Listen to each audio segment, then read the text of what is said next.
Good morning, everyone. Well, Cincinnati Bengals wide receiver Jamar Chase was electric on Thursday Night Football in Baltimore. Burrow steps up. Burrow will fire downfield and hits Jamar Chase at the 50. Chase turns it upfield to the 40, 30. Chase going down the right sideline. He's gone. Touchdown. Game wrecker. Jamar Chase takes it the distance.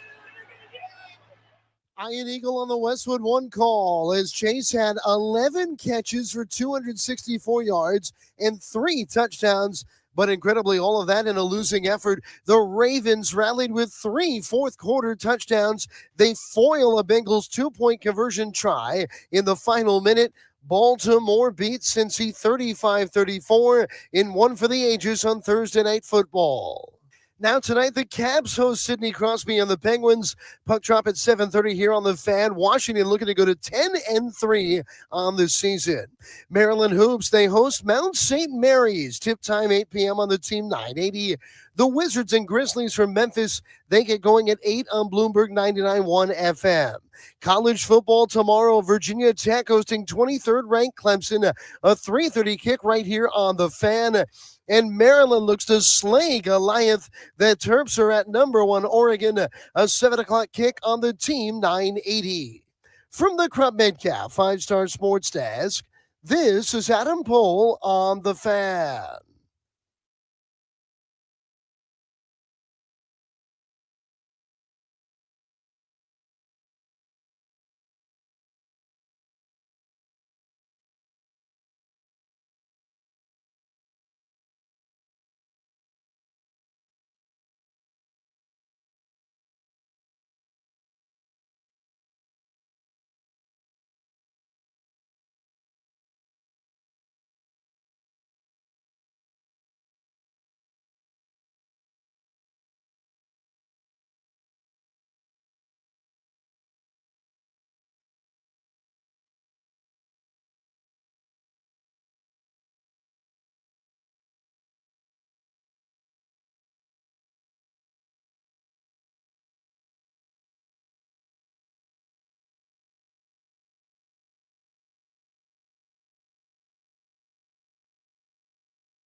What up, everybody? It's 10 a.m. in the District of Columbia. Points north, south, east, and west. The band is back together. B-Mitch is back. Landfill is here. Jeff is here. I am here. We're all in studio in the Navy Yard on what is really a lovely morning in the district. Good morning, Brian. How What do you up, do? man? I'm good. You've been a busy fellow the last couple of days. You rigged a golf outing, from what we understand. I don't rig stuff. Listen. We had a caller. Hey, that called in and said, B-Mitch and a bunch of like most people stole the tournament. The call is like most people that we deal with lately. Dork. He's a dork. That's what he is. Now, I'm unaware of exactly what happened. So I'm coming into this blind. I want to be clear about that. On what? About you stealing the golf contest. There's a lot of talk about rigged contests lately. So you were asked to play in a golf tournament, correct? Yeah. And you brought another buddy that's a good player. I didn't bring anybody. Did someone bring Jeff? No. Why would somebody bring Jeff? Was Jeff involved? If Jeff was involved in the golf contest, in no way was it rigged. That's all I'm trying to say. Jeff wasn't invited. I thought Jeff was there. See, whoever the person is, I didn't bring anybody. You brought yourself. I was invited by the same person that invited everybody else. Okay. Yeah. Was Jeff involved? No. Jeff, were you there? Because if Jeff's in a golf contest, it's not rigged. That's the only point I wanted. Like, I'll beat you. No, you won't, dude. I'll come. I'll give you a little comp on like 2 holes. You won't. 2 holes? Yeah, Maybe like a par 3 that you hit a driver on. That's fine. The whole thing about golf is not 2 holes. So if you give him comp on just 2 holes, you still lost. I've played with B a couple times now in the last month. My game's in oddly good shape. Yes. So Jeff, you will not beat me. Now it'll be in bad shape again. Then maybe you got a chance. I live life as a roller coaster. My weight fluctuates. My health fluctuates. Oh, Halloween is usually a very bad time of year for me because I have a serious candy habit, and that's when I smell that candy left. I don't know. Landfill's got it locked up. I smuggled a bunch out of the house this morning in my bag. You know what I had to do this morning, Brian? What's that? I was in charge of the girls by myself. Uh. That's always a challenge. You can't handle that, Jay? Nope. I mean, we got to school. Like, we accomplished everything. But I thought I was cooking. Like, Shelby likes cooking her own breakfast now. That helps a lot. Mm-hmm. Shelby made Ainsley's bowl of cereal. Cool. We're chilling. Everybody's good. We're dressed. Combed hair. Like, I was. You comb hair? No, they prefer. Oh, okay. If Laura's not there, they want to comb it themselves. They say, I don't know what I'm doing, which Well, is they're right. probably accurate. Right. Everything's cool. Everybody's got their shoes on, gone to the bathroom. Like, we're getting in the car. We're going to school. And then we see Ainsley's poetry book. And I'm like, you see it where? It's like her How to Learn to Read book. They just call it a poetry book because it's all short little poems like, I like cats. I don't like bats. Stuff like that. All right, cool.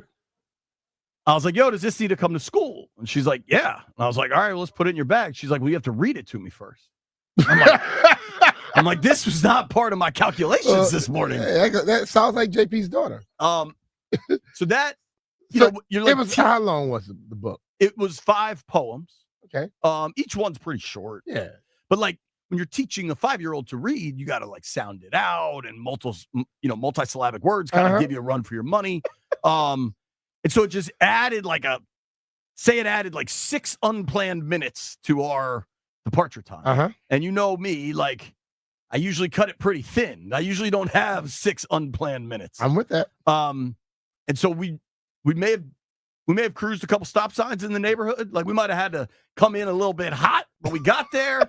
Everybody was happy. Kids are at school. You're welcome. You're welcome, America.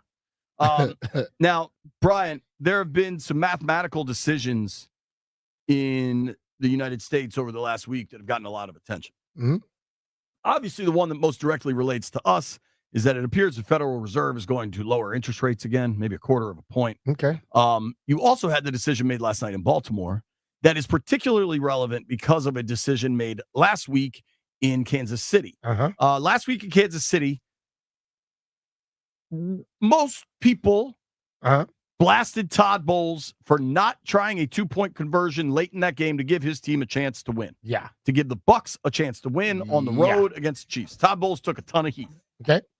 Last night in Baltimore, in what was a hell of a football game, the 2 quarterbacks combined for 8 touchdown passes and 0 interceptions. Yeah. It was high-level football. Neither team could really get the ground game going, but damn, they hit on some bombs, some really ridiculous passing. But it's a total back and forth ball game. I mean, the lead changes in this game were wild. Like, even just in the fourth quarter, it just went back and forth and back and forth.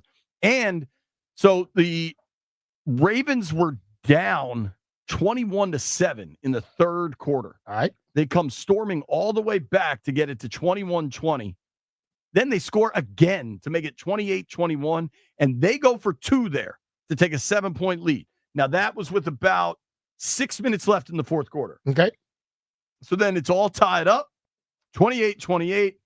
Burrow deep to Jamar Chase, who had a ball game, Brian. 70-yard house call. All right. I mean, it was one play, 70 yards. I think we also saw Jeff just got up. Landfill, can you check Kyle Hamilton's status for me? Because I think as much as you want to win the game, Kyle Hamilton looked quite hurt, and that's a serious blow, but I'm not going to speculate. One play, 70 yards, Burrow to Chase, house call. Bengals are up now, 35-28. Okay. I'm sorry, that ties it up 28-28. Forgive me. His ankle injury is not serious. Not serious. Okay, there you go. That's good news for Baltimore. Lamar immediately, now it's an 11-play, 70-yard drive, but Lamar responds to go up 35-28. Okay. Joe Burrow, down a touchdown. 9-play, 70-yard touchdown drive, B. What's your call? It's 35-34. At this point, you have Burrow, who has just completely shredded Baltimore. He's going over 400 yards passing, 4 touchdowns. Jamar Chase at this point, B, has 11 catches for 265. Damn. 3 touchdowns. That's some seasons from some people. And if you look at third down, I mean, they were converting 50% of the time. Their average offensive play was 6.3 yards. You're down 2. You're the Cincinnati Bengals in Baltimore. A lot of the same logic applies, frankly, I think. Like, Do you really want to give Lamar another chance? Or do you want to try to win it right now? They go for 2. What would you do in that situation? Well, like I told you, it comes down to the feel and the flow of the game, and whatever decision you make is the right one. But we all know that no matter what decision made, it's going to be second guessed the next day. The same folks that was trashing Todd Bowles are the same people probably going after their coach. So I'll go left hand up. I thought Todd Bowles should have gone for it. I think Zach Taylor made the right call to go for it. The only thing similar to Bowles the week before, now granted, he called a timeout. This was not, Taylor did not call a timeout here to stop the clock, but even if they get it and they go up 1, then Lamar, the Ravens got the ball with 38 seconds left. Mm-hmm. So they still probably would have had a chance to win it in regulation. But I at least want to be consistent. I think on the road against elite teams, go for the win because it gets really hard to win in overtime against these elite teams. But I see the thing about it, though, on the road, elite team, it really doesn't make that much of a difference. It comes down to the feel of the coach. And you may not be knocking, but I guarantee you the same people that was knocking Todd last week are knocking Zach Taylor today. Because that's what people do. You second guess everything somebody does. So those guys do this on a daily basis. And I think they could give a damn about what the media people are saying about them. Well, what's the old saying? If you care what the fans say, soon you'll be sitting with them. There you go. I think I'm not mad at the way the Bengals went about that last night. I think the Bengals are in a whole host of trouble, though. They're now 4-6, and they've played the Ravens in 2 games. They've lost both to the Ravens, I think, by a combined 3 points. See, I think it was like 28-26 and 35-34. Yeah, I was in the event last night. But the loss I is didn't the loss. see anything about the game. What was the event? Anything fun? Yeah, with Northwest Credit, they had like a big gala for a lot of these credit unions and stuff, and cool. Down at the National Archives Museum. So I didn't see a part of the game, but as soon as I look at the stuff this morning, tux? No Suit? A suit, yeah. Okay. I look. No, I never have to wear a tie. So I look at the stuff and I go, damn. I just saw the score and I was like, no matter how bad either one of those teams are, they always have a game like that. Yeah. 35-34. Baltimore is remarkable because they take their eye off the ball. Like there's no other way to look at that.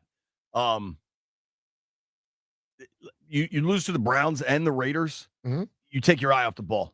And I find that surprising for a John Harbaugh team, a guy that's so focused and intense. But it's just the only way I can look at those losses for a team with that much talent. But when they're locked in, they're really good. Yeah. The Bengals are the only team in the AFC, B. They're 2 games under 500 and have a positive point differential. That's crazy. Right? Like that is totally crazy. They can't win at home. Obviously, Washington went out there and won. You look at Cincinnati in a playoff perspective, and we did this exercise actually yesterday, Logan and I did, where the last 2 teams technically in the AFC as it started today would be the Chargers and the Broncos. I think the Chargers are really well coached. I think the Broncos are frauds, and that'll kind of get exposed over the second half of the season. But then you've got Colts and Bengals right there. The Bengals need to get hot, but they now have 6 losses. I've long said if you get to 9 wins, you probably get in the tournament. You could probably get that 7. They're 4-5, right? Last night dropped them to 4-6. They haven't had they their already bye. played 10 games. Same as the Skids will be. Wow. Skids will be either 7-3 or 8-2 this week. Flying, dog. Yeah, it's week 10, B.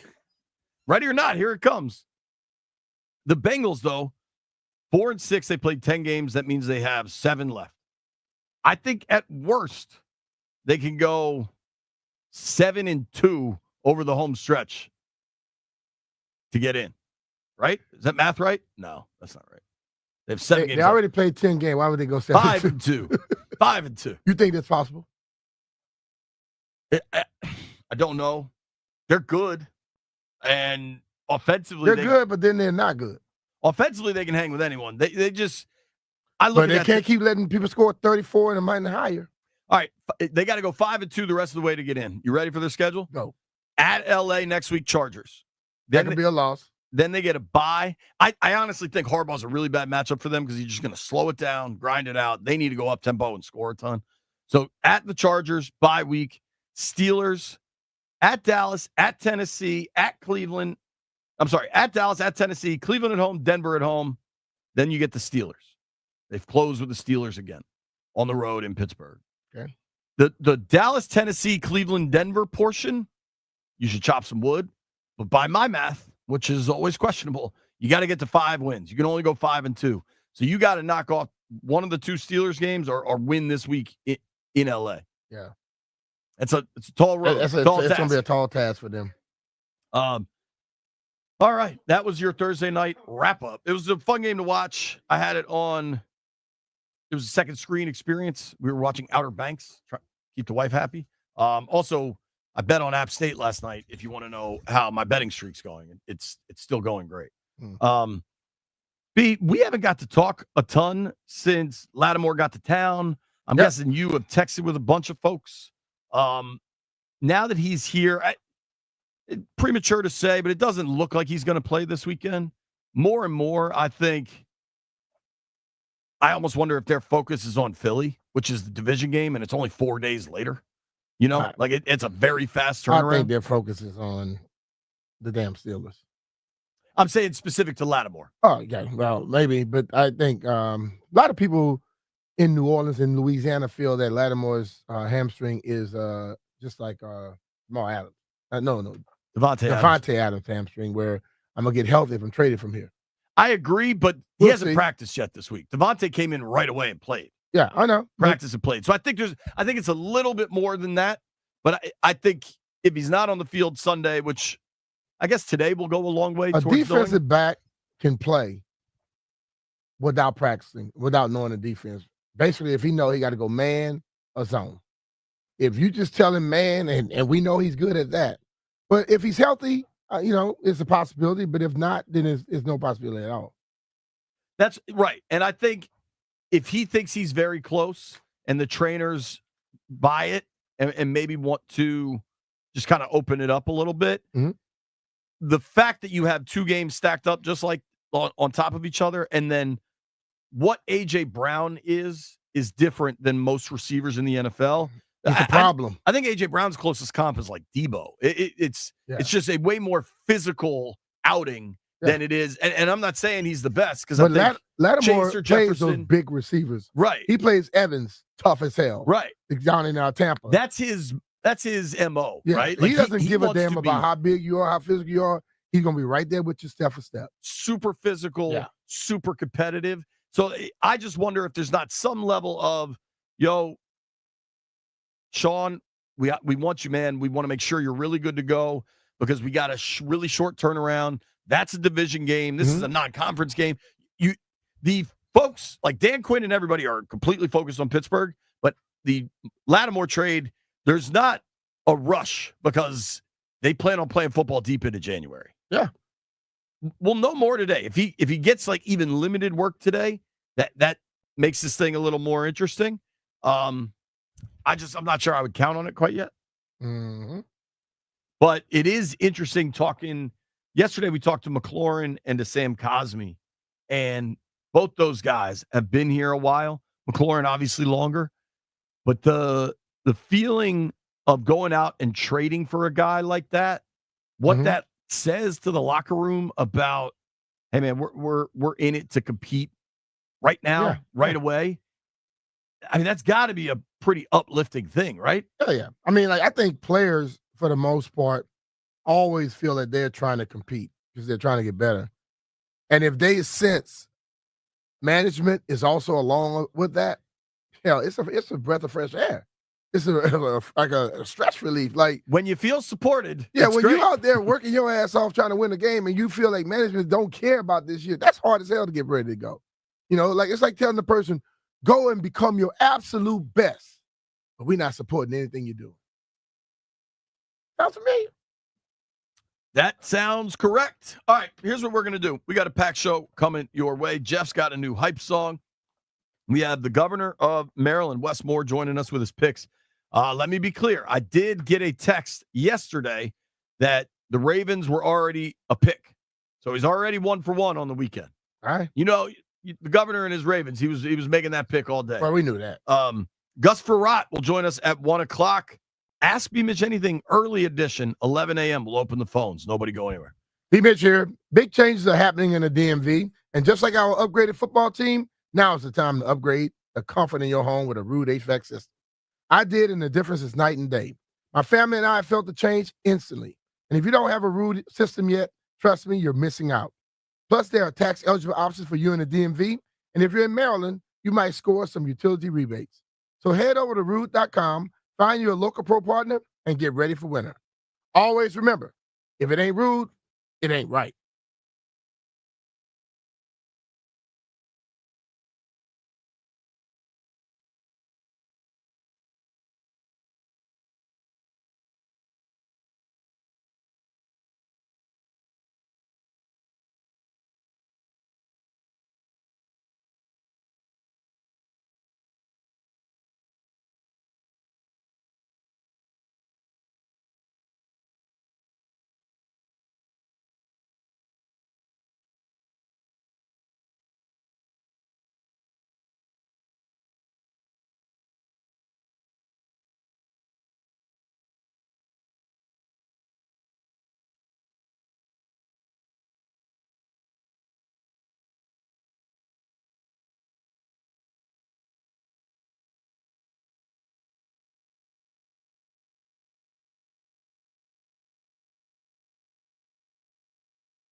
Good morning, everyone. The Ravens stifle a Bengals 2-point try in the final minute to put the Raps on a scintillating comeback as Baltimore outlasts Cincy 35-34 in a thriller on Thursday Night Football from Charm City.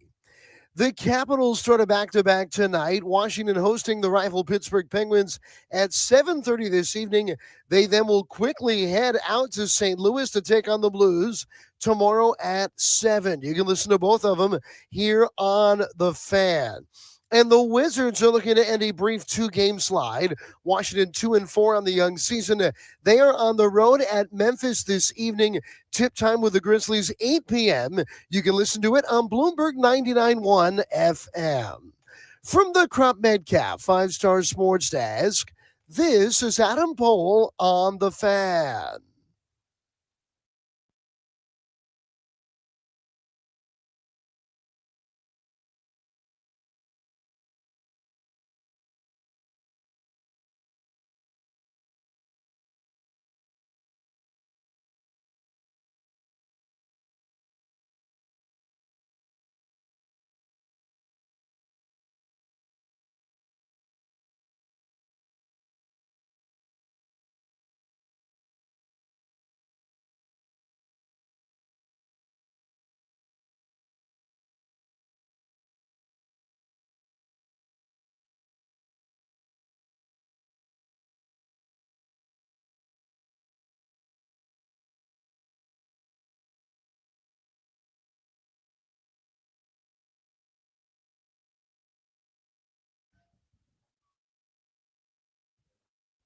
B. Mitch Finley, 1067, The Fan.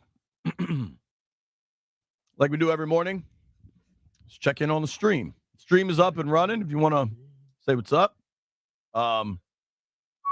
B. Mitch and I are both wearing kind of red and blue shirts, maybe pink and blue. I don't know the right colors, but I think it's orange over here, dog. Orange, similar tan, color blue. pattern. Layville, don't you think these are similar color patterns? Brian and I are wearing? Sure. They're relatively Hell similar. no. That's not a hell no. Nephew, you blind as hell. I actually can't see V Mitch at all right now. There's stuff in the way. Jeff, what do you got? They're relatively similar. Dude, his shirt is You really- black. Yours is.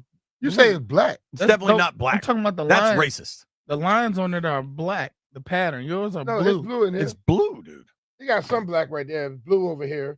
But it's nothing like Yeah, your it's It's 20 relatively similar. No, it's not. No, it's not. Anybody in the damn thread can look at that and say, no, that's not right. All right, who do you think was first comment today? I like when it's new people. I don't know. It's a new person. I don't know. It's not Jeff. It's a new person, I'm not gonna know. That's a good point. Well, I don't know that they're new.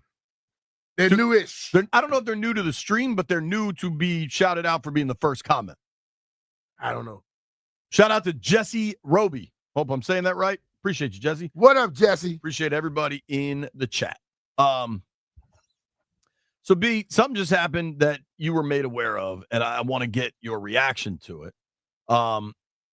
Obviously, it's Commanders Steelers this weekend. It's a big game. The injury report the last 2 days that the league mandates the teams put out. Austin Seibert, Washington kicker, who's been very good this season. Dude, one thing you aren't aware of, because I know you didn't get to watch that game, something's up with Justin Tucker. He ain't right. He was 1 of 3 on extra points last night. He's missed more kicks this season than he has in his career. Know what's wrong with him? Over time, you're gonna miss some. He did so many of them. He may have. Look, kickers get those ailments too. People on this, they want to downplay kickers and punters, but you're putting a lot of stress on your damn hips and everything when you're kicking those balls. Your back and everything else. Tucker turns 35 in like 8 days. Okay. Is that, if you're Baltimore, do you care about the age, or do you care that all of a sudden he's missing? They care about him missing, because if he's still making them, kickers kick into their 40s, dog. So Lanetta was past 40 when he left this thing. Dude, now obviously things could rebound here. He would be at his lowest field goal percentage of his career by a pretty wide margin. And listen to this trend, B. In 21, he made the most field goals of his career. He made 94.6. Following year, 94% percentage. yes. Okay. And that's 6 for 6 from 50. Like he's bombing them, right? The next year, it dropped down to 86. but he was 9 of 14 from 50. His numbers now are down to 78.9%. And That's horrible. he's missing deep, too, 2 of 5. Yeah. And he's missing extra points, which is even more alarming. Well, you start missing extra points, then you got a problem. Because, like, he could hit him. He's hit 60-plus and all that. He's has unbelievable leg. And look at their run on kickers. You know, before Stover. him, they had Stover, and then they come to him. They'll find another one. Yeah. I guarantee if that ever happens, but he'll probably correct it. They'll give him a chance to correct himself. Okay, more important to us, more relevant to our conversation, Austin Seibert has been really, really good for Washington since they signed him week 2. I mean, week 2, they got their first win because he went 7 for 7, right? Mm-hmm. And the deep stuff hasn't been great for Seibert, but everything inside of 50 has been. And call me crazy, I like a sure thing. Seibert is 10 for 10 inside of 30, 7 for 7 inside of 40, 7 for 7 inside of 50, 1 of 3 from 50. Hasn't missed an extra point all year. I'll take it. I'll take it all day. That's money in the bank. And let's be real. A lot of time when you're going for the 50-plus, and not everybody's automatic for it. Bro, if Tucker's missing them. Hell yeah. Yeah. So here's my question for you then. Because I think this is something I've kind of mentioned and people want to like dismiss it. And I don't think it's dismissible. I don't think it's necessarily the end of the world. Seibert misses practice Wednesday with a right hip designation. Mm-hmm. Straight DNP. Now, missing practice Wednesday is not the biggest deal. Like, guys miss practice. He's a veteran. He's been in the league. Mm-hmm. I don't even, to that point, I don't even know that Wednesday they kick. Wednesday might not even be a kicking day. Mm-hmm. We're at the stage where the media doesn't get to watch a heck of a lot. Yesterday, Seibert's on the injury report. Limited capacity. Same right hip. Limited, for those unaware of this, on NFL injury reports, there's multiple portions of practice, right? There's stretching, then there's kind of individual position group work, and then eventually there's team drills where eventually you see 11 on 11, you're installing plays, you're running scout team, you're doing all those things. Yeah. Media doesn't get to see any of that. The media gets to see a very limited portion of the individual portion, especially as the season gets longer and longer. If you have a limited designation, means you are able to go through some level of individual position group drills. Okay. Well, when you're the kicker, there is no position group. You stand around with Tress and Ott, right? Like, it's the three specialists largely exist in their own universe. So to be limited really could mean very little. You know, like it might just mean you stood around and Ott fired some snaps. Now, maybe he was kicking into the net. I don't know. I don't want to speak definitively. I think if they were concerned, they would add a kicker to the practice squad so they can pull somebody up Saturday night if they need to. Mm-hmm. The fact that they haven't done that leads me to believe not. Are they just being cautious? Yeah, I don't think it's a terrific cause for concern. But B, just deep in my plums, I don't like to see my kicker on the injury report. Yeah, I mean, but the whole thing about it, you got to realize, since he's gotten here, how many times you think he's swung that leg? A lot. And you can get sore, you can get irritation sometimes, and just a little rest is the best thing. Maybe that's what they're doing. Well, and dude, you know, I brought this up with Latimore. A rest day right now, knowing you're going into 2 games in 5 days, might not be the worst idea, too. Yeah. Especially if it's just his leg. There's not questions about the accuracy. None. You know what I mean? So he needs a little rest. Let him rest. Mm-hmm. I don't think it's a particularly big deal, especially as there's no corresponding move. Farrell yesterday was limited Wednesday, then goes to DNP yesterday. Big Luke, I think, is tracking towards another week of inactive. Mm-hmm. 2 straight DNPs. Obviously, Coleman played really well against the Giants there. Dorrance Armstrong has been limited. Fowler's been limited. B-Rob limited. How much of a difference does Brian Robinson make in this game, assuming they get him? I think Brian makes a world of difference. I believe if you can run the football on the Steelers, the defense is not as dominant. Because what happens with them, if you can't run, Highsmith and Watt, they're a problem at that point. But if you can run the football, it limits what they do. They're not the best at run stopping. They're the best at knocking your quarterback around. They're pretty good at both, but yeah. No, I agree I'm with you. saying when you can run the ball on them, you change the ball game some. Sure. I'm not saying that they can't play it, but I've said this to you since we first started doing radio together. Defensive pass rushers want to rush the damn passer. Why? They have a distinct advantage.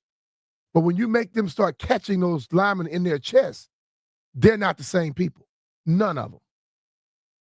LT was. None of these guys are. I don't know if I told you this. Chick gave me a hard time about this. My bar for who I want a selfie with is incredibly high. Mm-hmm. There's not very often that I will ask for a picture with somebody, but I asked LT for a picture on the sideline Sunday at the Meadowlands. And does two Chick wanted to take a picture with Tony Dorsett. Oh, yeah. So he could shut up. I mean, he wanted to take a picture with Tony Dorsett when he saw him at Daryl's thing. Okay. Why the hell can't you take a picture with LT? LT is probably cream of the crop when it comes to top best football players ever. He's damn sure 1, 2, or 3. Bang. All right. I feel vindicated. My stance was, I think this is the best defensive player ever. I think it's cool to have a picture with him. Yeah. He had the big LT earring. Yeah. He was also terrific in Any Given Sunday. Probably should have won an Oscar, Landfill. We don't go that far, Jay. Oh, nah. Got that cool earring. I think you're going a little. He saw you stretching a little bit. Remember he saw that dude's car in half in that movie? That movie was nuts. You sound like Jeff? you're nuts. Jeff's out here trying to sell tickets on Twitter. Don't come at me. No, I was laughing at because you was talking about LT at movies, and I was like, Landfill, remember in Waterboy?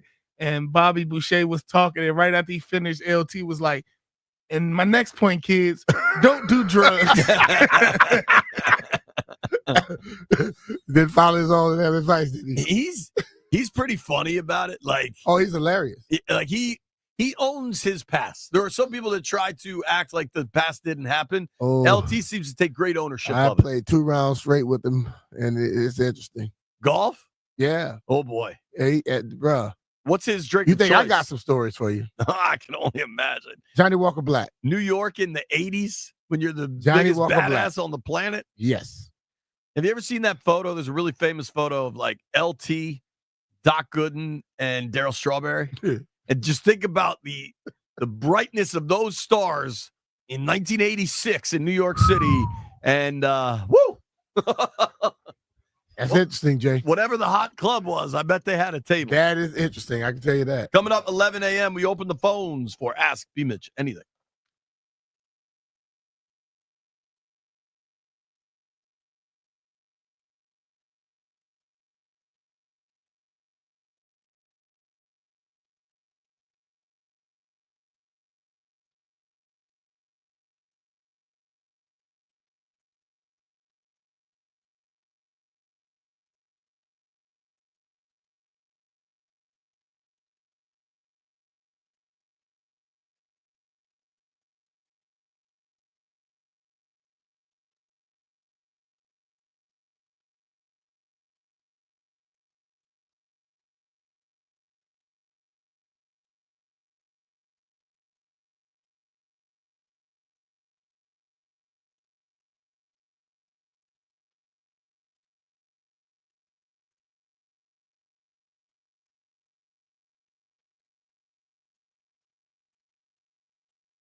All right, I don't know if we want to do this. You know what? Landville, I need you to read my mind real quick. Can you do it? I have a question for Ask Me Mitch Anything. And it was a hot topic yesterday, but I'm going to save it for Ask Me Mitch Anything. B, how do you stop TJ Watt? Because he's a bad, bad dude. Chip him. And chip him from different angles and have different people doing it. Just like a receiver. Who do you think's their best blocking back? Where are we hearing stuff from? Jeff, can you come? B-Rob cut and this TV off, please? B-Rob is good. Austin is unbelievable. The kid McNichols comes in. All of them can block. Well, Rodriguez staying on the roster too. Yeah, now. but all of them can block. I think the ultimate thing is when you get to that point where you're blocking him, you don't want to have it coming the same way every time because he's good enough to read it. You know, so it has to be a tight end coming across maybe. You may have a running back in there every once in a while. Have somebody line up there to where he slows down to where he's not going to just fire off because he think they're going to block him and have him second guessing all day. But your tackle's going to have a damn good day. They run the ball so well, and they ran the ball so well last week without Brian. Now, the Steelers are a different beast than the Giants, but, Pittsburgh defensively has been really good against the run. They're 4th in rush yards allowed, 5th in rush attempts. The pass is where they've been beaten more. They're 20th in pass yards allowed, 24th in pass attempts. Defensively, they're 2nd in points allowed, not 9th in yards. It'll be really interesting if Washington, kind of similar to the game plan against the Ravens, when they couldn't really run the ball early and they just got away from it. In that game, they also didn't have Brian Robinson. Yeah. We don't know definitively. I don't want to act like we do, but B-Rob's practice the past 2 days been limited in both. It was a knee injury. Now it's a hamstring injury. Certainly having his level of physicality out there would help. The only game Washington's been held even under 100 yards rushing was that Ravens game, but they also just kind of went away from it. Yeah, they went away from it relatively early, and I don't think they'll do that this week. Do you think that could be the game plan? No. I think they saw last week, even without Brian, if you run the ball and you keep going for it, you can still, they have a good enough, the offensive line has been blocking terrific. Yeah. And they're good enough to move the ball on anybody. Their running backs know how to find holes. So, no, don't go away from it. You can stick to it some. I can understand that first time you're a little unsure. But when they had a second opportunity to do it again, they were like, hell, we run our offense. And they still had success with it. If you don't feel Austin or McNichols can come in and get, you do have Chris. And he looked good against the Giants. Yeah, a bigger dude. So, yeah. They only ran the ball 18 times in that Ravens game. And generally that number should be 28, 30, right? And of those 18, I don't know how many of those were Jaden scrambles. Jaden was sacked 3 times in that game.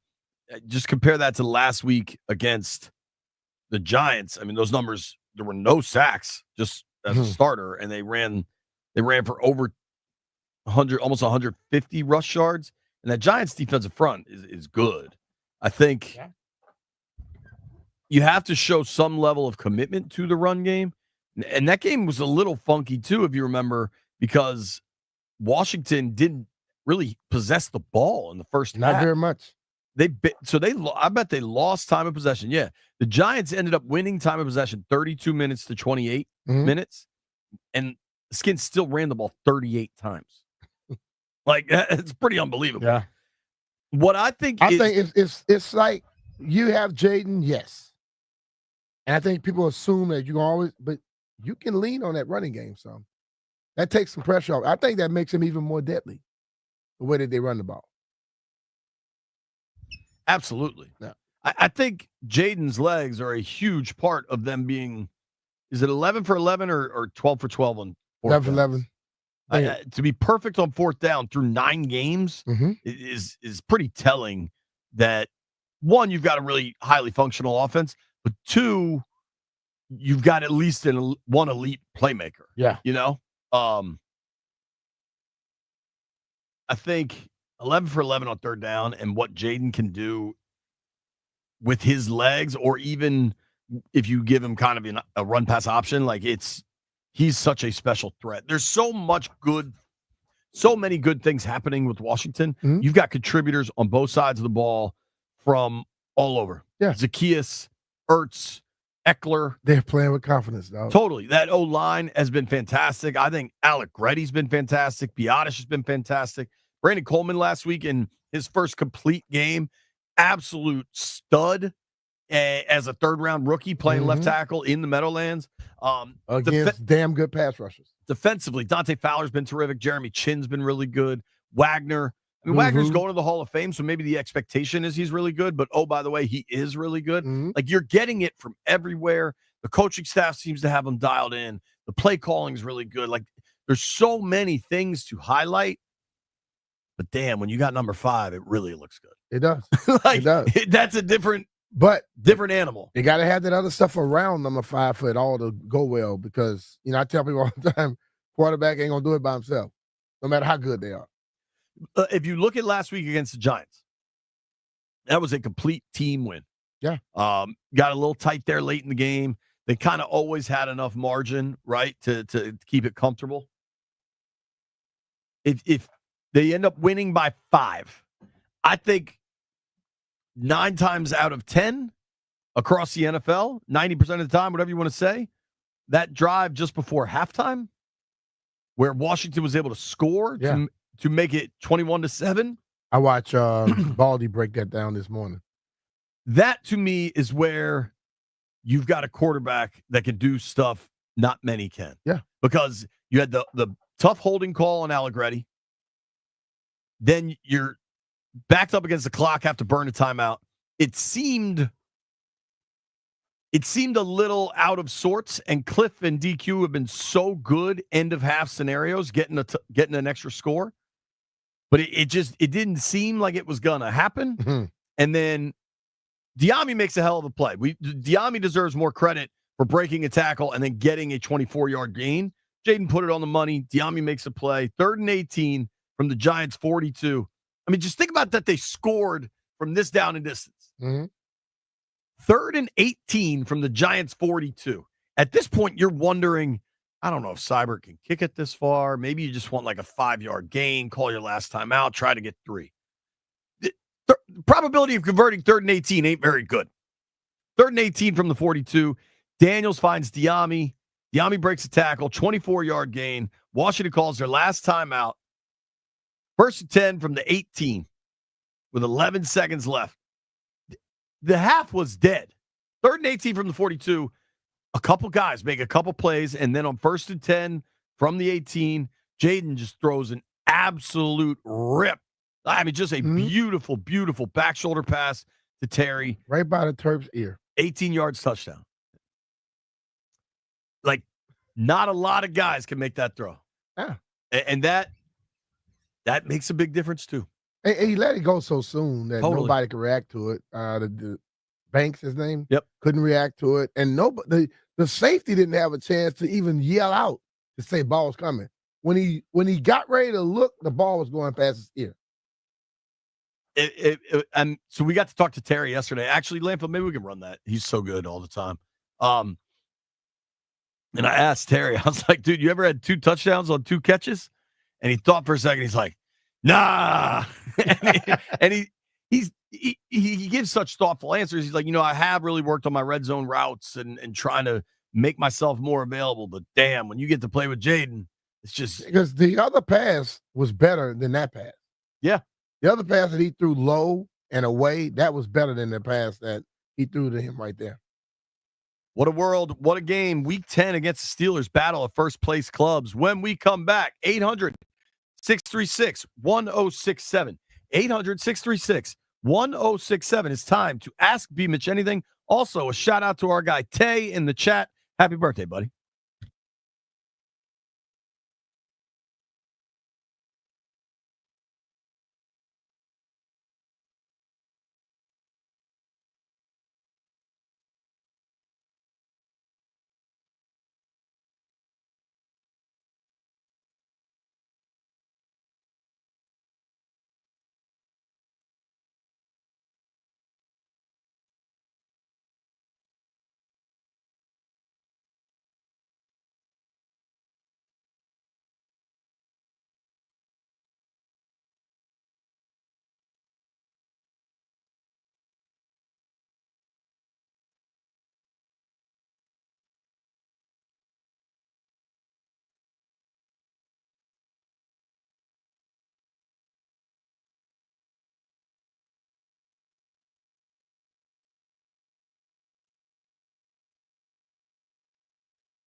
This sports update is presented by IT Cadre. Trusted insight from trusted insiders. ITCadre.com. The Ravens beat the Bengals 35-34 in a fourth quarter to remember on Thursday Night Football. Baltimore scored 21 points in the final stanza and fought off a Cincy 2-point conversion in the final minute to capture the victory. The 7-2 Commanders getting ready to welcome the 6-2 Pittsburgh Steelers to Landover Sunday at 1. Now, new Commanders quarterback Marshon Latimore did not practice again yesterday as he still battles a hamstring injury. Tonight, Alex Ovechkin, he scored in 5 straight games. The Capitals welcome Sidney Crosby and the Penguins for a 7:30 start from Capital One Arena. Listen to it here on The Fan. Maryland Hoops, they host Mount St. Mary's at 8 on the Team 980. And the Wizards tip off at 8 in Memphis against the Grizzlies on Bloomberg 99.1 FM.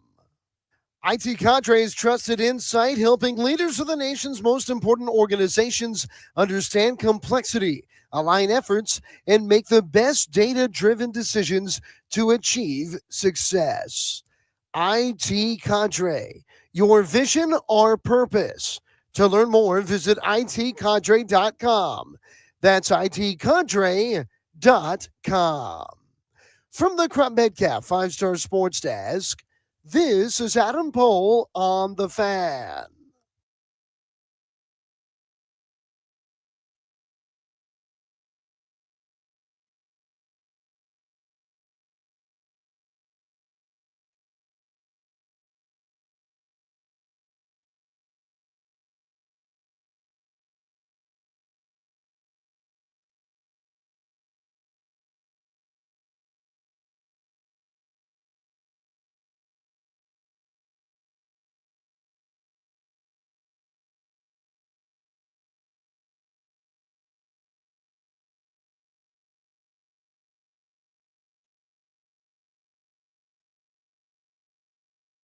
Shots.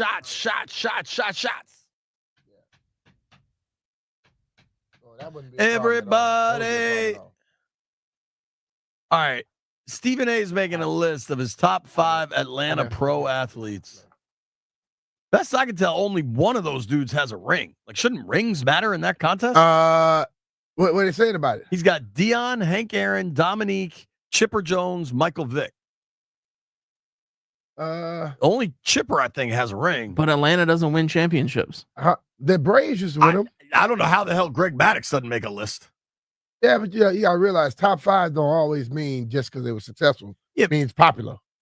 I think Hank Aaron's got to be at the top of any list.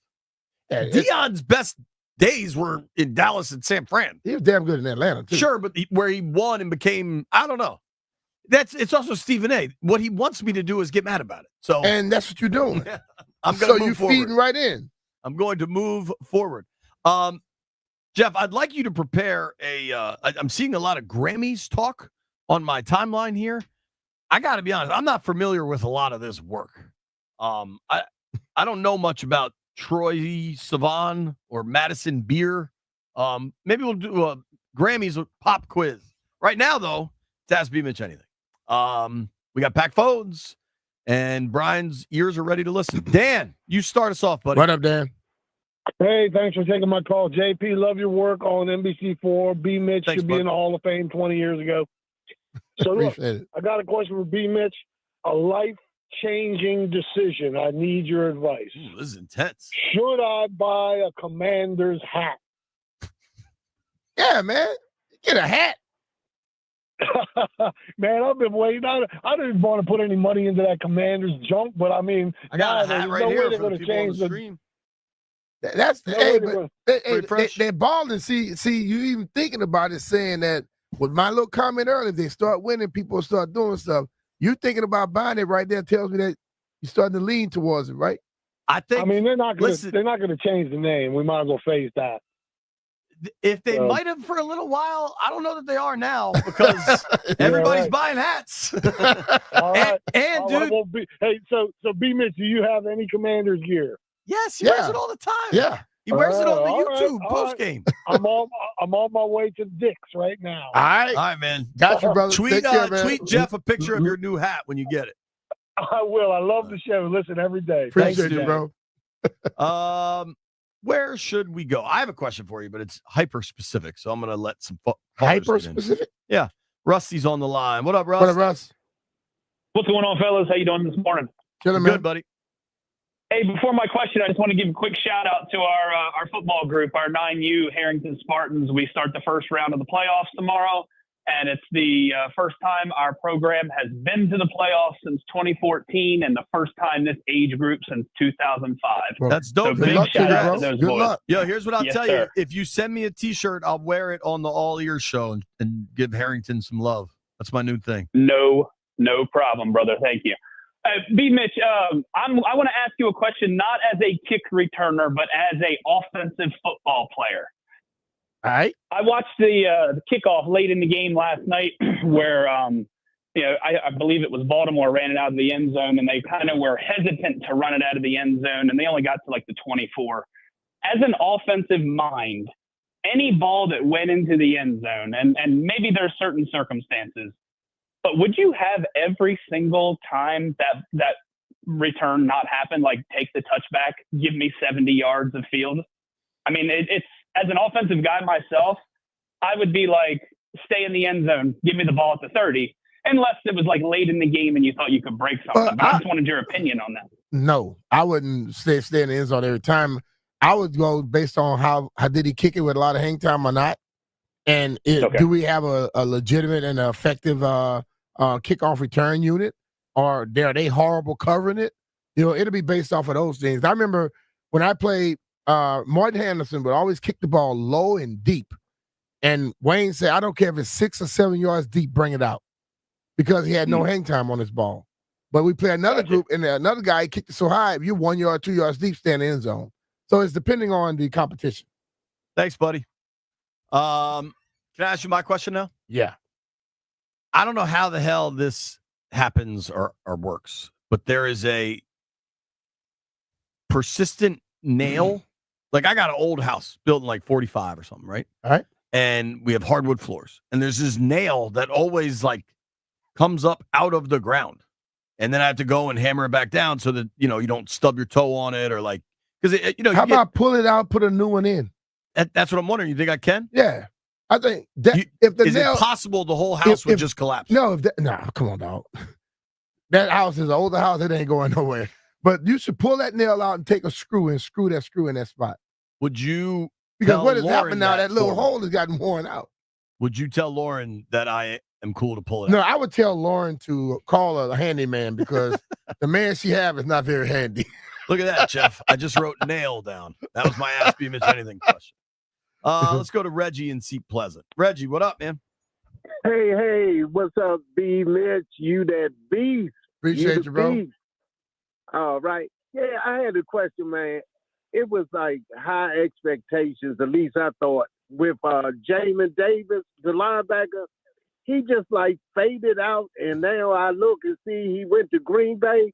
I just wanted to get you guys' opinion on what you think was going on with him, why he didn't fit Dan Quinn's system, or he never like evolved, Listen, man, I don't know where the high expectation thing came from, but he came in. They put him. The high expectations came from being a first round pick. He was playing out of position at first. Then they come in, and this group, anytime a new group come in, they are not loyal to those people. They don't have to be. Okay. So when they come in and they see they couldn't get out of him what they wanted, they moved on from it.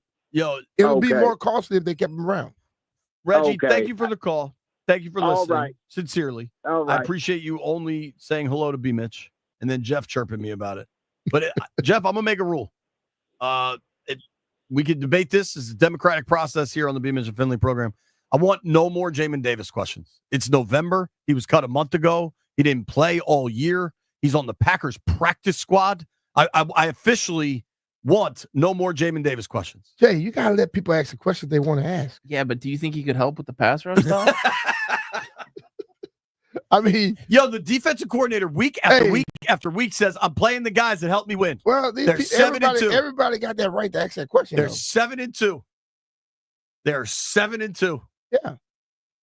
And they're going to keep asking about Jamon Davis. You know why?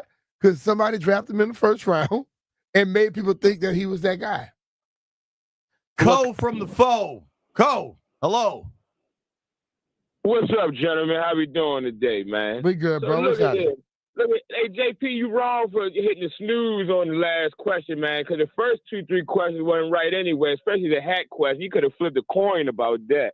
But I got a real question for B-Mitch. Hey, B-Mitch, what did you or the other players say to Gus Frerotte the night after he ran his head into the wall on Monday Night Football? Well, we can ask him. We can ask him when he come on. We're We're gonna ask him when he comes on in a few minutes. But I want to know what you said, and then you can also ask him what he was thinking as well for me. That's But what I did you asked him. say I to your asked brother? him what What did you say to asked your him what brother? he was thinking at the moment, what he was trying to do, and he was, I guess, trying to show his toughness. I feel bad for Gus Trying in to some show his ways toughness. because thank you, Co. Yeah. He had a long NFL career as a 5th rounder out of Tulsa, I believe. Yes. And people still talk about that one thing. He started 93 games in the NFL. Yeah. You know how hard it is to start almost 100 games as quarterback in the NFL? Mhm. He started 93 games, threw more touchdowns than interceptions. Like, there's so much meat on the bone of Gus Ferrotte's NFL career, and he gets asked about headbutting that wall. That question gonna always be there. It's like Orlovsky. Just like everybody gonna ask you about Jamon Davis. Bro. And the fact that they know it eats you up, you know they're gonna ask you more stuff about it.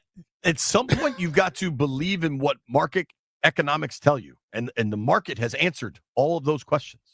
Smitty's in Burtonsville. Smitty, what up? How you doing this fine day, JP and B-Miss? How What we up, doing? Smitty? We're good, man. Good. It's been a long time. Thank Been you a for while. saying Missed hello to you, me, fellas. Smitty. Yes, very welcome, JP. I got you. Thanks. But brother, we got Thanksgiving coming up. What is the one dish, meal, or whatever that you have to make your Thanksgiving perfect? Fried turkey. My fried Beautiful, beautiful. Yes, indeed. Oh, yeah. My answer is Yes, indeed. vodka. All right, thank Smitty. you, fellas. Thanks, dude. Vodka? Yeah. Why vodka? I don't know. We have a You're caller. not cooking a damn thing. You know what Logan was calling landfill? There's a question for What you. he was calling it? James said, "Hey, James, thanks for your help." Logan is a little different. And we've determined that landfill might have more names than anybody. James. Jim, Andrew, Mullins, Yeah. landfill, Professor Landini, Dr. Love. Professor Landini from the aquarium has a question for you, Brian. What's that? Yeah, I have a question. It's actually more of a question for JP. There's this guy. He's available on the Packers practice squad. Real good athlete, former first-round pick. I think his name is He said the Davis Packers? something. Did he say the Packers? The Packers practice squad. Davis. Do you think he could maybe help the Commanders out? Do you think they should go get him? Your question, Jay. Should kick tires, man. Yeah, trying to get better every day. Trying to get better every day. Do you think if they signed him, Joe, it would use him? There's this theory for like American college basketball players that if their last name sounded like it was European, like if your name was Bill Ridley instead of Bill Ridikowski, that you have a better chance of getting drafted because the NBA is just so obsessed with European players? finding European players. So maybe Jamon just needs to change his name. Just That doesn't work in football, though, dog. hit the reset button, become Jamon Rugikowski. It doesn't work in football, though. Why not? Change your number. No. Yo, you remember when Greg Williams got Football could busted? care less if you from. How many Europeans have you heard of in the NFL? Yeah. When Greg Williams got busted for Bountygate, you don't remember he dyed his hair, started wearing glasses, and grew out a goatee? Didn't work, though. That was Jupe is on the line. Hello, Jupe. What up, Please make sense of something.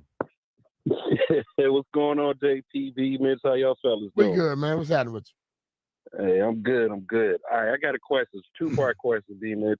First thing is, with the way this team is playing, seem like front office hit on all these players.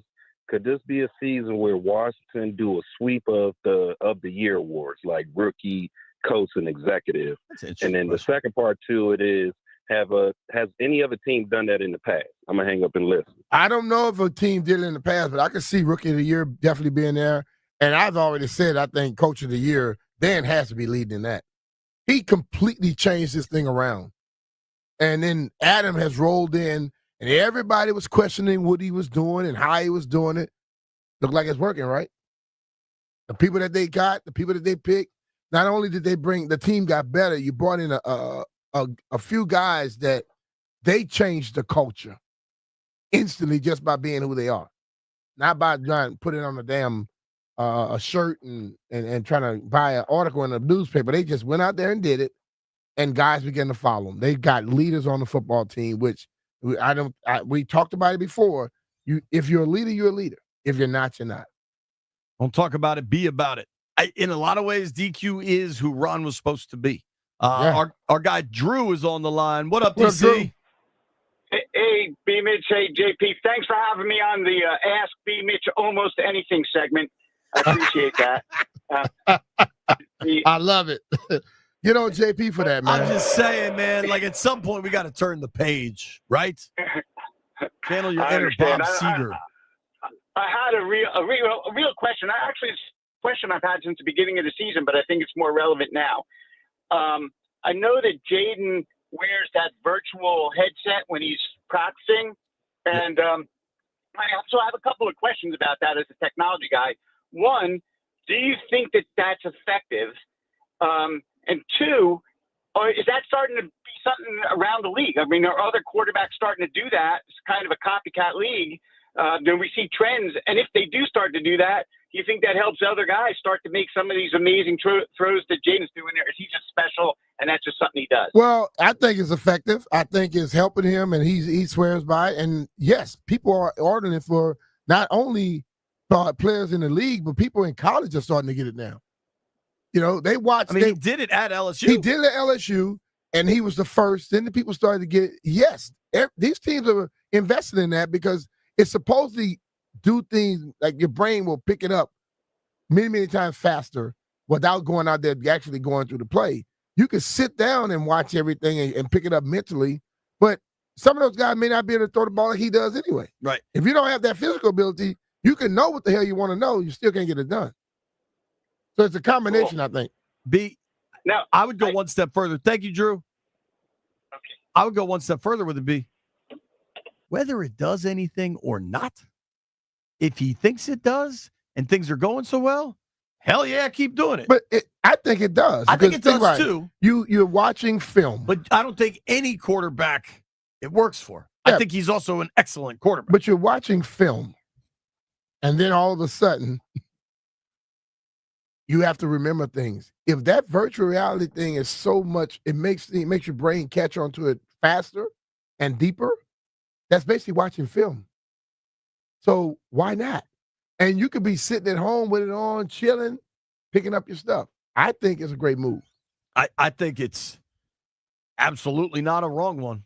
I mean, if you look at the jump from year 4 at LSU to year 5, is year 1 at LSU to year 2, it was night and day. So whatever is part of that process, keep doing it, dude. Yeah, press the gas. All right, here's the plan. We're going to keep Ask B Mitch going. Daniel, Johnny, Andre, Jay, all the folks on hold, stay right where you are. We're going to get your questions when we return. Before we go, though, you heard B got asked a question about Thanksgiving. I think Thanksgiving's exactly 3 weeks away from yesterday. Like, it's coming, and there's Christmas trees up all over the place. Here's what you don't want to happen. You're entertaining a bunch of guests at your house, and all of a sudden your refrigerator breaks, or your oven doesn't work, or it doesn't stay hot or get hot. You should call Better Appliance. I called them a few weeks back because my dishwasher was messed up. They got it fixed within hours. They got me a new one out to the house, installed. Everything's working great, and it bailed me out because otherwise my wife would be mad at me, and I'd have a lot of dirty dishes.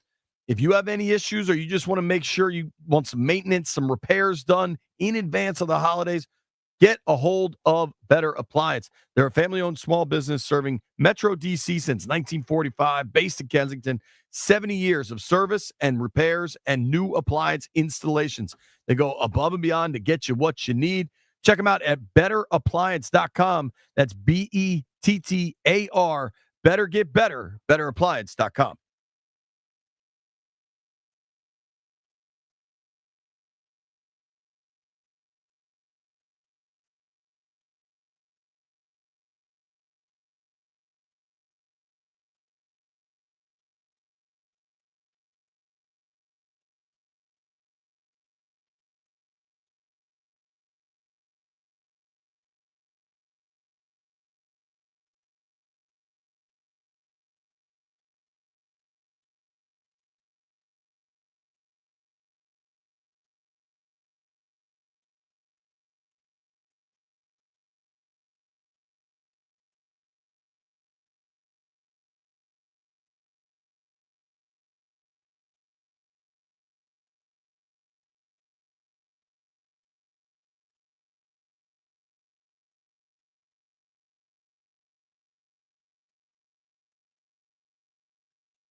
This sports update is brought to you by thewindowman.com, the educational window company. The Ravens beat the Bengals 35-34 in a thriller on Thursday Night Football. The Caps host the Penguins tonight at 7:30, looking to go to 10-3 on the season. Listen here on the Fan. Maryland Hoops welcomes the Mount to College Park tonight at 8 on the Team 980. And the Wizards in Memphis this evening at 8. Hear the call on Bloomberg 99.1 FM. Winter is coming, and so are cold drafts right through your old vinyl windows. Save energy and add comfort with superior fiberglass windows from thewindowman.com. Now $250 off every fiberglass window. Visit thewindowman.com for your free consultation. $250 savings per Infinity replacement window only. Minimums and installation apply. From the Crump Metcalf 5-Star Sports Desk, this is Adam Pohl on the Fan.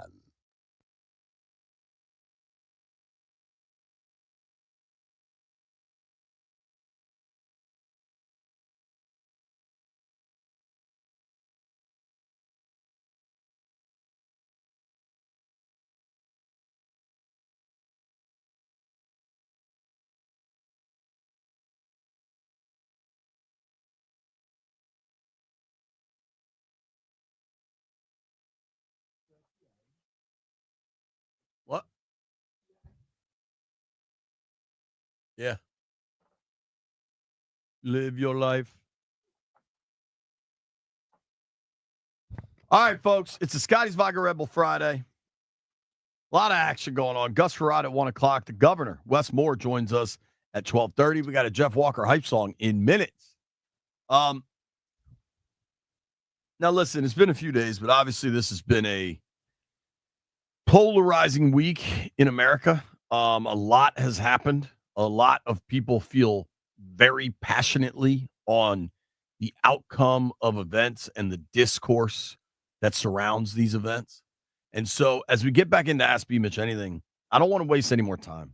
Brian, we had a passionate conversation yesterday, and it's only right that maybe you could shed some light, like kind of your expertise, your viewpoint, your passion on what is correct.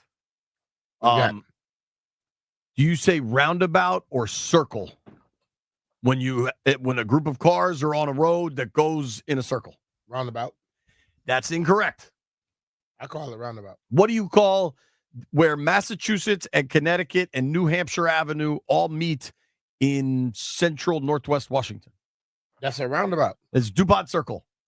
It's a roundabout. It's DuPont Circle. I don't care what they call DuPont Circle. It's a damn roundabout. We had a lot of people. If you want to have a circle, JP, you can't get off a circle. It's just a circle. When you go around, you can get off of it. That's called a roundabout. So if you want to have a circle, you'll be stuck on that the SOB all day. It's a traffic circle. No, it's a roundabout. Why are they called circles then? Because it's normally shaped like that, but you got exits off of different points. I mean, they're literally called circles. It's Ward a roundabout. Circle, Logan Circle. It's a roundabout. I think it might be a roundabout in Virginia and DC and Maryland. It's a circle. This might be like the Popeyes have good service in Maryland, in Virginia. In Maryland, it's a roundabout. I said this yesterday. I said in Maryland, I've always seen roundabouts, and DC is the only time I've ever seen a circle. There's a circle about a mile from my house, and it's a circle. And the guy yesterday tried to say it has to have lights. It doesn't have lights. It's just a circle. Well, just I know a traffic circle. When you go to the MVA to take your driver's test, they don't say when you approach a circle. They say when you approach a roundabout, the traffic inside they say of roundabout in England. We don't live in England. Most of the things that we have here comes from the English. That's why we do a lot of things. Wherever someone came and established, they brought their stuff with them. It's not like we got everything over here and nothing from anywhere else. I'd rather talk about Jamon Davis, frankly, than the roundabout traffic circle debate. Well, you brought it up. I know. We did this for like so I think somebody sent me a text saying roundabout or circle. And I was like, what the hell are they talking about? Let's get a question from a Steelers fan. Hello, Daniel. Hello, what's up? What's up, dude? What y'all think that's gonna happen on Sunday? We're gonna whoop y'all ass. Huh? We're gonna whoop y'all ass. You're not gonna whip nobody, man. You All guys right. haven't faced a real top tier defense. Who have you faced yet? Didn't we shut down Atlanta, and then we beat the Chargers, and we smacked on the Jets? Who you lost to? The Jets suck. Yeah, the Jets suck. Okay, you said what? Who'd you lose to? Okay, we lost to the Cowboys and the Colts with Fields. And both of them suck. They're Okay, and we Shetland got ponies. Y'all lost That was to also two. week Y'all lost one to two when- Shetland ponies. Week 1 when you beat Atlanta, that was Kirk's first game back from the Achilles. Okay. And then haven't you guys been a bunch Seriously, of sorry teams? the best win Let you me ask you, got I'm is gonna ask you a Chargers. question, man. And What you is lost to the area Cowboys. code in Pittsburgh? Area code Yeah. 412. Yeah. Try 412 at whatever radio station want to hear you. Yo, there was a dude on the Junkies this morning that hosts Afternoon Drive in Pittsburgh. Sounds like he just ate a box of Marlboro Reds for breakfast. He made my voice sound like I could sing alto. Call that guy. Good luck, Danny. Hope you get your ass kicked. Andre's in Alexandria. What up, Dre? What up, guys? All four of you guys. What I up? got basically two questions for B. Mitch. I'm curious about his opinion. Now, you remember William the Perry refrigerator, right? How they use them on offense? Yeah. Yeah, we got a 320-pound fullback we don't use to save B. Rob's legs because his knees is a little banged up. So to take some pressure off him for short yardage and goal line, we need to use that 320-pound fullback for that and give B. Rob's legs some Who rest. is that? And his name, Deron Payne. Nah, man, that don't work for everybody. William Refrigerated Perry was the only guy that they were able to do something consistently with in the history of the NFL. And you want me to just say I'm gonna throw somebody back there and they're gonna become that guy now? I doubt it. No, not exactly like him, but you can use him the same way. There's only Why? one Perry. But can I ask a question?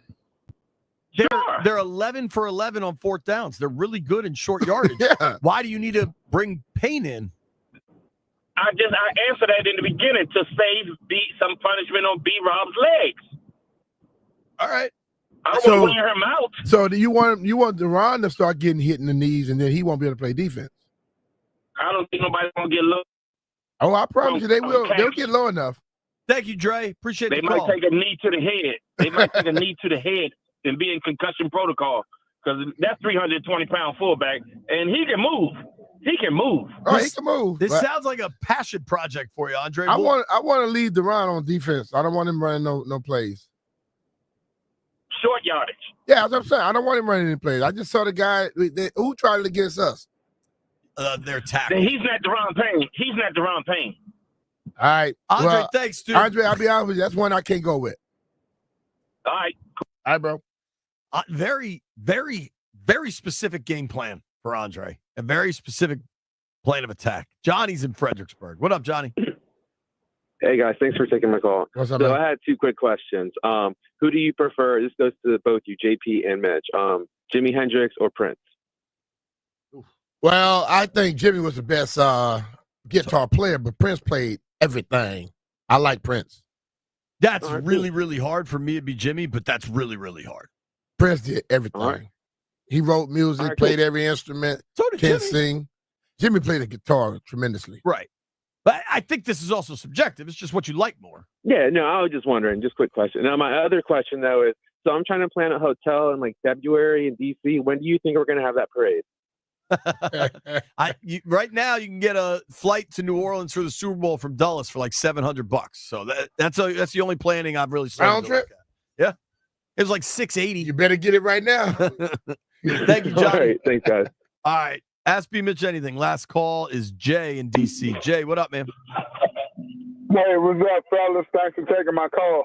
Hey, I got one for you, JP, but then I got these last two closing out with Brian. So, JP, I called you a couple weeks ago, and you didn't know that the prices online for a game ticket was per ticket. Yeah, that was a tough day for me. Yeah, have you figured Nah, but so look, two questions, B Mitch. One is off topic football. Yep. And then the other one is football. So I had a question yesterday. I was watching Hoodlum, you know what I'm saying, with Fishburne. And I'm trying to figure out who go harder, man, as a gangster, man. Was it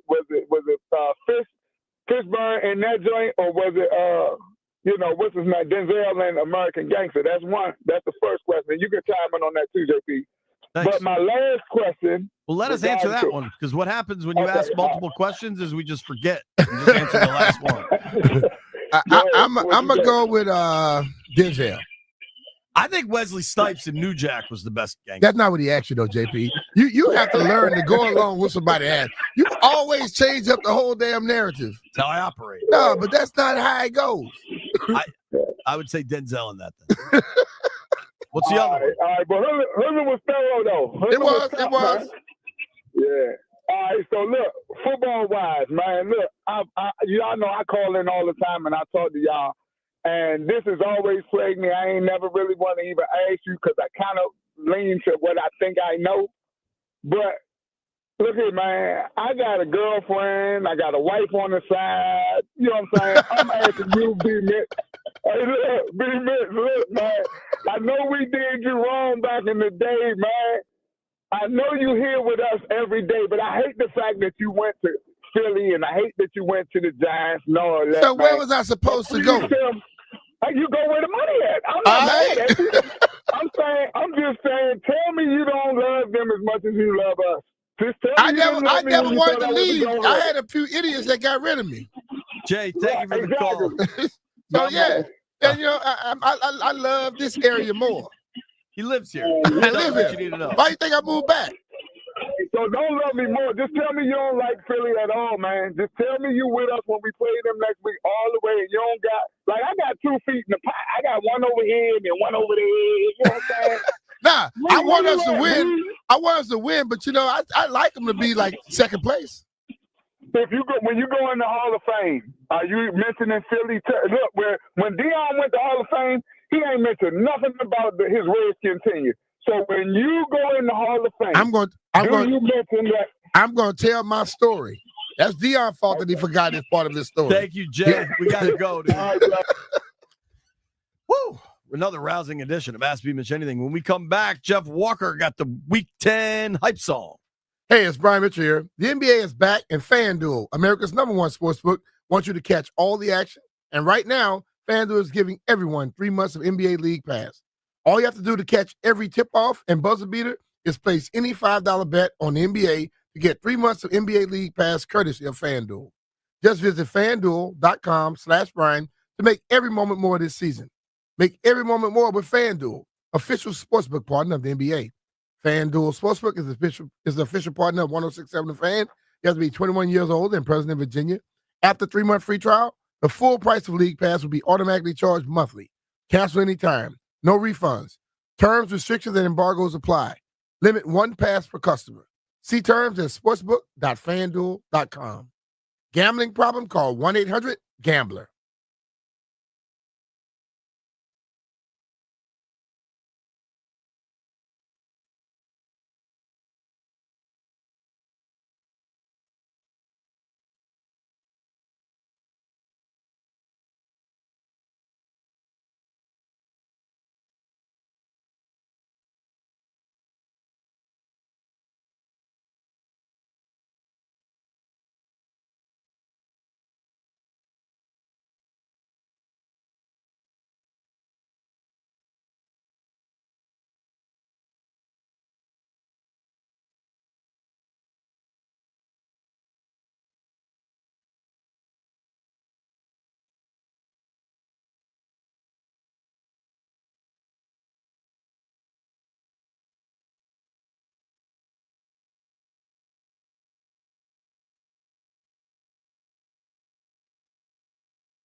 It is a Scotty's Vodka Rebel Friday, powered by Scotty's Handcrafted Vodka.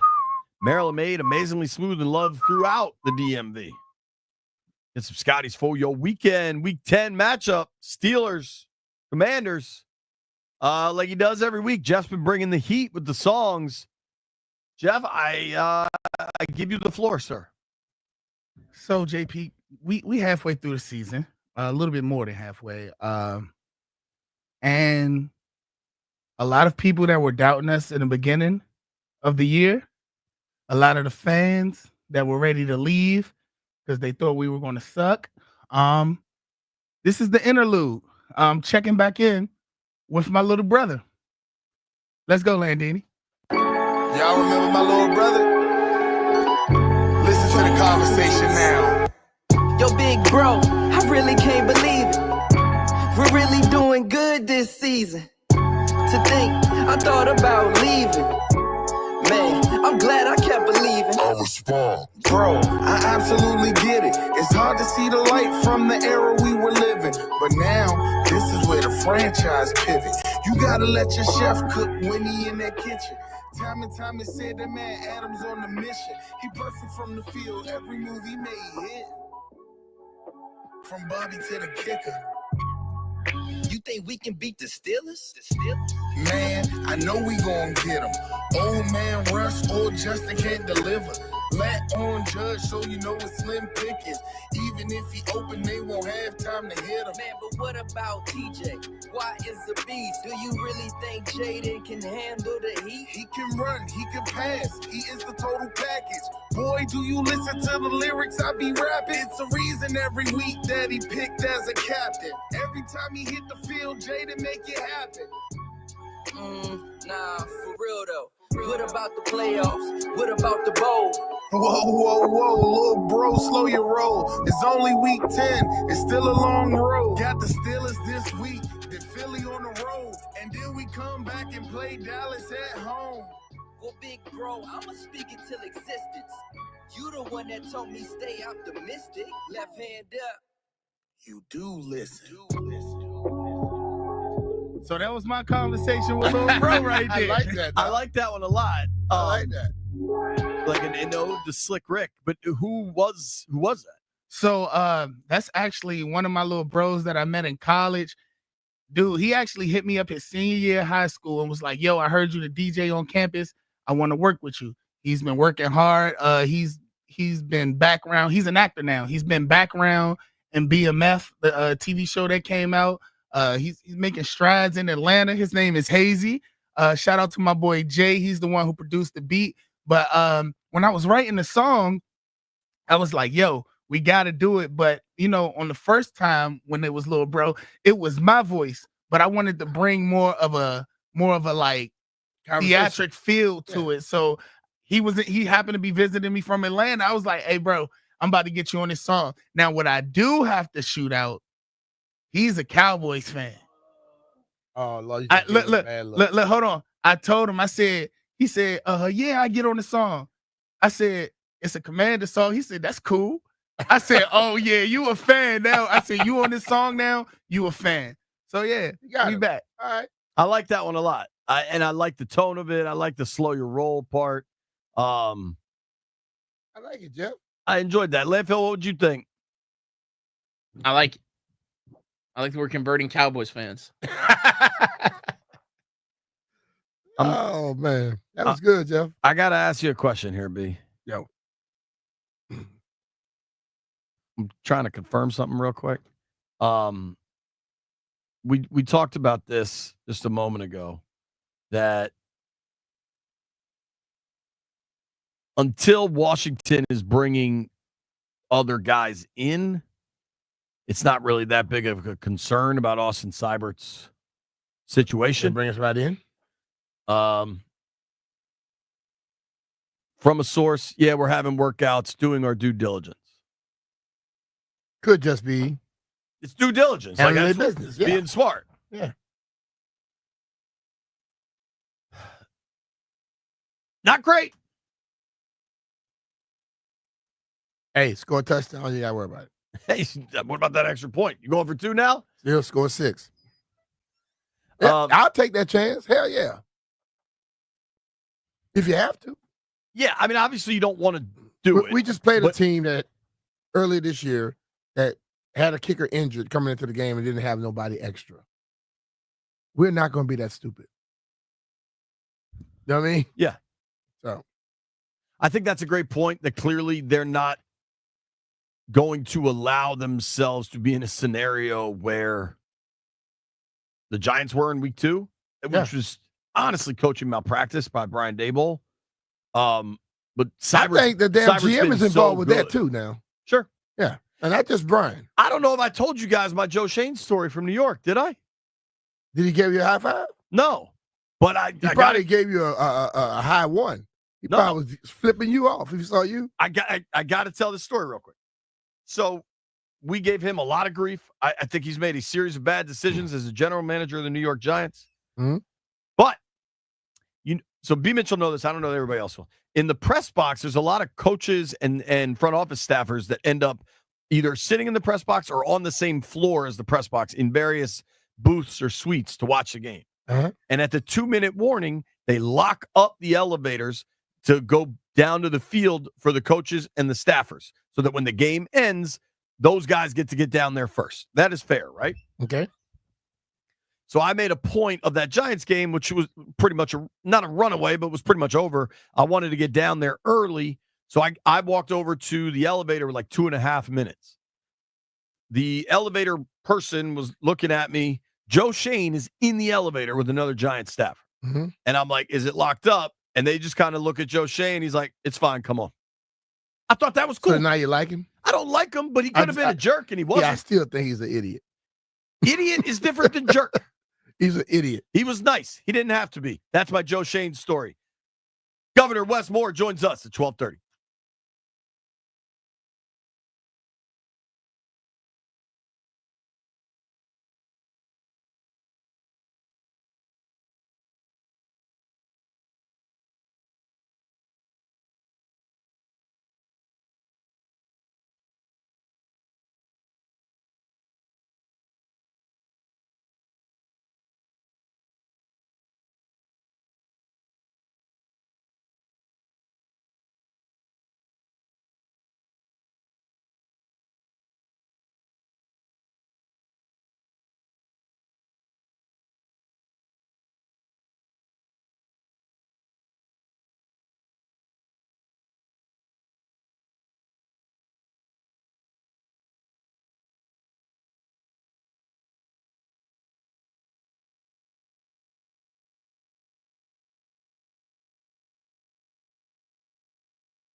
This sports update presented by Gridiron IT.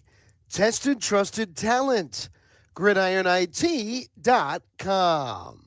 Well, we've got a busy weekend ahead. First, the Caps are rolling. They're 9-3 to open the season. Washington welcomes Pittsburgh to town tonight at 7:30. They then head to St. Louis for a 7 o'clock puck drop tomorrow. You can listen to both on the Fan. Now, tomorrow's broadcast will follow coverage of Hokies football. The Wizards are at the Grizzlies tonight at 8. Listen on Bloomberg 99.1 FM. Sunday, Washington is at Orlando at 6. That's on the Team 980. College hoops. Maryland welcomes Mount St. Mary's tonight at 8 on the Team 980. Virginia Tech taking on USC Upstate tonight at 7 on 1580 AM. Georgetown welcomes Fairfield Saturday at 4 on 1580 AM. And the Maryland women host Duke Sunday at 1 on the Team 980. College football. Virginia Tech bringing Clemson to Blacksburg for a 3:30 kick. Coverage at 1:30 tomorrow here on the Fan. And Maryland looks to knock off number 1 Oregon tomorrow out west. Coverage at 6 for a 7 o'clock kick on the Team 980. Federal Integrators, are you looking to beef up that roster? Well, Gridiron IT, the leading provider of IT talent across the country, can help. You know the game, they know the players. Choose Gridiron IT as your trusted partner and build your winning team together. Tested, trusted talent. GridironIT.com. From the Crop Medcalf 5-Star Sports Desk, this is Adam Pohl on the Fan.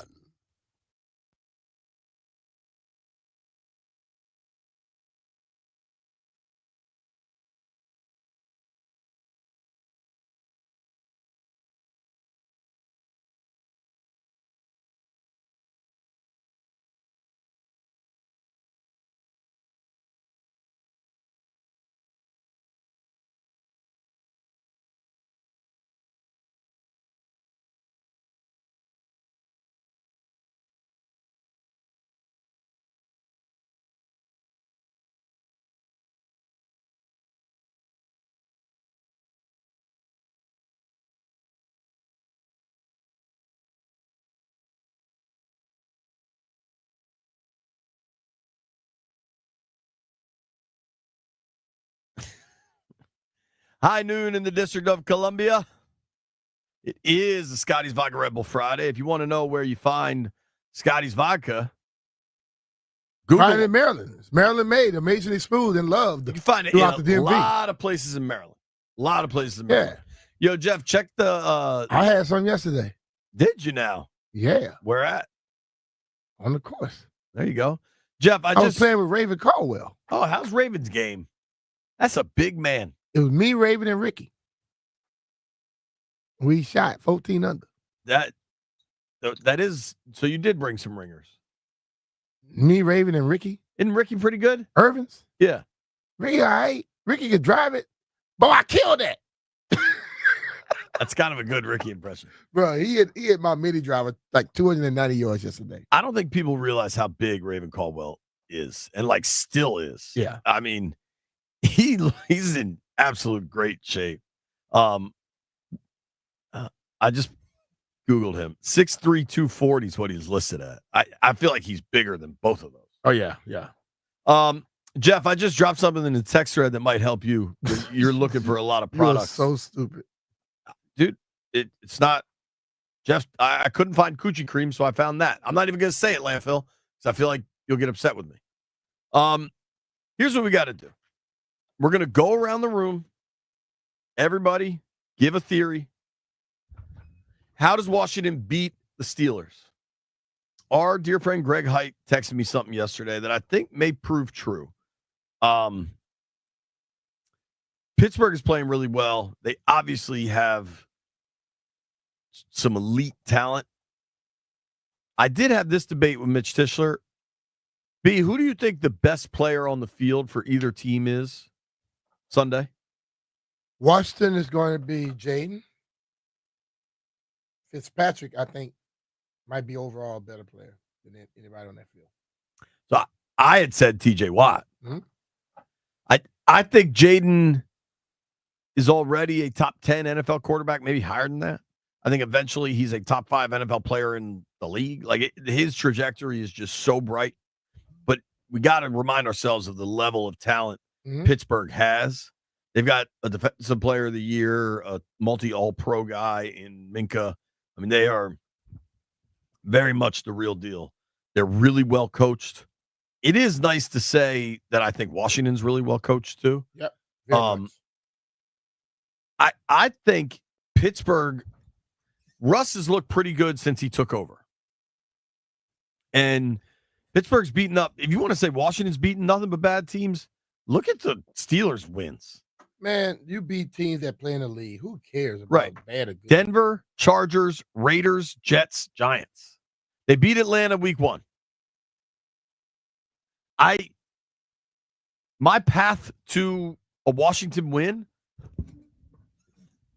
and this may be kind of surprising, just get up and down and score. I don't know that Pittsburgh and Russ Wilson are equipped for a highly efficient Washington offense. I think what Pittsburgh wants to do is grind you down, run the ball, get a lead, let their pass rushers take over. Yeah. And I think you flip that script.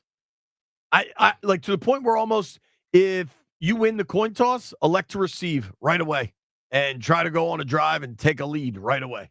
Yeah. And just foot down on the gas pedal offensively throughout. Let Jaden cook. I think that's my path. You're totally right about it because what they do when they get up on teams and teams have to start passing, that is when JJ and Highsmith, that's when they make their name. They just pin back and come at you. But if they have to worry about both things happening at the same time, then they're not the same group. I'm telling you. Right. If Pittsburgh and Russ Wilson have to press, I don't know how well that goes for them. They're not great on third downs. Their red zone percentage, they are almost last in red zone scoring. Now, it's tough because I don't know what those numbers look like in the 2 games with Russ at the helm compared to Fields. Brian, we all kind of said the same thing when Tomlin made the decision to go to Wilson. Like, gosh, you got a quarterback that's winning games. How can you just bench him? The pass game was so ineffective with Fields. Yeah. Dude, this is bananas. In 4 of his 6 starts, they passed for 134 yards or fewer. Twice, they had 110 pass yards. Well, that's why they made the move, Jay. Yeah, it's they're averaging 260 a game since Russ got there. Yeah. I think that's the ultimate thing. Tomlin knew if we don't have some aspect of the vertical passing game, we are going to be in trouble. And Russ gives you that capability. So that's why they moved to him.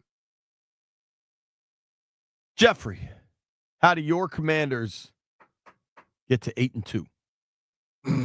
Protect the ball, how we have been doing it. Every time we play a team with a high-powered offense, I always say this. We get 1 turnover, we win by 2 touchdowns. I think we have established ourselves as a team that we can shoot out with the best offenses in the league.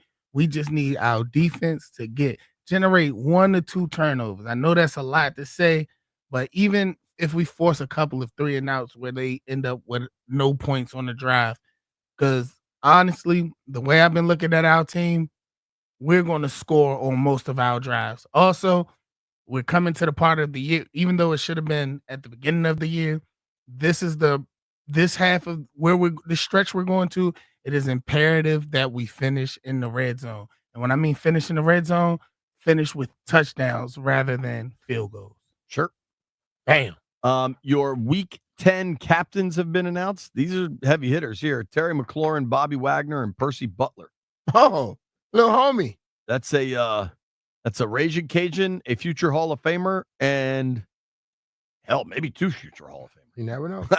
I mean, Terry's numbers all of a sudden are on a very different trajectory now that there's a real quarterback there. Dan Quinn should be talking any minute. Get an update on Brian Robinson, get an update on Marshon Latimore, get an update on Austin Seibert, honestly. Leadville, what's your path for Washington to beat Pittsburgh? I think they have to run the ball effectively. They've got to keep control. They've got to eat the clock, grind it down. one of the things that I remember most about Russell Wilson, I know he's not like the same guy that he was in 2014, but that dude, he gets leads, or even if they're losing late in the game, Russell Wilson is totally capable of making plays and going out there and beating you. So I feel like they've got to limit the amount of time that he has available to do that, and you gotta run the ball and you gotta keep the clock moving. Russ can play, and you'd like to have possession and be able to grind this thing out late rather than chase it. Pittsburgh's a really good team. That doesn't necessarily mean that Washington can't beat them. I think they have the right mindset that it's not. This is not an unwinnable scenario. B, I don't know if you have your specific way for them to win this weekend. I know you always think it's about players. Well, it's about the players. I think ultimately they have to run the ball effectively. I believe they have to do that. I think the turnover thing is key.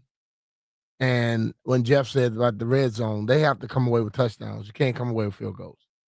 I think if Washington get touchdowns, they put the Steelers in a bad position to try to play. I think this team has shown how high-powered they can be. I don't believe Pittsburgh is built the same way. Also, one more thing. Yes, we got to get the ball first. If it's a chance for us to get the ball, if we first, win the toss, we always defer anyway. Yeah, but I just feel as though when we played the Giants last week, it just seemed like it was just taking momentum out of us, like in the first couple of drives, because they was just running through us. I just think we a team that started better on offense first. You are right. The Giants were running the ball really well, and Daniel Jones turned it over. Even the Panthers, if you go back a couple games, opened it really well, and then Fowler was able to generate that turnover. Maybe you can't rely on a turnover, right? I think even like the Bears game, they were way better than Chicago. Chicago has a really good defense. Caleb was god awful in that game, though. I don't think Russ will be bad like Caleb was. Washington is so efficient. If you look at their EPA numbers and kind of the advanced efficiency numbers, they are so damn good that you're right, Jeff. You definitely don't want to let Pittsburgh start running the ball early because the Steelers offensively run the ball really well. They are in the past 2 games. Let me pull this up. In the past 2 games, they've gone for 167, 149, and 183 on the ground. Now, the 183 was still with Fields. Since Russ has taken over, there's been real balance. It's a different ballgame, but Greg texted me this yesterday. He's still Russ Wilson. He's still an alien. I don't know if he's still an alien. I don't think Mike Tomlin would tolerate.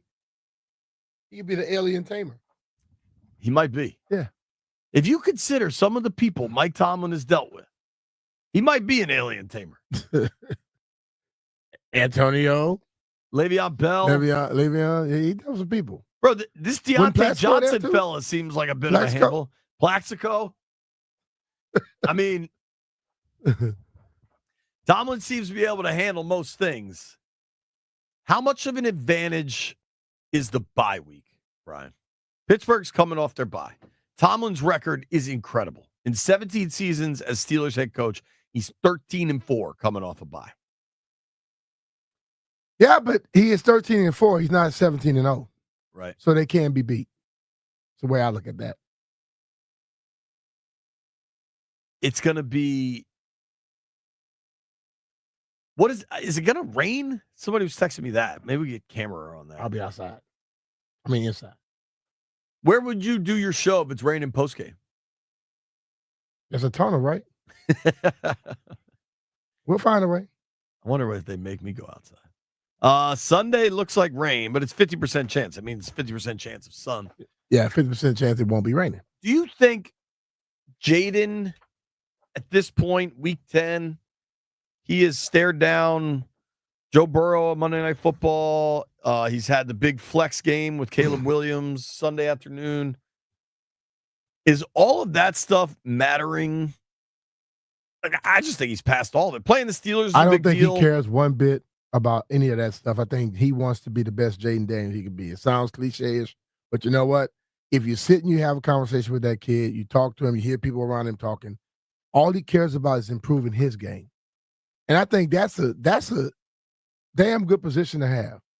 You know, if you put your life through everything, I got to always compete against somebody, always, be better than this person, you're straining yourself. If you just become better, be who you are. And if you begin to make yourself better and better and better, hell, all of a sudden, they have to try to keep up with you. You get what I'm saying? Yeah. You compete with you. Don't worry about the rest of the people. And if you're good and every day you try to get a little bit better, those guys that are trying to compete with you, they're going to be in trouble. That's what I see. Yeah, and I think they have that buy-in in the room. It was really, really fascinating listening to Terry talk about what this brotherhood means, and Cosme talked about it also. And I understand the world enough that most folks are highly cynical of that kind of stuff. Mm-hmm. But what Cosme said, it's this feeling where you're never going to stop fighting. Yeah. And he said in the past, there's just been far too many times where we don't have that and something goes wrong and then it starts to compound upon itself and you don't keep going. It goes back to all the little things they were doing in all season when they were doing this, Navy SEALs, that type of stuff where it's a building aspect of making your team feel better, a culture building type thing where they couldn't lift that damn big old log by themselves. You had to depend on somebody next to you. The way they go into practice and all this. Now, all of a sudden, if I know you and I are going through the same tough situation. Yeah. When I get in the game, I don't doubt you. If the other guy is half-assing and nobody holds him accountable, I get in the game, I don't know if he can do it or not. You know what I'm saying? So I think they all understand that person next to them is depending on them to be their best and vice versa. And if you keep doing it like that, you start winning games, man. It's what Zach Ertz said the other day. In the NFL, you're either coaching it or you're allowing it. Totally. And when you get a little crack in your windshield, you got to take care of that thing right away because it'll just grow and grow and grow. And then eventually your windshield is just shot. That's life in the NFL, man. Like the second guys are dogging it or position coaches are allowing guys to do whatever they want, or the coaches will BS each other. Like coach will teach one thing and then his boss will say, what the hell are you doing to the player? And the coach won't back the player up. Like there's all these ways things start to go sideways. Yeah. And right now, Washington is airtight, man. Mm-hmm. None of that stuff is happening. And I think that is probably the most encouraging of all of it is not only is this team growing and winning, and maybe you've got the best young quarterback in the NFL, but they're also doing it the right way. Yeah. Because they do it the right way together. Go back to 2012 when Robert was a rocket ship, and it was really exciting, but there were all the seeds of unrest. They had a bunch of little cliques. Instead of everybody fighting for the same thing and everybody believing in each other and wanting each other to succeed. None of that. They wanted one guy to succeed. A quick story from the locker room yesterday that I noticed. So Jaden on Wednesdays has to do all his media and stuff. Thursdays, he gets to hang out a little bit. And so the guys are all there. And then there's special teams meetings at, I'll say 3:45. I can't remember exactly.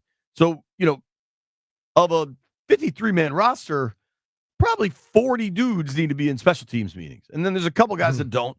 And so Jaden was kind of hanging out as that guys were clearing out. And he was sitting over there talking to Zacchaeus. But then Zacchaeus got up and Biotish sat down. So Jaden just kept BSing with Biotish. Mm-hmm. In the old days, and I'm not saying one way is definitively correct, but when they allow the locker room to be divided up by position groups, there is inherently a lot less kind of talking to other people and bumping into random other people. Jaden's locker is next to Jeremy Chin. Biotish is next to Zacchaeus, who's next with Sanders still in the middle. It's different. Yeah. It's all moved around and kind of fun. Nobody go anywhere. The governor, Wes Moore, joins us next. Hey, it's Brian Mitchell here. Every Friday night, FanDuel is giving all customers a bigger payout on select NBA first bets. First bets lets you get in on the action from the opening tip. You can bet on things like who will score the first basket, which team will be the first to 15 points, and so much more. And best of all, you don't have to wait the whole game to see if you won. Just look at Fridays First in the FanDuel app to find your profit boost. Visit fanduel.com/Brian to claim your Friday First profit boost. Make every moment more with FanDuel, an official sportsbook partner of the NBA. FanDuel Sportsbook is the official partner of 106.7 The Fan. You have to be 21 years old and present in Virginia. Opt-in required. Max wager amount applies. Bonus issued as a non-withdrawable profit boost tokens. Gotta say it. Restrictions apply, including token expiration. See terms for both offers on sportsbook.fanduel.com. Gambling problem? Call 1-800-GAMBLER.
I'm Toby Altizer with your sports update on the Fan. The Commanders will take on the Steelers on Sunday. It doesn't look like Marshon Latimore will make his debut on Sunday, though. Once again, today he was not practicing. He was working on a side field. Also, the Commanders worked out kicker Matt McCrane today. Austin Seibert is dealing with a hip injury. College football tomorrow. Virginia Tech taking on number 23 Clemson at home. 3:30 kickoff. You can hear that game right here on the Fan. And Maryland hosting number 1 Oregon at home tomorrow. 7 p.m. kickoff. You can hear the game on the Team 980. College hoops tonight. Virginia Tech taking on USC Upstate at 7 o'clock. You can hear that game on 1580 AM. And Maryland hosting Mount St. Mary's at 8 o'clock. You can hear that game on the Team 980. Wizards basketball tonight taking on the Grizzlies in Memphis. 8 p.m. tip-off on Bloomberg 99.1. And hockey tonight. The Capitals hosting the Penguins at Capital One Arena. 7:30 puck drop. You can hear the game right here on the Fan.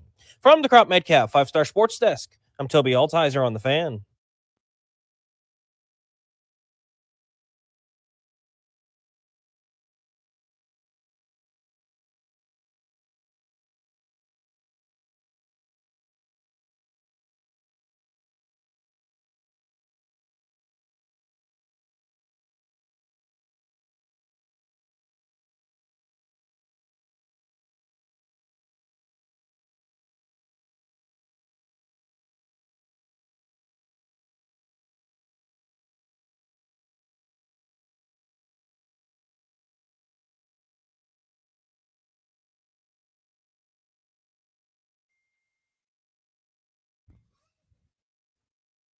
Oh, the LBC.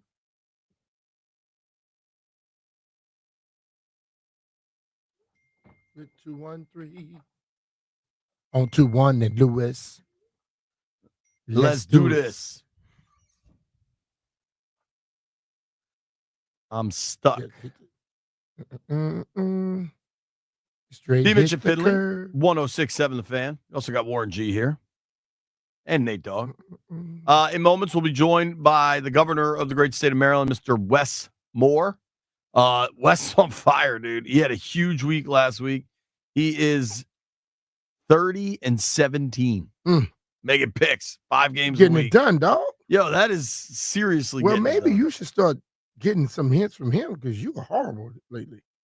I am. You're not wrong. I'm telling you the truth. Well, in my defense, last night I took the Ravens. I can't. All I ever want to do is take underdogs. I thought, you know what?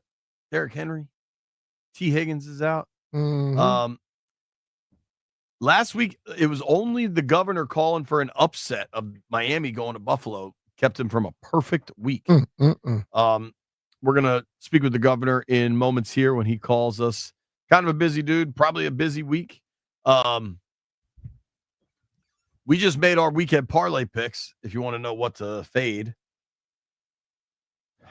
Jeff, have you taken the Commanders every game? Almost. Yes.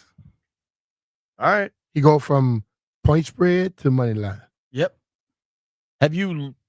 I mean, I know they've lost 2 games. Did they cover in Baltimore? I don't even remember.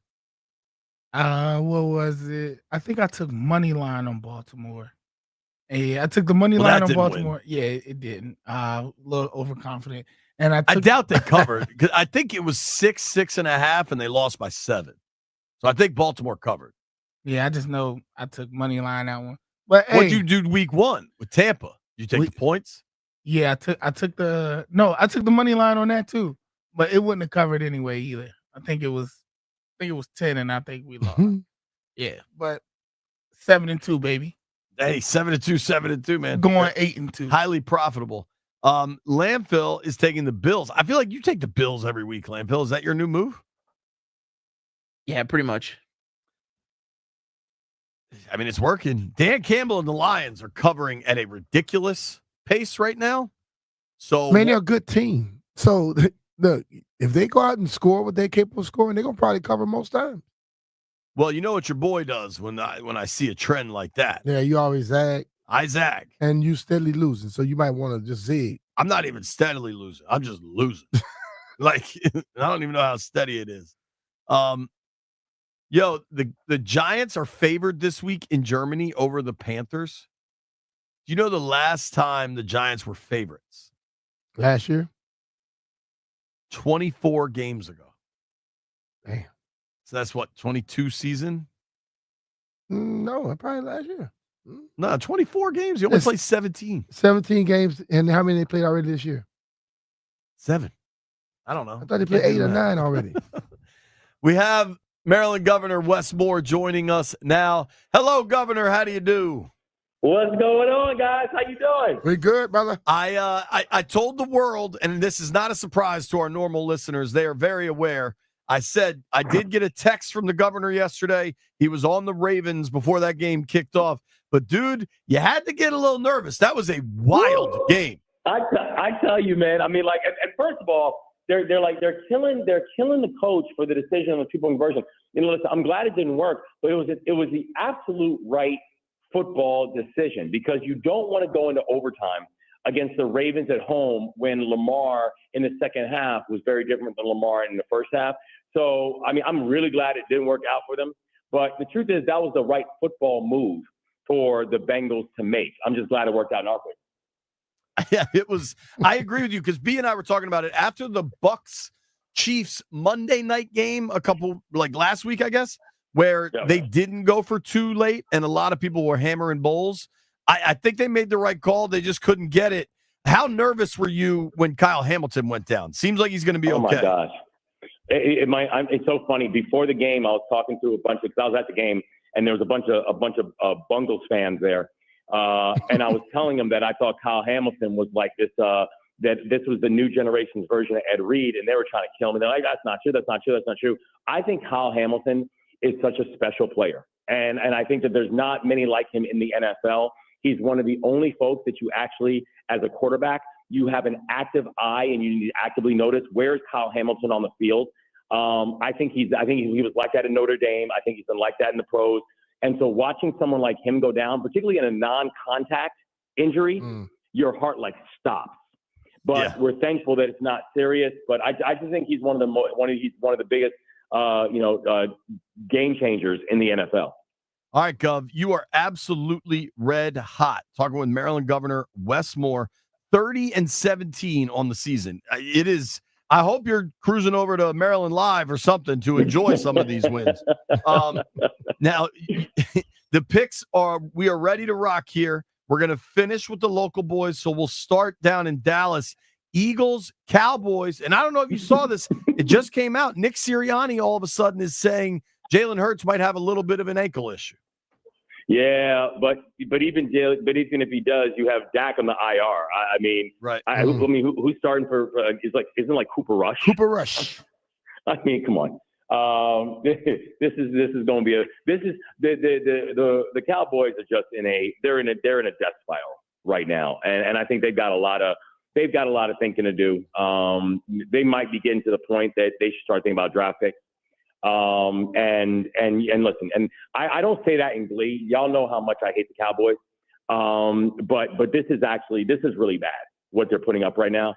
And so I did hear about Hurts. And I think that when you look at what Saquon Barkley just continues to do at a very high level, that you see how the Eagles, they still have a very real coaching problem, but the Cowboys, their problems are just so layered at this point. I think the Eagles get this one.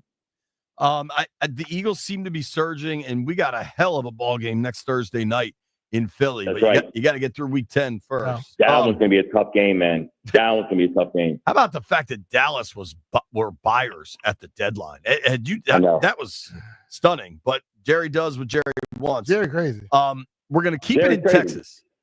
A hell of a Sunday night football game coming up. Lions, Texans. I think this one should be really good. I think this is probably going to be the most exciting game of the week. Actually, maybe except for the Commanders Steelers, and I'll talk about that one in a second. But this one's going to be a really exciting game because you have two teams that when they are on, they are two of the more dangerous teams in the NFL, and I think it's just about consistency for both of them. Because I mean, take a look at the Texans. I mean, but the Texans are 6-3 now. They're playing well.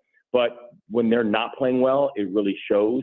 And I think the Lions are just showing a level of grit and toughness that I think you got to pay attention to. And so I'm going with the Lions on this one. I do think if the Texans come out and play the way that the Texans have played this season, they're going to make this thing much more complicated. But I think that the Lions are just going to show a measure of continued toughness. And by the way, I got to say, they had some really good acquisitions in these past weeks. And you know, when Hutch was out, you're always, if you're a Lions fan, I'm sure your heart stops. Yeah. But the Lions were very quick to respond in order to make some really good acquisitions that I think help them make for that. So I think the Lions pull this one off. I think that could be a really fun game. Yeah. Houston has been good, but never fully clicked, and you wonder if that's coming. Another team that hasn't fully clicked, I would say, the Niners. You might be getting Christian McCaffrey back, going to Tampa to take on the Bucs. This is a battle of teams that are going to have to start positioning themselves for playoff runs. Who you like, Niners, Bucs? I'm going Niners on this one, but a lot of it's because of what you just mentioned is you know, as you're getting to this point of the year, one of the first things you look at, even before record, even before strength of schedule, is you look at injuries. Yeah. And the Tampa Bay is just kind of beat up right now. You know, you got Goodwin out for the season. Evans looks like he's going to be out and for the game. And even if Evans is not out for the game, the one thing we do know is that he's hobbled. And so the first thing you look at for a lot of these games is the injury report. And I just think that the Buccaneers injury report is really complicated. That's been part of the problem with the Niners in the first half of the season, where the Niners injury report was just ugly. And because it starts with Christian McCaffrey. Now that he's off that list and it looks like he's going to play, I think you've got to go with the Niners with it. Even if McCaffrey doesn't get the amount of touches because he's, you know, they're probably going to be relatively slow to work him back. I just think he gives them an extra jolt, an extra boost, and an extra option that makes them complicated. And Purdy needs him because I think he has been shown that he is a good quarterback. He is not an all-pro like he showed last year. He had a lot of weapons, but he's getting his weapons back.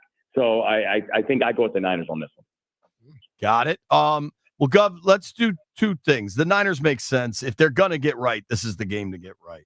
Now, you've got a first-place battle in Landover on Sunday. All right. Russ Wilson, Pittsburgh Steelers coming to town. Washington Commanders at 7-2. They're coming off a season sweep of the Giants. I imagine Prince George's County will be rocking. If there is a hotel room within 10 miles of that stadium, it is sold.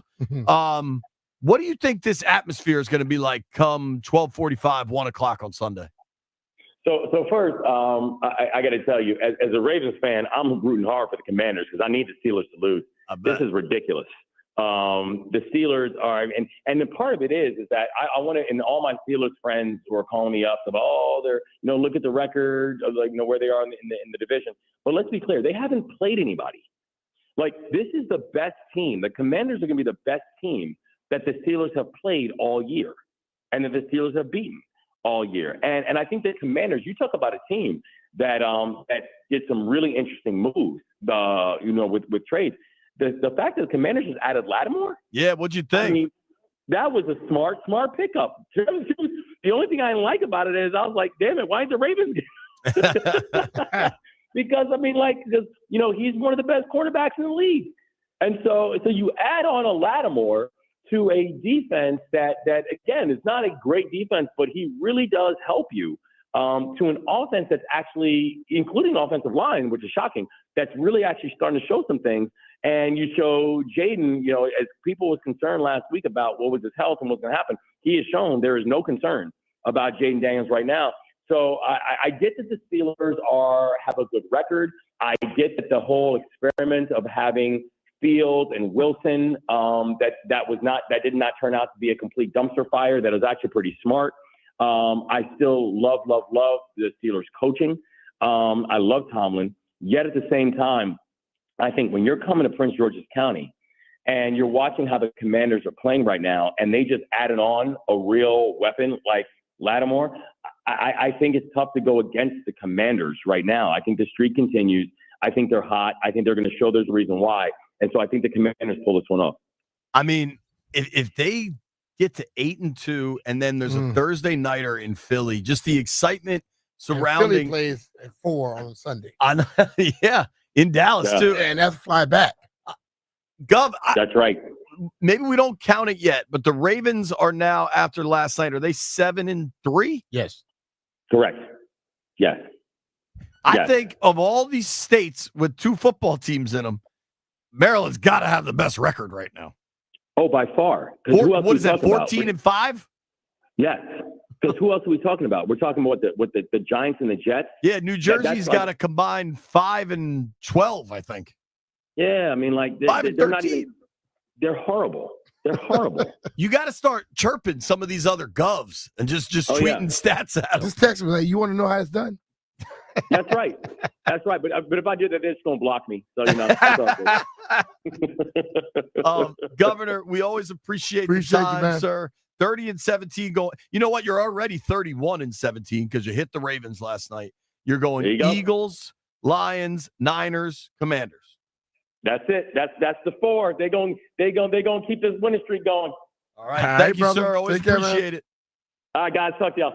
All right. Maryland Governor Wes Moore says the Commanders are going to keep it going. Keep it going, son. Nobody go anywhere. Gus Frerotte joins us at 1 o'clock.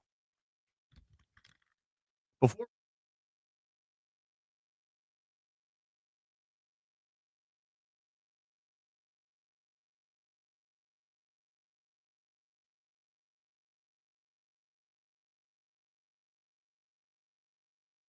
Hey, it's JP Finley, and we tell you all the time about the great work Paul Henry has done for me and B, and we mean it.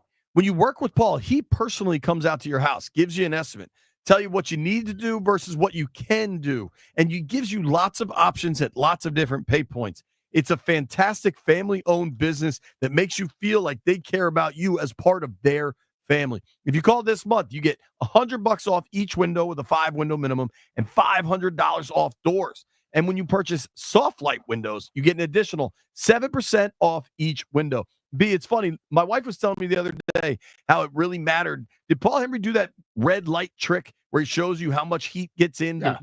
I mean, stuff like that stuck with my wife, and we've now done our windows 3 years ago. Mm-hmm. That's the difference. Yep. And Paul came to my house. He did windows. He did doors, garage doors. I got him doing a breezeway for me. He does a great job. You know, one thing about me, I don't want you in my house if I can't trust you, if I don't believe in you, and you don't do a damn good job. He does an excellent job, and he's done it for me totally. You know, from windows, like I said, to doors, even the garage doors. Now, I'm marveled by the doors every time they open up because my other garage door, you can hear it from the house. Now, you can't hear these doors at all. They're so quiet. Call Paul right now for $100 off each window with the 5-window minimum and $500 off each door. And when you purchase Soft Light windows, you'll get an additional 7% off each window. Contact Paul Henry's Window Installation today and tell him B. Mitchell Finney sent you. PaulHenry'sWindows.com. Your clear home improvement choice.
All right, folks, the Battle of Pittsburgh is upon us.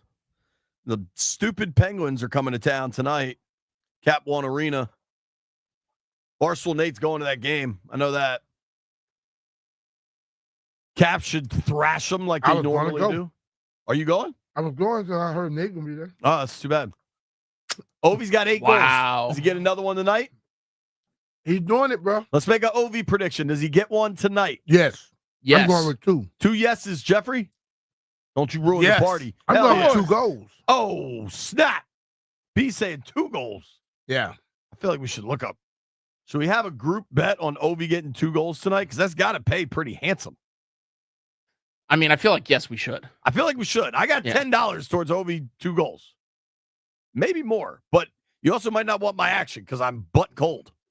Yeah, I was about to say, I don't think y'all want me to join in on that group bet. Yeah, me and Jeff are just chilling. Landfill will do it. Yeah. So Ovi's plus 115 to score 1 goal. I got to find player to score 2+ goals. Ovechkin plus 700. Yo, yes. I got $10 on that. No problem. So the stupid Pittsburgh Penguins tonight, then the Steelers on Sunday. The Battle of Pittsburgh. Let's all name one thing we hate about Pittsburgh. I've been there before, and it was damn near impossible to get a beer after 11 p.m. on a Sunday night. There's one thing.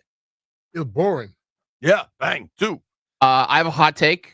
Put the fries on the side of the sandwich. Yeah. It especially if you're not eating it right when it's hot.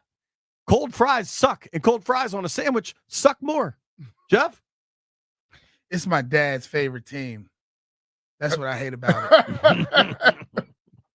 How is Mr. Walker going to handle a loss this week? Are you taking him to the game? Yeah, he's going to be there on Sunday. Awesome. It's just, I could finally talk trash to him confidently now. Like, when they were undefeated, I was like, yeah, we're going to beat y'all, but I couldn't really say it with my chest. It was like, yeah, we're going to beat y'all. Now it's like this Sunday, I'm like, yeah, we're going to punish y'all. And I really believe it this time. Like, it's not no. You ain't lying to yourself no more, huh? Nah, I'm not. We spoken into existence, B. Now we here. All right, Jeff, speak this into existence. Let's play the song again. Yeah, break schmake. I say we play it. If not, we'll play it at 1:45. Gus Frerotte joins the program next.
I'm Toby Altizer with your sports update on the Fan. This update is presented by Gridiron IT, tested, trusted talent.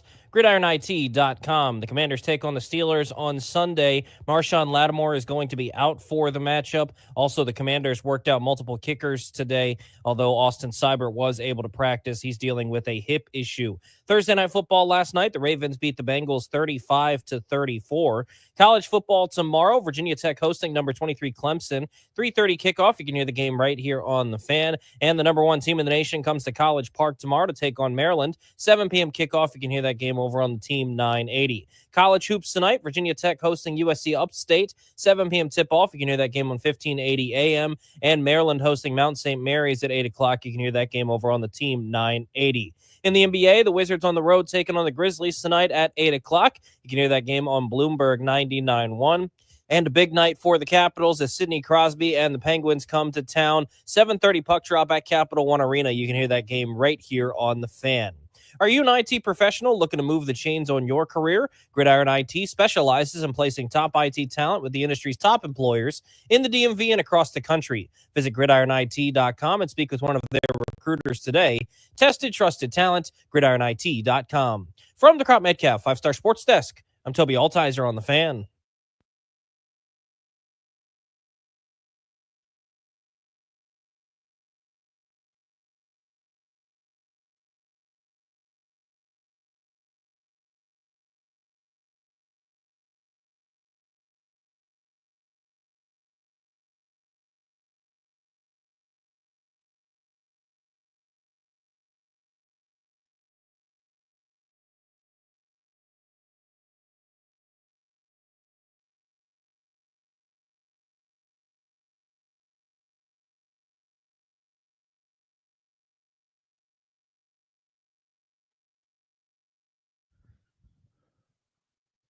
B. Mitch and Finley, 1067 The Fan on a Scotty's Vodka Rebel Friday.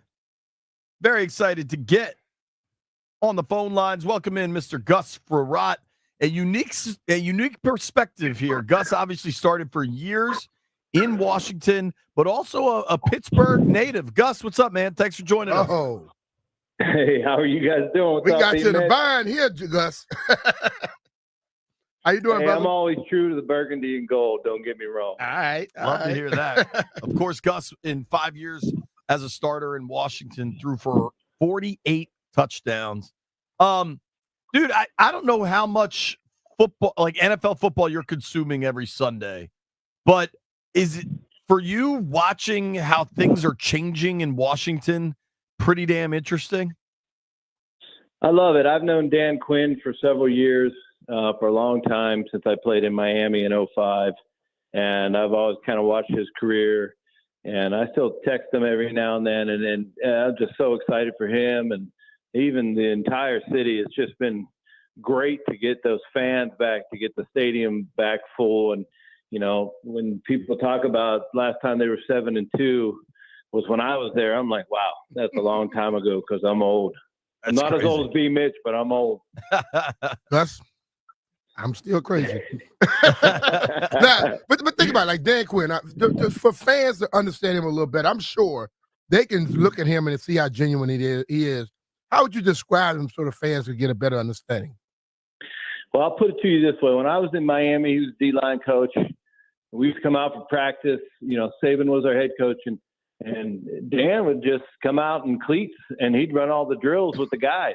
You know, he's just he's one of the guys, basically. He was always easy to get along with, always easy to talk to, and no matter what situation you put him in, he's friendly. He understands what people are going through, and then he can also be tough. You know, I think the experiences he's had as a head coach and a coordinator in this league has taught him some things. And I think a lot of people don't realize how hard it is to be a head coach, because you go from being a coordinator where you're just dealing with your side of the ball, and those are the only things you got to deal with, make sure those guys are playing well, to a head coach. And it's the whole organization now you got to deal with. And as we see year in and year out, there's not a lot of guys that can handle it.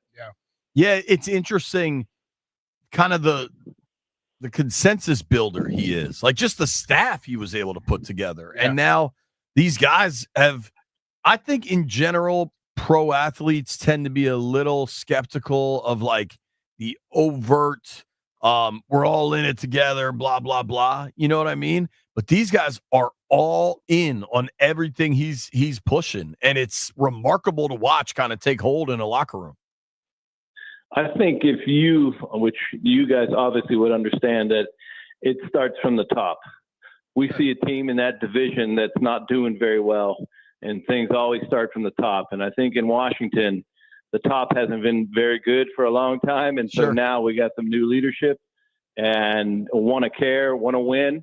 Yep. And I think that goes a long way with the rest of the organization. And when you feel like the people that are at the top of the organization have your back, then I think the confidence goes a long way with the team.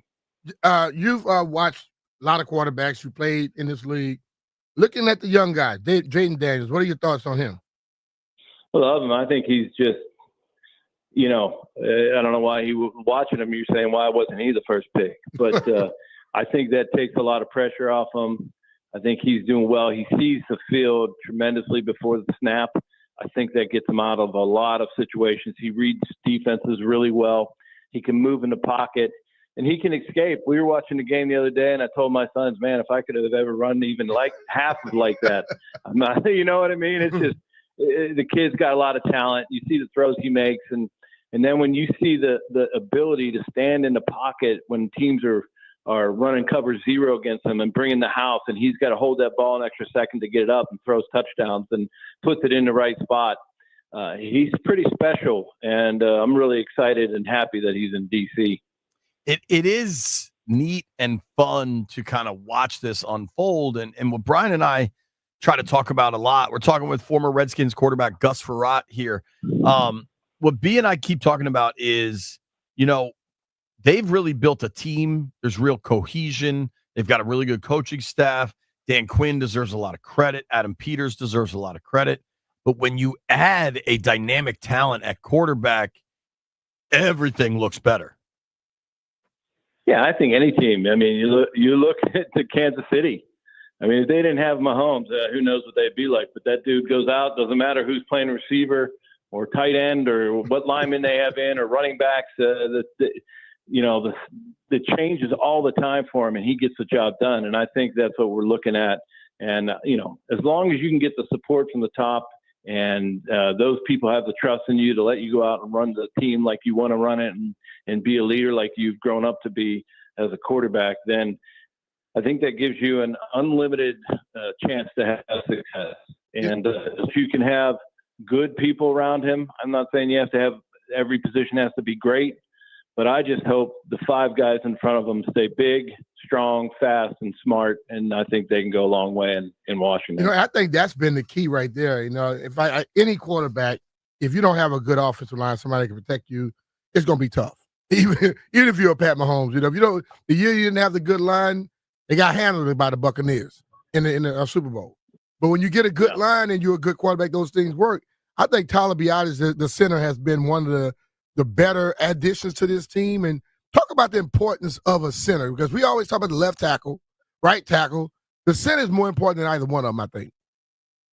Yeah, I mean, my years in Washington, I think I had 4 different centers. We were always trying to find a different guy from John Giesick to Corey Raymer, Jeff Ulenake, you name it. We've had a bunch of guys. And then, you get when I went to Minnesota, even Denver was Tom Nalen for years, 12 years playing center. In Minnesota, it was Matt Burke playing center. Smart guys, know what to do, can read the defenses, takes a lot of pressure off a quarterback. And I think having a guy in the front line like that, I'll give you an example of when it's hard is when I played in St. Louis and Todd Stussy was our left tackle. He was making all the calls as left tackle for the whole line. Damn. And it's hard to communicate to the right tackle what's happening, right? Just because he was an older guy, a veteran, the center was young. And if you're on the road, how loud it is. Yeah, but when you get down there, you can stuff gets kind of drowned out. Even if it's loud, you can hear, you can understand guys' motions. You do it long enough, you understand what they're talking about. Yeah. But I think that the guy in the middle that runs the show and is calm, is poised, can do the things you need to do. Like doesn't panic if there's, the time's running out and he's got to snap the ball quick. It's not over the quarterback's head. Those kind of things really help. For sure. And then I don't know what you think of it, because offenses have just changed so much. Like for you talking about that 96 team that did start 7-2. I mean, that was such a run-driven team. I think Terry Allen, what did Terry Allen finish with that year? 21 rushing touchdowns on 350 attempts. Yeah. But now, like, the league is obviously changed into so much more of a passing league, and rules have changed that, and it's just different. But what do you think of this Washington offense, which Jaden is so impressive, but it's a little bit of a throwback in that they run the hell out of the football? I think with Cliff, he learned a lot from his time in the league and head coaches at Arizona. Obviously he's smart. He understands how to call plays. And I think he realized, like, okay, when I got a good line and I have a good quarterback, what's the best way to protect them? It's not pass, thinking of the best pass protection. It's a run game. When you have a good run game and you can run good play action and give your receivers a chance to get downfield, there's nothing better. B. Mitch can tell you, when you have a good run game, it opens up the whole playing field. Yeah. I think a lot of people get a little confused by it. Like when you see Tom Brady leading New England to all those Super Bowls, but they ran a damn football effectively. When they had to run it, they ran it. Even Pat with Andy Reid. Andy may not run the ball as much as Belichick would, but Andy will throw you a swing route or a flat route, which is an extension to the running game for them. And they have a lot of success with that because they loosen up a defense. And you can't just, all of a sudden, you creep up, and now we got some speed to go right past you. Yeah, that's what it is. And a lot of times it's holding those linebackers. If I can, if we're running the ball, I mean, I look at, if you look at Baltimore, they got a monster in the backfield. You run a play action to him, linebackers are stepping up no matter what. They got to come forward, because if they're on their heels, they're getting run over. But that gives you an opportunity to get your tight ends down the field, crossing routes, get your receivers open. There's big gaps in the defense. And so I think that they're approaching it the right way. The Commanders are. And if they can keep the run game going, keep healthy up front, then that's going to let Jaden do what he's best at, getting back there, seeing the field, making the right reads, and getting the ball in the playmaker's hands. For sure. Talking with Gus Frerotte, Redskins quarterback, had a long NFL career, started about 100 games in the NFL, a whole bunch of – that's crazy. I didn't even think about you playing for Nick Saban. Wow. If you want to give him a follow, it's a pretty cool Instagram account. You can follow at Gustav12QB, Gustave. You played in a lot of different spots and learned a lot of different offenses. I wanted to ask a little bit about what you're seeing Pittsburgh run now, and just kind of the balls it took for Mike Tomlin to go from Justin Fields. They're winning games and players are happy. They're 4-2, and to make that move to go to Russ Westbrook. I thought they were going to make that move the whole time. When Russell Wilson got healthy, they were going to put him in, because I don't think there's a better way to get a kid that you want to learn, see if he understands the game. Preseason, training camp, yeah, you're going to get a little bit out of him, but until he gets behind the line in the real game, you're not going to really know what you got. And they were able to see that for 6 games with Justin Fields. And now you bring Russell Wilson in, who they don't need to see that. They've seen his whole career. They understand what he can do. He's won Super Bowls. And now he's back in. He's healthy. He throws a deep ball really well. And now the young kid can sit back and hopefully learn a lot from him. But I think they have a great situation with that two-headed monster. And I can see them running just some kind of packages with Justin Fields, because he's such an incredible athlete, and that he's proved to the league that he's not just a runner. He can make the throws as well. You talk so much about offenses. Sometimes they run in like a 2-minute or whatever. Or you get a guy like a Pat Mahomes dictating to a defense. Well, just a couple of weeks ago, and then all of a sudden, Bobby Wagner switched up. Everything he switched, Bobby switched up to it to be better than what they were. Have you ever been in a game where you had a linebacker or somebody calling everything you do and it messed with him? Yeah, B. Mitch, when I look back at a lot of our time, there are a lot of coaches that were giving quarterbacks a lot of opportunity to switch calls. Because I even think back when Norv was calling plays, and then all of a sudden in the middle of the season, he goes, "Okay, we're going to do run to run and run to pass, and we haven't practiced it." oh, don't worry, it'll be easy. Then we go out there in the game and the safeties mess with you a little bit and you're like, okay, it doesn't look good this way. I want to go switch that way. Then they go back to where they were. And then you're caught and then your time's running out. I think that, these experiences that he's getting and still winning games is invaluable, but there are definitely, these captains on the other side of the football. Bobby Wagner's a vet, man. He's been around a long time. He knows, he studied film. He understands that if this kid's changing a play, it's probably because, we got a cover 2 look or whatever. Let's switch it up and make it harder for him.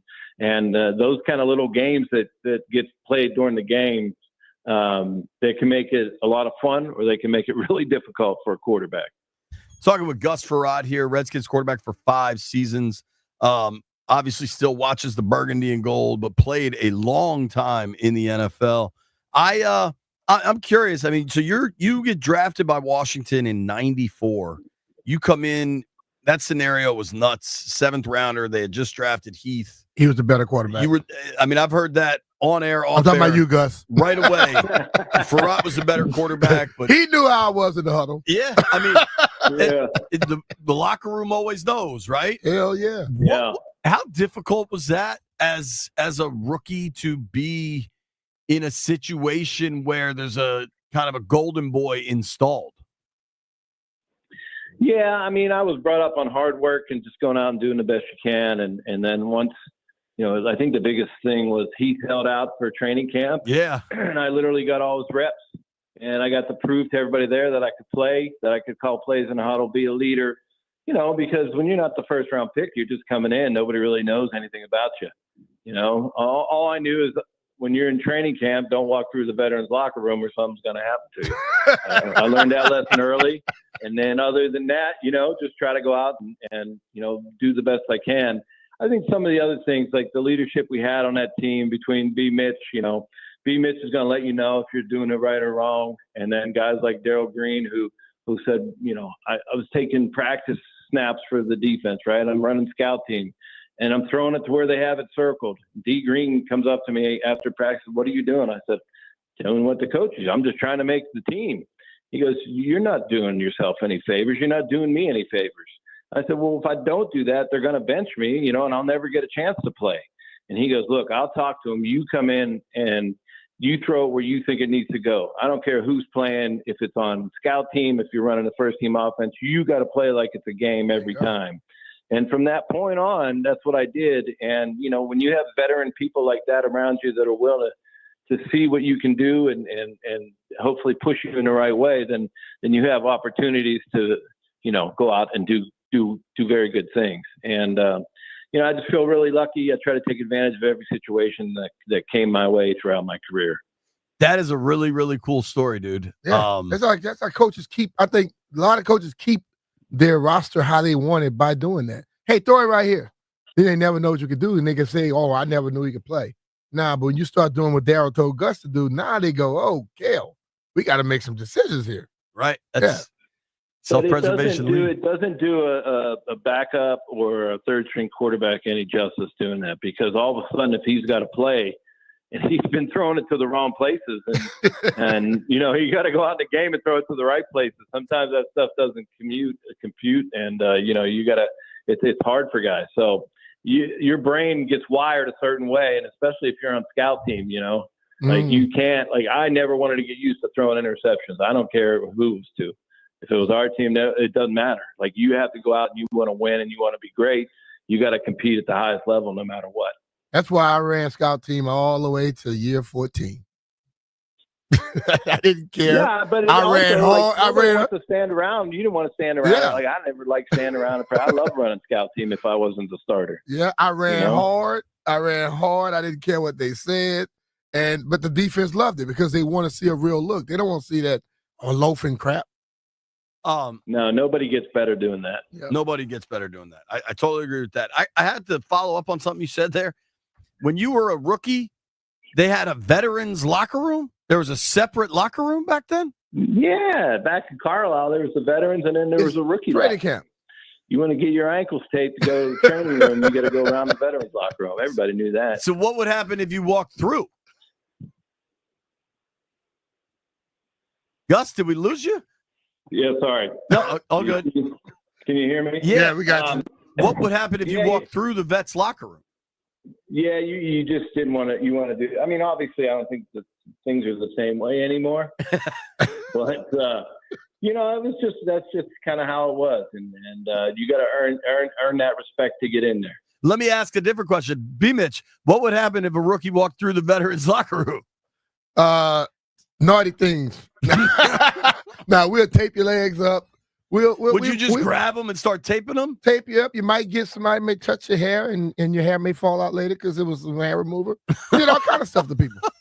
But it was all about bringing people together, right, Gus? Yeah, totally. Yeah, no, it wasn't like meant to ridicule or be divisive. I think it was just hey, dude, you want to get in here, you got to earn respect before you can step foot in this place. Yeah, I get that. I like it. It didn't matter. Obviously, I mean, I would have liked to seen it happen to some first rounders, but rarely did it. But us seventh rounders, we had to make sure we knew where we were going. Dude, totally. I think I don't think people realize how stacked the deck is, even for draft picks. Like the GM that drafts the first rounder has to be proven correct. So they're going to give every opportunity to those first rounders. Yep. Gus, do you have any specific B. Mitch stories from back in the day when you were, you guys were 5 years just teammates. a nice guy. B. Mitch was an angel. He was quiet, never said anything. He just kept to himself when you were out there. Real wallflower. I don't think nobody believes that one. There's nothing like throwing B. Mitch a short when he's running a flat route. You throw it short at his feet. There's a pretty good stare coming back your way. He's going to get clocked. Gus, this has been great. You get ready to get as we used to say, double barrels to the eardrums from B. Mitch. I like it. Gus, thank you for the time, man. Appreciate you, brother. All right, appreciate you guys. Thanks for having me on. All right, cool. Gus Frerotte, man. Dude, I remember the year they drafted Schuler and then they drafted Gus, and the Washington Post back then is where you got your information. And it was the Washington Post and George Michael. That's like how I got all my Redskins information. That was it. And it must have been the second year and when they Warner actually Wolf. allowed it to be an opportunity. And the Post every day had this graphic of like QB competition, who was up, who was down. And I swear the entire city wanted it to be Gus, because you had this first rounder who held out, got all the millions of dollars, versus this seventh round grinder that just smiled all the time. He smiled, and when he stepped in the huddle, you had a calmness and a feeling about it that this dude knows what the hell he's doing. When he stepped in the huddle a lot of times, you're like, is he even calling the play that's in our playbook? He called some stuff one time. I'm like, dude, that's not in the playbook. I'm serious. I believe it. Jeff Walker's hype song, 145.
I'm Toby Altizer with your sports update on the Fan. This update is brought to you by thewindowman.com, the educational window company. The Commanders take on the Steelers on Sunday. They're going to be without Marshon Latimore. He's already been ruled out with the hamstring injury. College football tomorrow. Virginia Tech hosting number 23 Clemson. 3:30 kickoff right here on the Fan. And the number 1 team in the country coming to College Park to take on Maryland tomorrow. 7 p.m. kickoff on the Team 980. College hoops tonight. Virginia Tech taking on USC Upstate at 7 o'clock. You can hear that game on 1580 a.m. Maryland taking on Mount St. Mary's at home, 8 p.m. tip-off on the Team 980. The Wizards taking on the Grizzlies in Memphis tonight, 8 p.m. tip-off on Bloomberg 99.1. And the Capitals take on the Penguins tonight at Capital One Arena, 7:30 puck drop right here on the Fan.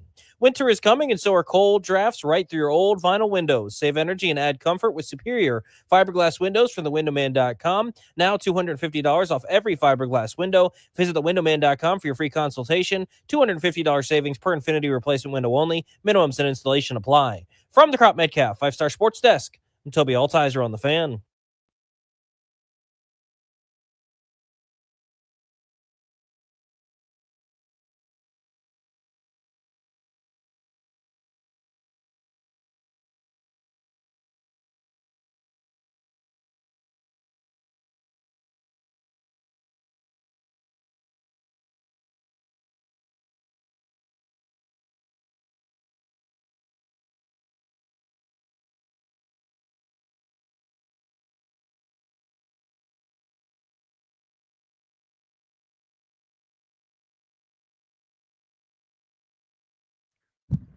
Beating to Finley is Scotty's Vodka and Red Bull Friday. Well, guys, we got one more day to wait until we see our Commanders in a tough battle. B, JP. That was a tough rejoin right That was awful. I was trying to sound like you a little bit. Yo, that was awful. Here's what I've learned with Jeff. Yeah. When he gets to plan it and write it down, it's good. His hype songs are really good. But like when he has to just go off the cuff like that, like when he freestyles, trouble. Trouble. I want to go around the NFL just a little bit because we've been all Commanders all day. Busy week in the association. I guess that's basketball. In the I don't know who they're texting, but that's my phone. So they gonna take a picture, flip me off with my phone. That's pretty funny. I guess B left his phone in the aquarium. Jeff had to bring it in, and they took a quick selfie, double barrel fingers to B Mitch. That is kind of messed up because B Mitch bought us chicken. So thank you, B Mitch. Shout out to B. Shout out to Popeyes. Call it tough love. How do we feel about Denton rolling in there and just taking a piece of chicken? I'm cool with it. Yeah, I mean he's our college insider. We He kind of quit. We haven't had him in forever. Yeah, we gotta every once in a while we gotta do our. You want me we gotta intimidate do him our to get it back on? charitable contributions every once in a while. All So right. Denton. Shout out to Denton. Denton's a little weird looking dude though. Yo, he dresses funny. Weird as hell. All right. Scale of 1 to 10. Let's go around the NFL. The 1 o'clock Sunday games. You can give me a scale of 1 to 10, or Landfill can provide a sound effect for each of these games. Ready? All right. 9:30 a.m. live from Germany. Giants Panthers. Dusseldorf. There's a lot of bad games, dude. All right, Sunday, 1 o'clock, live from Chicago. Patriots at Bears. Drake May versus Caleb Williams. The Bears. What you got, Jeff? I give it about like a 7 or an 8. It's going to be some hype around Out that of game. 10? Yeah, it's going to be some hype around it. You got the number 1 versus number 3 guy, and people are going to tune in for that. Landfill? It's the NFL, yeah. They don't tune in. They tune in for everything. Bah. I don't think 2-7 Patriots versus 4-4 Bears, you give that an 8 out of 10? I would rather see Then the what Patriots. are you going to give Commanders Steelers, a 15? Yes. It's out of 10. Yes, because I don't know if you understand how the scale works. No, I know how it works, but I sometimes know you know how scales work, but not this scale. Sometimes you gotta break the scale. But all I'm saying is, me personally, I would rather wake up at 9 o'clock in the morning and see the Patriots versus the Bears than the Giants. I'll be honest with you. If it's football on at 9, I'll watch any of it. I don't care leave it who on. playing. I'm gonna be getting ready, and it's gonna be on. We are all football addicts. They can give us the worst possible product, and we still slurp it right up. All right, decent game. Sunday, 1:00 live in Indianapolis. Buffalo Bills taking on the Colts. Buffalo Bills taking on the Colts? Yeah. What's your reaction?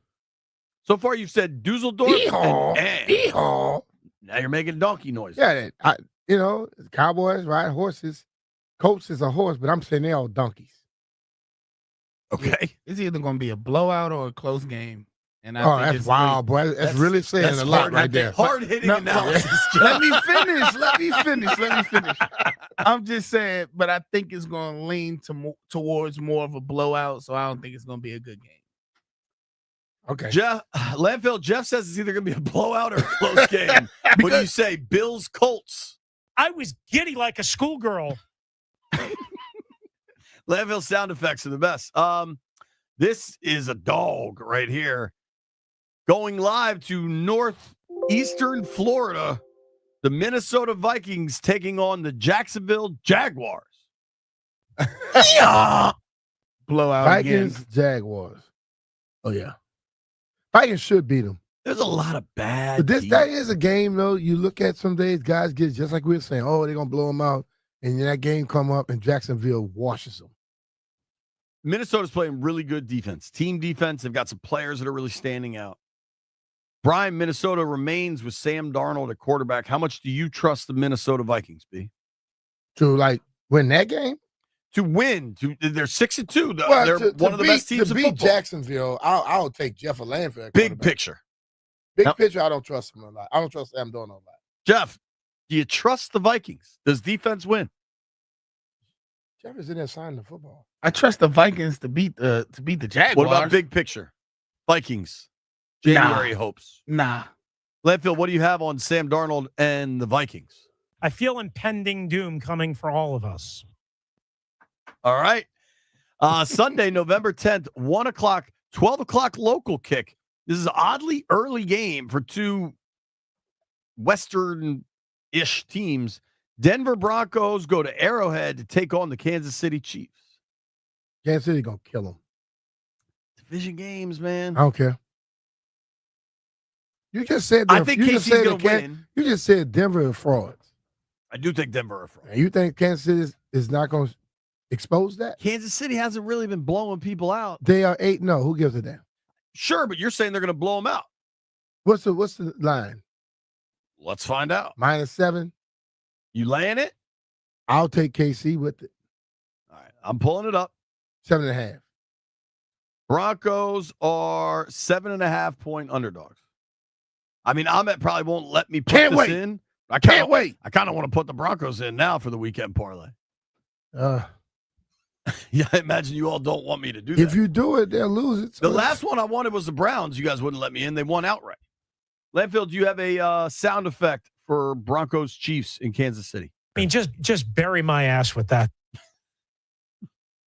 Yeah, big old Jeff, brain. did you have any in-depth analysis to offer on this Kansas City-Denver game? Nah, I'm good. Appreciate that. All right. Nobody thinks the home team has a chance. 12:00 local start. Atlanta Falcons going to face the New Orleans Saints, Brian. Have you been watching the Saints? They're bad. And now their best cornerback is here. He's here. He hadn't played there in a couple they've been weeks. giving up points already, right? Yeah, he's missed a couple games for them, but yes. Yeah, I can see things not going well. You think it's a runaway? I don't know, but Kirk getting those games where teams are not that good, and that's when you have his heroic days with 500 yards passing, 400 yards passing. It's hard to buy much into the Saints when last week they lost to the Panthers. Yeah. Do you remember? I think the Saints used to have the advantage because that people go down there and eat all that good food, get sluggish. I think the Saints eating too much food now. B, do you remember when the Saints started 2-0 and were kind of the talk of the NFL because they averaged 45 They the were first the two talk games. of Louisiana and other people. I was like, I don't know. We never bought totally in on Carr. No, I don't think he's very good. They've lost 7 in a row. At some point, does the worm turn? Landfill, you got a sound effect for me? So we're doomed. Pretty simple. All right, we got one more 1 o'clock before we get to Washington. Niners, Bucks. I think this is a pretty good I think it's a good game. That's a good game. This is Now, the couple thing that desperate troubles me a little bit with the Bucks, both of your top receivers, and you're playing against that defense, they have some injuries too, but still, that defense is good. But I still feel that they could play, the Bucks can be there within 6.5. 6, whatever it is. You took the Bucks. I wanted to. No, you're slow. You got to get a little faster. I am slow. Let the old man beat you. That's accurate. Landfill, you got a sound effect for Niners traveling to Tampa, Florida to play the Bucks. Thank you, sir. May I have another? That's the only reason I really took them, because they're traveling from San Fran to Tampa. I get it. And people. What do you think McCaffrey will provide this weekend? They're gonna listen. I don't care if he's in his first game back or his 10th game. You're gonna give him some respect. But as I always say, he had an Achilles thing, right? Yeah. Watch him in pregame. If I'm a defensive player, I'm watching his every move. I'm gonna see. All right, the last Sunday 1 o'clock game, Commanders, Steelers. Landfill, do you have a sound effect, please? Zaza Pachulia. When we come back, let's make some bets. You get to hear Jeff's hype song, Week 10, talking to his little bro. Nobody go anywhere. Hey, it's Brian Mitchell here. The NBA is back, and FanDuel, America's #1 sportsbook, wants you to catch all the action. And right now, FanDuel is giving everyone 3 months of NBA League Pass. All you have to do to catch every tip-off and buzzer beater is place any $5 bet on the NBA to get 3 months of NBA League Pass, courtesy of FanDuel. Just visit FanDuel.com/Brian to make every moment more this season. Make every moment more with FanDuel, official sportsbook partner of the NBA. FanDuel Sportsbook is the official partner of 106.7 The Fan. You have to be 21 years or older and present in Virginia. After 3-month free trial, the full price of League Pass will be automatically charged monthly. Cancel anytime. No refunds. Terms, restrictions, and embargoes apply. Limit 1 pass per customer. See terms at sportsbook.fanduel.com. Gambling problem? Call 1-800-GAMBLER. I'm trying to make it really awkward on the radio.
on. Ooh.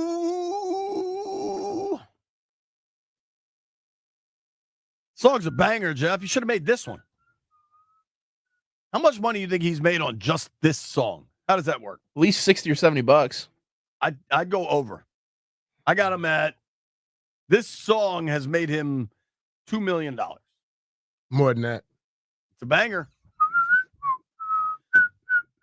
Awesome show today. Thank you to Gus Frerotte for joining us. Thank you to Governor Wes Moore. Yes. A lot of fun calls there on Ask Me Mitch Anything. And we did come up with a new show rule. We're not taking any more Jamon Davis questions. As we kind of get into the weekend here, everybody got a score final prediction. Commanders, Steelers.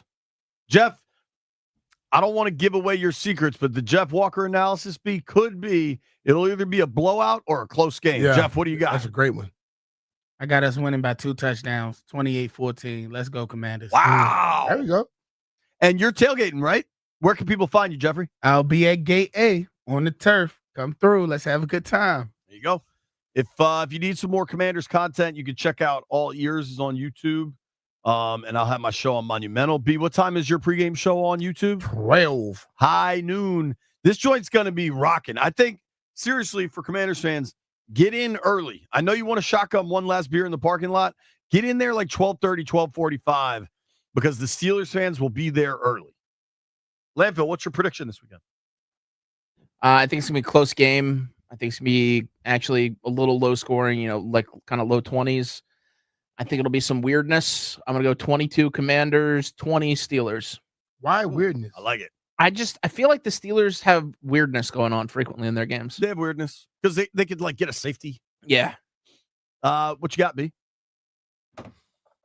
23-17. Commanders. Good guys? Yeah. If they win this thing, this starts to get really Yeah, I want freaking to have some excitement again, like I did the last time we went home. The Hail Mary? I don't want to see the Hail Mary, but I don't know if I can handle another let Hail the Mary. fandom loose again. So the line is 3, maybe 2.5, depending where you shop. Looks like holding pretty steady there, though. The total's 45, 44.5. Kind of an interestingly low total for two teams that have been scoring pretty well. Yeah. I may be proven incorrect. But what's been happening, those defenses have been playing better, too. Sure. So. I may be proven incorrect. I don't think Pittsburgh can keep up with Washington's offense. And I think they're going to be able to move the ball. I think their efficiency numbers are real, and they will continue to be in good down and distance, and that just allows Jaden to make plays. I like Washington to win this thing 27-23. Bang. There you have it. Jeff, get the people hyped for the game. Great and Danny coming up next. This the interlude. Let's talk to little bro. Y'all remember my little brother? Listen to the conversation now. Yo, big bro, I really can't believe it. We're really doing good this season. To think, I thought about leaving.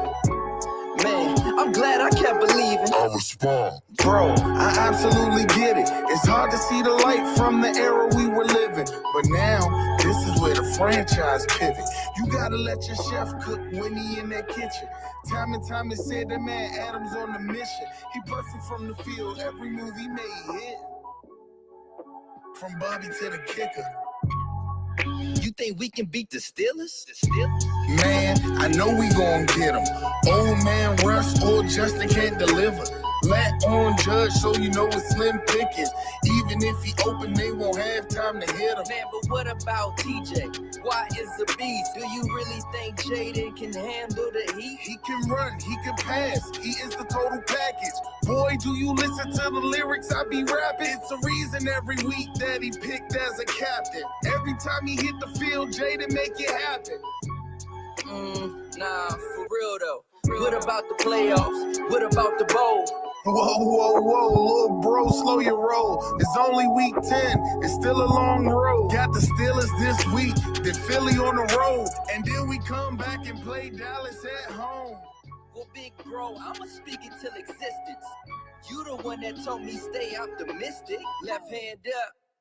You do listen.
I'm Toby Altizer with your sports update on The Fan. This update is presented by Gridiron IT. Tested, trusted talent, gridironit.com. The Commanders take on the Steelers on Sunday, but Marshon Latimore is not going to make his debut. Dan Quinn said before practice today that he is going to be out. Also, the Commanders worked out some kickers. Austin Seibert dealing with some hip issues. College football tomorrow. Virginia Tech hosting number 23 Clemson. Both teams coming off a loss. 3:30 kickoff. You can hear the game right here on The Fan. Maryland hosting the top team in the nation, Oregon.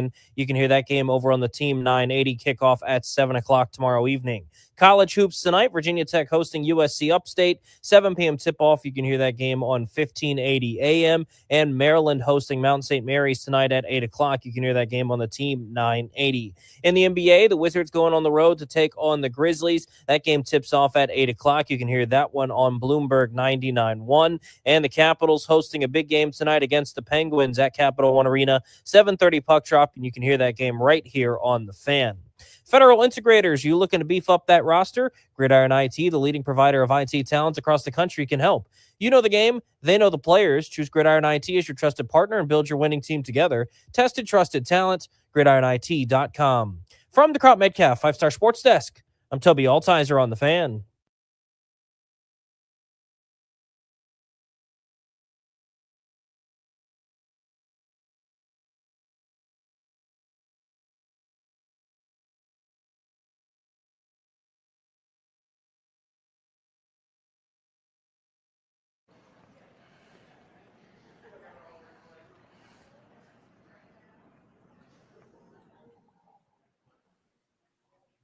A good Friday afternoon to you, and welcome into Grant and Danny. It is November 8th, 2024, and we are out and about. Our Friday field trip series has made its first stop in Maryland. This is a really cool spot. What a spot this is.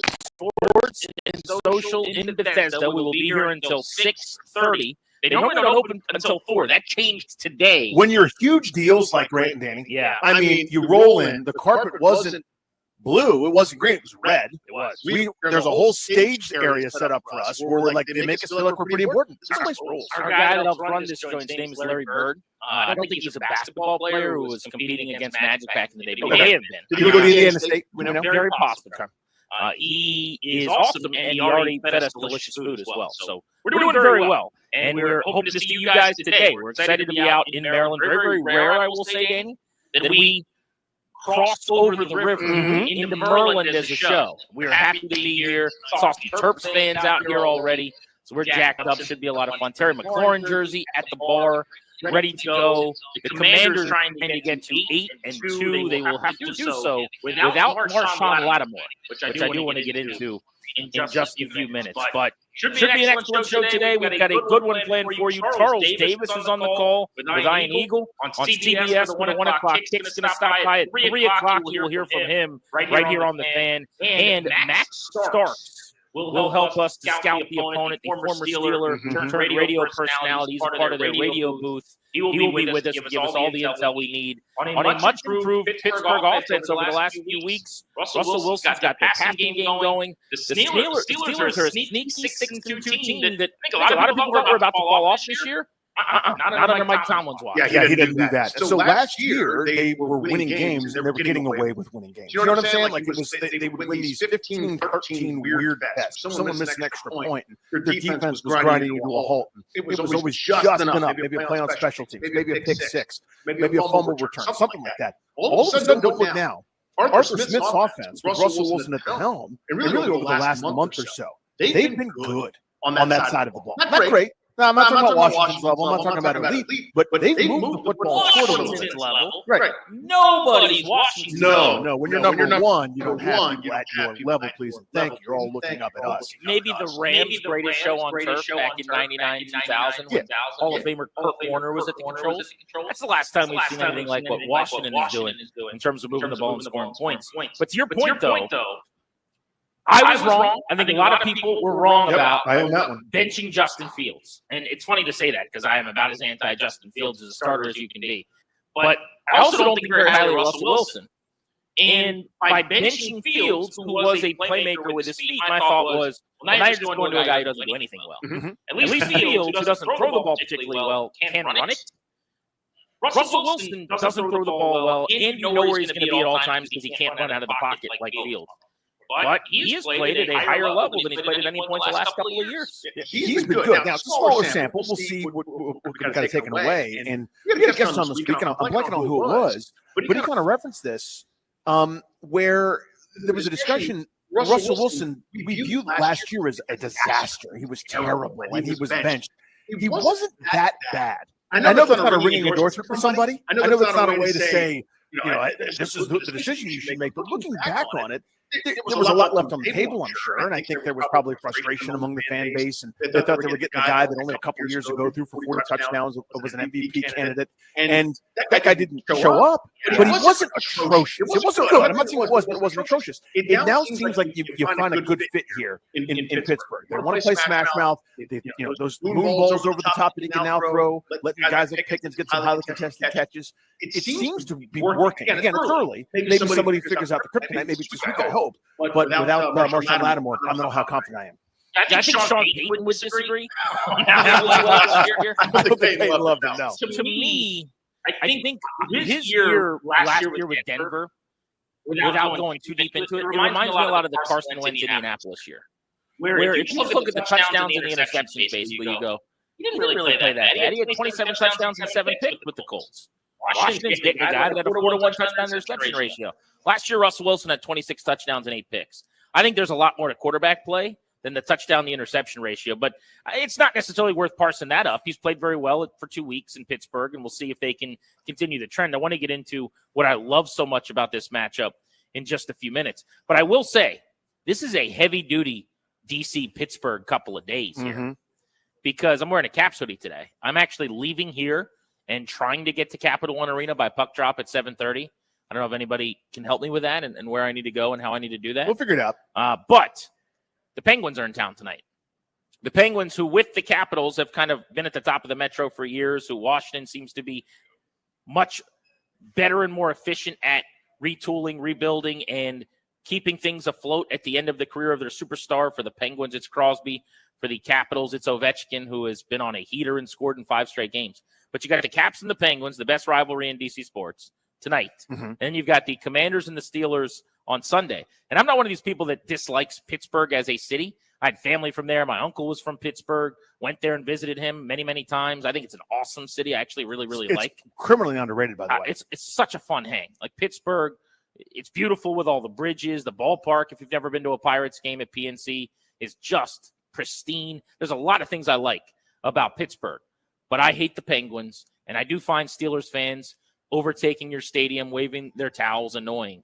And so bring it on. DC Pittsburgh today and Sunday. Let's do this thing. Yeah, it's a Pittsburgh weekend. Reminds me of the playoffs years ago when the Nationals had the Pirates, like Bryce Harper was hitting leadoff that weekend.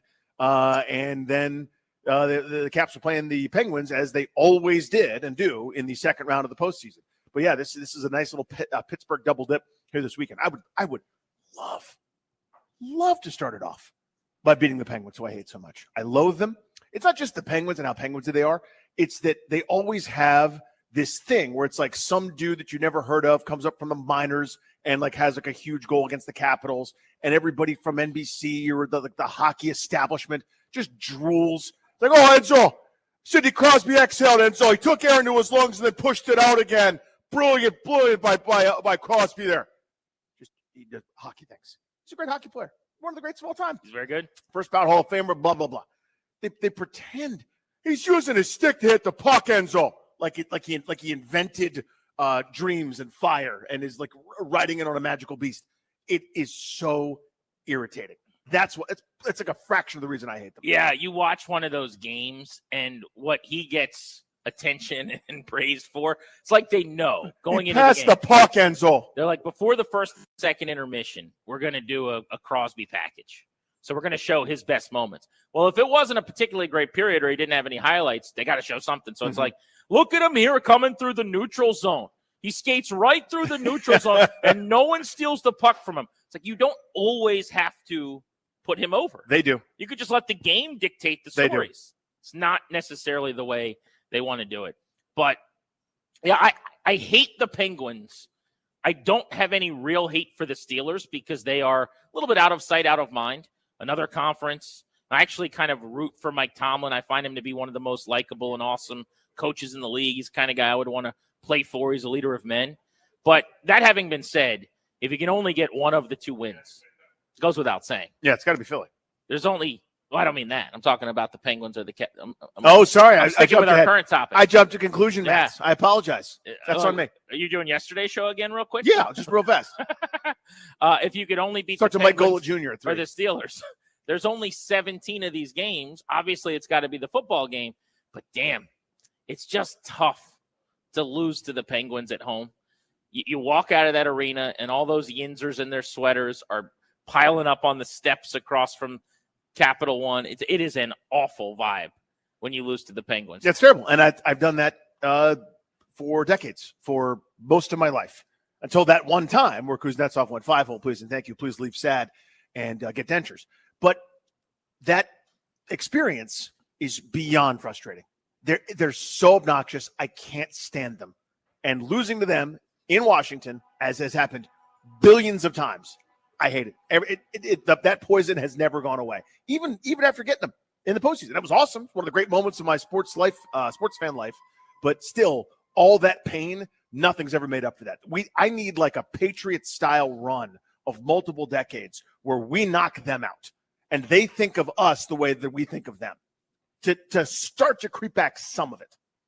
Beautiful day to be talking sports in and around D.C. on 106.7 The Fan. Again, we are out and about. You can come hang with us. We'll be here until 6:30 today in Bethesda, although it's really Rockville. Bethesda! I have been told it is Rockville. They call it North Bethesda. It says Bethesda on the side of the restaurant. It's sports and social. Come on by, but it is Rockville. North Bethesda. I've been told to say Rockville. North of Bethesda. Wherever you want it to be, we're at sports and social. Yeah. There are gigantic screens to watch sports. In fact, our guy Larry showed me. I mean, they've already got their menu set up for all of the games in every sport today that are airing. It's like anything you guys want to watch, we got it. Just throw it up on the TV. We're good to go. I love that. This is one of those bars where you don't have to tell them how to do their sports thing. You know, this by the way is the thing. Yes, I get so annoyed by sports bars when I go into a sports bar. And I'm not gonna Joan on a place that I go to a lot by using its name. Okay, but I go there a lot. Okay, I shouldn't, but I do. Okay, and I go in and I'm like, hey, can I get the game on? And they're like, oh, sure. What channel's it on? And then like 9 minutes later, they're like fidgeting. Which remote is this? They're like, is it this channel? I'm like, do you have DirecTV? Just go to 642, bro. It's like, you know what? Hand me the remote, please. Hand me the remote. You could go do your thing. I'll do my thing. But it's so difficult. Here, they're just like, hey, so if you like women's basketball, we got these 6 games tonight. We got an NCAA hockey game. It'll be on that screen. They just know everything going on. They've got it all planned out. There's like a DJ booth. They're wired to do some kind of concert with like 2 Chainz. I don't know what's going on in here. It's awesome. It is the way it should be. To your point, how many and I understand there's a lot going. I can't run a restaurant. I can't run a sports bar. I can't do any of these things. I'm very qualified to do this, to be honest with you. But I understand, like, what they do basically, we're doing sports. We just leave it on ESPN. Like, we think we've done that, and that part of it that somebody comes in and like might want to watch something else. My job is done. Yeah, it's like it's on ESPN now. I got to cut some limes up for a fancy cocktail. Like, the whole point of the sports bar to me is to eat the food, drink the drinks, but the sport to have the sport that needs to be on. So important. Yeah, and like the so many different places act like it's the biggest chore. The opposite of this, where they hand you what would you like to see on the big screen in front of your fat face? What about the side screen? What about that side screen? All these TVs are immaculate and enormous. Yeah. Do you have wings? Yeah. Do you have games on TV? Yes. Those are my questions. I love it. The rest of it is for someone else. But this is my vibe. This is great. This is a good spot, so come see us. And it's all leading up to these Friday field trip shows we're doing. We didn't really plan it as a pep rally for the best team in the conference, not named the Detroit Lions. But that is how it's materialized. It's kind of morphed into that. At this point. They're just turning into these shows where we are giddy about Washington on Sunday. And I got to tell you, if I can come out of the press box, if I could take off my credentials. This is very rare. If I could hang up my dress shirt. What? And I could just put on a Johnny Newton's jersey or something. Okay. I am so excited for Sunday. I think Sunday's game is probably the matchup I've been most fired up for in years and years, honestly. Because I think what we're going to find out definitively is really twofold. I think we're going to find out how good is the Steelers' defense, first and foremost. The idea is that they're really, really good right now. They are ranked in the top 10 in DVOA. They're ranked in the top 5 in plenty of metrics. But look at who they've played. They played the Falcons when Kirk in week 1 was coming off the Achilles, had never played with that team. Mm-hmm. They played Bo Nix in the second game of his career. They did play Herbert and the Chargers in week 3, but he was hurt, if you remember. He got hurt in that game. Mm-hmm. And I think they even got to play Taylor Heineke for much of that game, which is, well, I don't need to explain to you guys what that's like. They played the Colts with Anthony Richardson, who's dreadful and has already been benched. That was a close game, field goal game. They played the Cowboys, who stink out loud, which is awesome. No, don't listen. Hey, don't pile on there. They are so bad. No, don't be mean to them. They played a Raiders team that was quarterbacked by Gardner Minshew. Yep. Not my dog Fiona, who we call Gardner Minshew, but Gardner Minshew, the quarterback with the mustache. Mm-hmm. They played the Jets and Aaron Rodgers. So that was probably the first viable quarterback they played, but that's a broken Jets offense. And then last week they played, or the last time out, I should say, before their bye, they played Daniel Jones and the Giants. So they have not played an offense like this one. Frankly, there isn't another one in the league necessarily, but they haven't played a quarterback who's operating like Jaden Daniels. They haven't played as explosive or difficult an offense to get off the field. So I do think we're going to find a lot out about the Steelers' defense. And similarly, on the other side, we're going to find plenty out about Washington's offense. There will be nothing else to answer. There will be no more, but what about ... But can they? Shut up.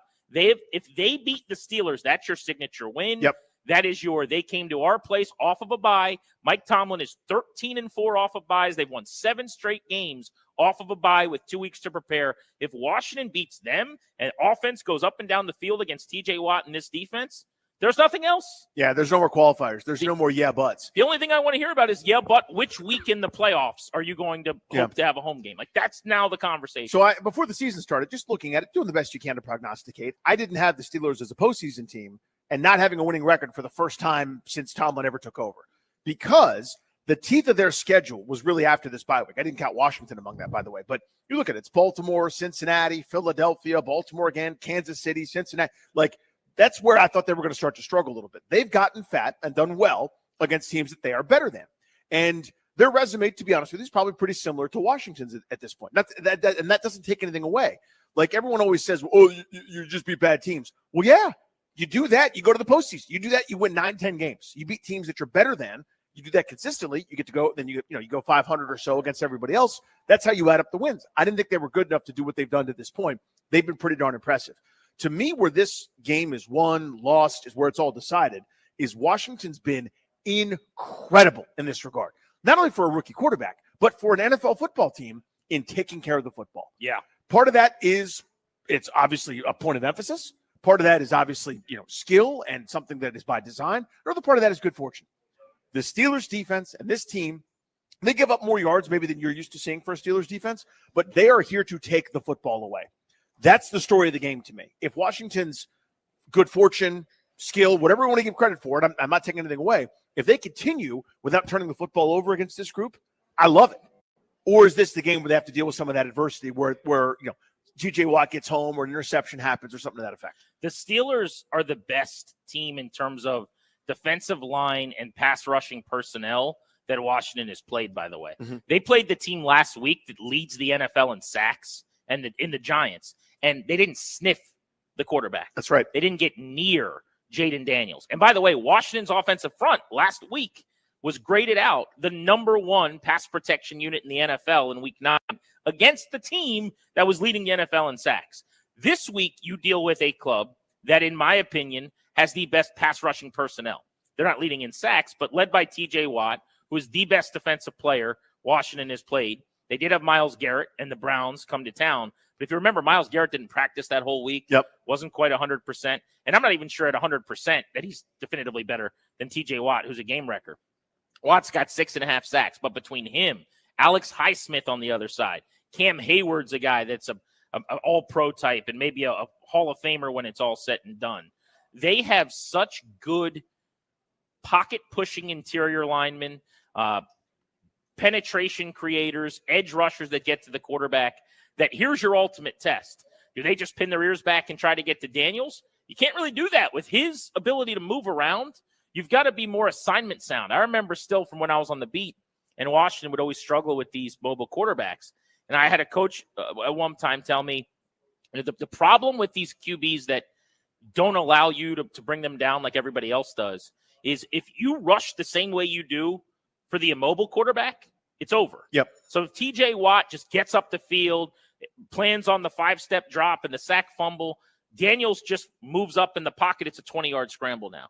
So you can't rush that way. You have to rush kind of watching him, looking, staying in your lane. You just can't be the same heat-seeking missile. That's a great benefit to having a guy like Daniels with his mobility. It's why he makes the offensive line and pass protection a little bit easier.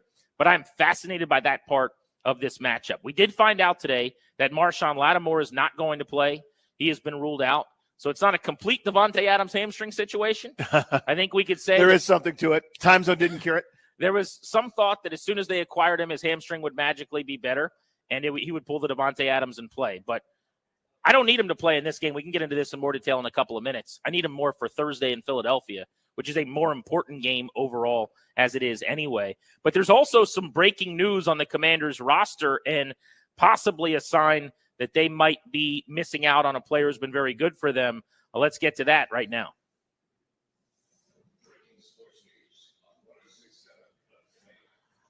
And it's on the kicking front, Danny. Austin Seibert has been automatic. Remember, he had been missing practice time this week. The Commanders are signing veteran kicker Zane Gonzalez to the practice squad. Austin Seibert with a hip, limited the last 2 days. There's now uncertainty as to whether or not he's going to kick on Sunday. They're going to continue to monitor him this weekend, maybe on to Sunday morning. But this gives you a chance. I'm sure they'll elevate him from the practice squad just in case. Maybe you dress 2 kickers if you're not sure as of tomorrow. But Seibert has been nearly flawless. He's had a blocked kick and a kick where he scraped the ground that went wide right. Otherwise, he's tied for the NFL lead in made field goals. The operation's been good, yeah. And he didn't even kick in week 1. He wasn't even around, and he's still got more field goals made than anybody else. Because you just don't want to be caught with your pantaloons down here in this case, right? That would be called a Brian Dable. Stole the words out of my mouth. It's otherwise known as the DeBoll or the Brian Dable. So smart by them to do so, but it is a bummer. Listen, it always comes down to a score or something close in most NFL games. I mean, I saw a tweet the other day about how unprecedentedly close more games have been this year than have even been in years past, but especially playing a Mike Tomlin coach Pittsburgh Steelers team. I just don't think you blow them out. Maybe you do, and it goes great, but this to me always feels like it's going to come down to something like that, like the field goal kick or making sure the operation is tight on the extra point here, there, and everywhere. Do you think they plan on giving Seibert a chance, and then you have Gonzalez up just in case, or do you think they probably just roll with Gonzalez and tell Seibert to rest up? Great question. I would guess they're not going to be caught seeing it happen to someone else on the other side, right? Like, well, he hurt his thing, and now Tress Way's going to try to kick, or Terry McLaurin put foot to ball. I think they're too smart for that to get stuck. So it may cost them. You might have one less roster spot, maybe one less guy to help you on teams, and someone's got to do a bit more. But I don't think they're going to be stuck without a functioning kicker in game because it's like, it was great in warmups, and then his first kickoff, and now he's strained. I'd just roll with Gonzalez for a week, and if Just that do ends it. up hurting you, then bad luck. Okay. That stinks. But I'm starting to think bigger picture about this season, if we're being honest. I don't want to use the word house money this week because, as we talked about, there is a lot on the line, and you could really send a big message. But the biggest game they've got this year, as of this moment, is not Sunday. It's Thursday. It's actually 6 days away against the Eagles, where both of the teams fighting for the NFC East are going to be playing in Philadelphia on a short week. So I would tell the kicker who's been nearly automatic, hey, man, if you're 90%, that's cool. I want you 100. We'll see you on Thursday. Yeah. We got Zane Gonzalez. Sit this one out, get on your foam roller. But we'll see as we get closer to kickoff what the reports are on his health. Let's talk about Marshon Latimore being out next. Also, what excites you the most about this upcoming game? Steelers in town, chance for Washington to send a national message again. We can open up the phone lines for you at 800-636-1067. That's 800-636-1067. We're at Sports and Social in Bethesda. We're going to be here until 6:30. Come on out for a Friday field trip on G&D.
I'm Toby Altizer with your sports update on The Fan. This update is presented by Baldino's Lock and Key, your one-stop shop for auto keys and fobs. The Commanders take on the Steelers on Sunday. Marshon Latimore is not going to make his debut for the Commanders on Sunday. Also, the team is signing kicker Zane Gonzalez to the practice squad. He's insurance in case Austin Seibert isn't able to go on Sunday, as he's missed some practice this week with a hip injury.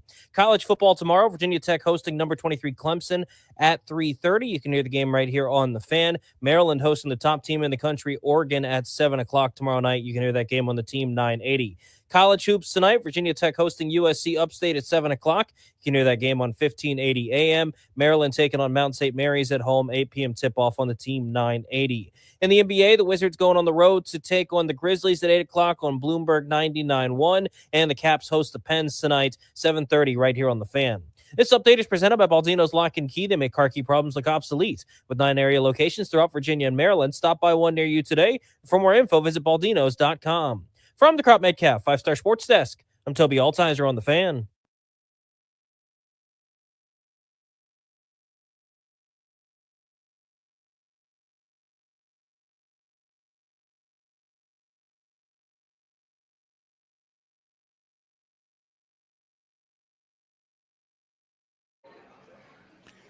It's a Field Trip Friday on Grant and Danny, live from Sports and Social Bethesda, brought to you by the Tailgate Must-Have Surfside Iced Tea and Vodka, Surfside Lemonade and Vodka.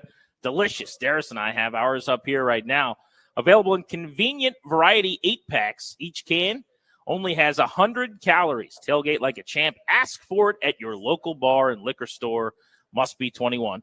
All right, so we will get Darius's review in just a few minutes of his delicious Surfside raspberry lemonade and vodka. But we're out and about on a Friday having a good time in Rockville / North Bethesda, north of Bethesda. Bethesda? It's a part of Bethesda. Rockville. It's the northern part. Northern Bethesda! Thank you, Ryan. Northern Rockville. I was looking for the name of the place. Oh, it's right there. Sports and Social. Right shop in north of Bethesda. North of Bethesda. We will be here until 6:30. Charles Davis of CBS going to be on the show at 3 o'clock to break down the Commanders and the Steelers.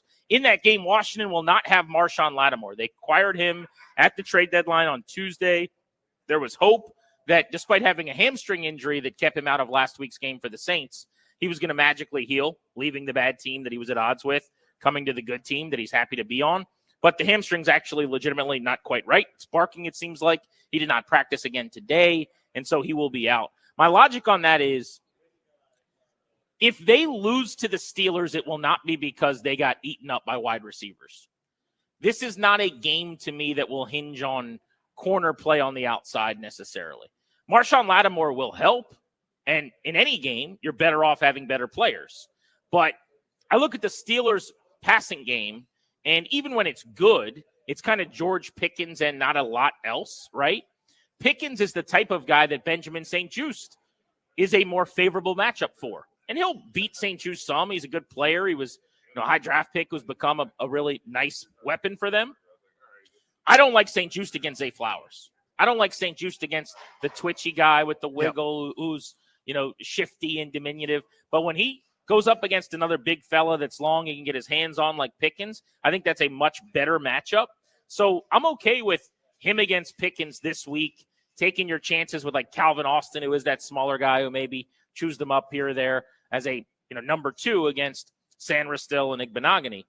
When I really need Latimore is that Eagles game when you're dealing with A.J. Brown and Devontae Smith, a wide receiver game, a game where the personnel becomes a lot more problematic for what this defense is built to do right now. No, I will say passing totals have not been huge, and receiving totals, obviously follow that for Pittsburgh, because the first 6 games, it was more the Justin Fields run and gun type show, right? Where he's running around, they're making plays, and, the occasional bomb here and there. But for the most part, business has picked up the last couple of weeks. Russell Wilson throwing for over 270 yards per game. And I think some of the stats are going to follow along with that the longer he ends up being a quarterback for this passing game. So I'm a little more worried about it than you are, because I think Pickens has some of that, obviously not quite the same caliber player. I'm not putting him in this class, but he's got some of that DeAndre Hopkins game where he's not as fast as you'd think, not as explosive, not like a big bulking Hulk like a Mike Williams or somebody, but he's someone that, runs great routes, is very crisp, has good footwork, toe taps on the sideline. I feel like he's dangerous. And you mentioned Austin.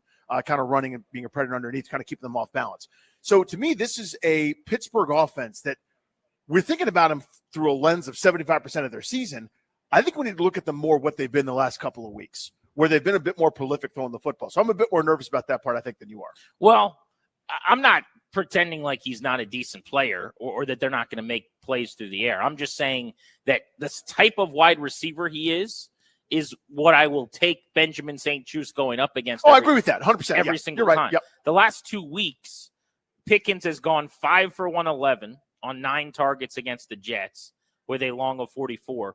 And then 4 for 74 against the Giants on 5 targets with a long of 43.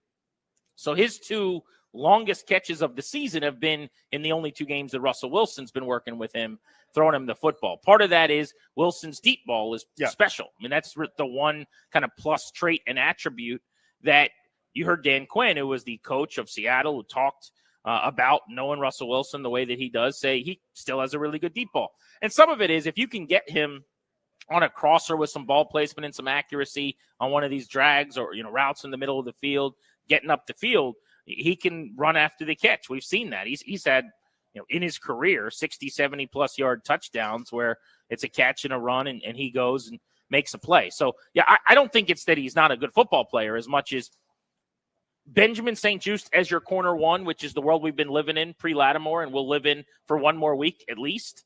I would rather go up against a 6'3", 200-pound wide receiver who's built like an SUV than a 5'11", 196-pound number one. No, totally. Who's built like a coupe. Yeah, no Amon-Ra St. Browns against us. I'm totally with you on that. Certainly, I think that makes sense.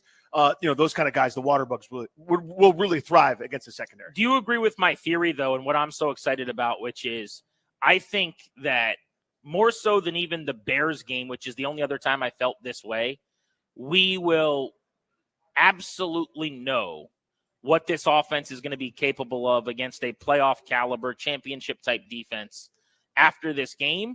Or is there still some thought for you that maybe Pittsburgh's defense isn't as good as we think? Because they really haven't been tested either. No, I think they're good. It's a group with 10 turnovers forced over the last 4 games. They are it, right? You're adding Preston Smith to that to that mix now. You didn't get worse in terms of pass rushing to have more guys getting after the quarterback. So this, to me, is you're going to run out of qualifiers for this offense. I mean, you and I at the Cav for the most part, but the occasional tourist fan or somebody that's not quite sold, that doesn't totally believe and is going, you beat up on these bad teams, you scored a bunch of points, and you're going to struggle on this case, whatever. And maybe you do struggle at one point. Doesn't mean this offense isn't really, really good though. This to me removes all of it. Pittsburgh's defense, week in and week out, has been really, really, really strong. Their season high points allowed is 27 to the Colts in week number 4. And they pretty much don't allow 20 points. They've only allowed 20 points or more twice through 8 games.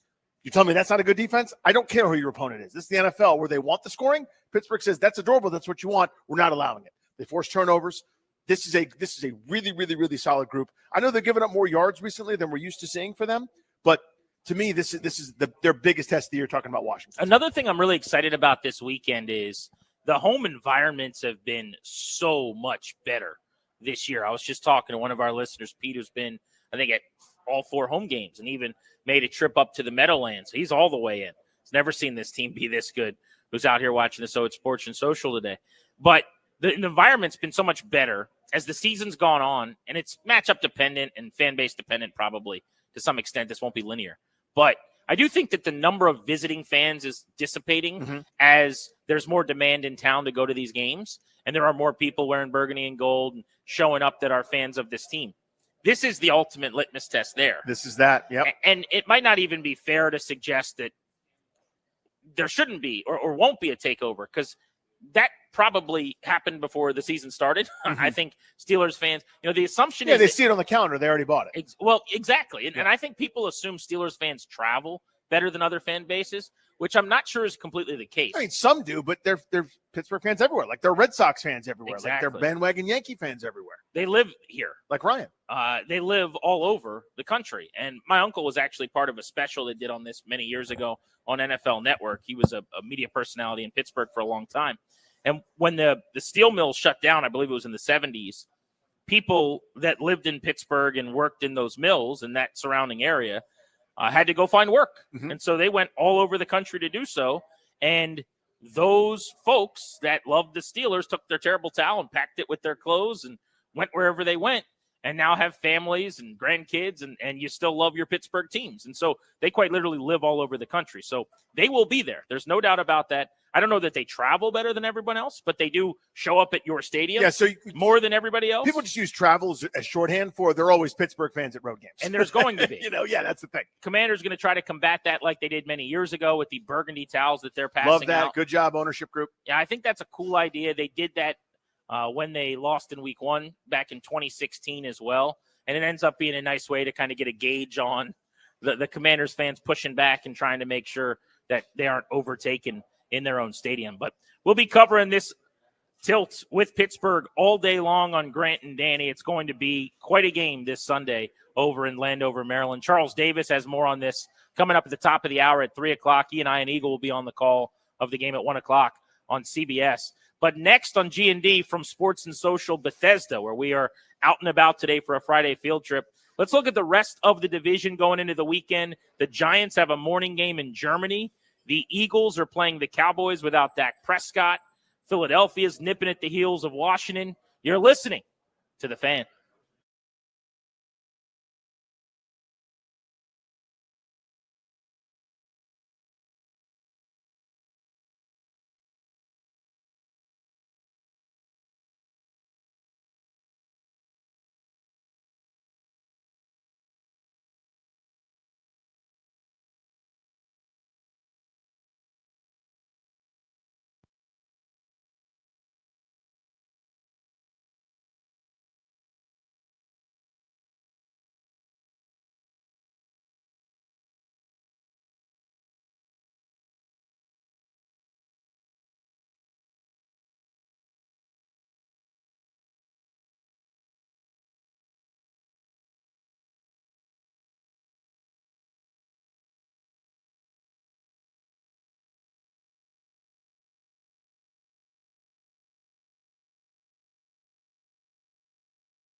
Sports and Social Bethesda, the site of Grant and Danny on this Friday. It's a field trip. We are out and about, hanging out with listeners today. Stop by, say hello, come get some food and drink and enjoy yourselves.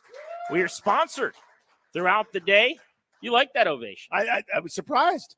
Usually we have to like beg for the ovation from the studio audience. When Normally, we do the show Darius in the studio. writes on a sign and like tells them, "Hey, if you don't, we'll eat your wings." Applause, you know.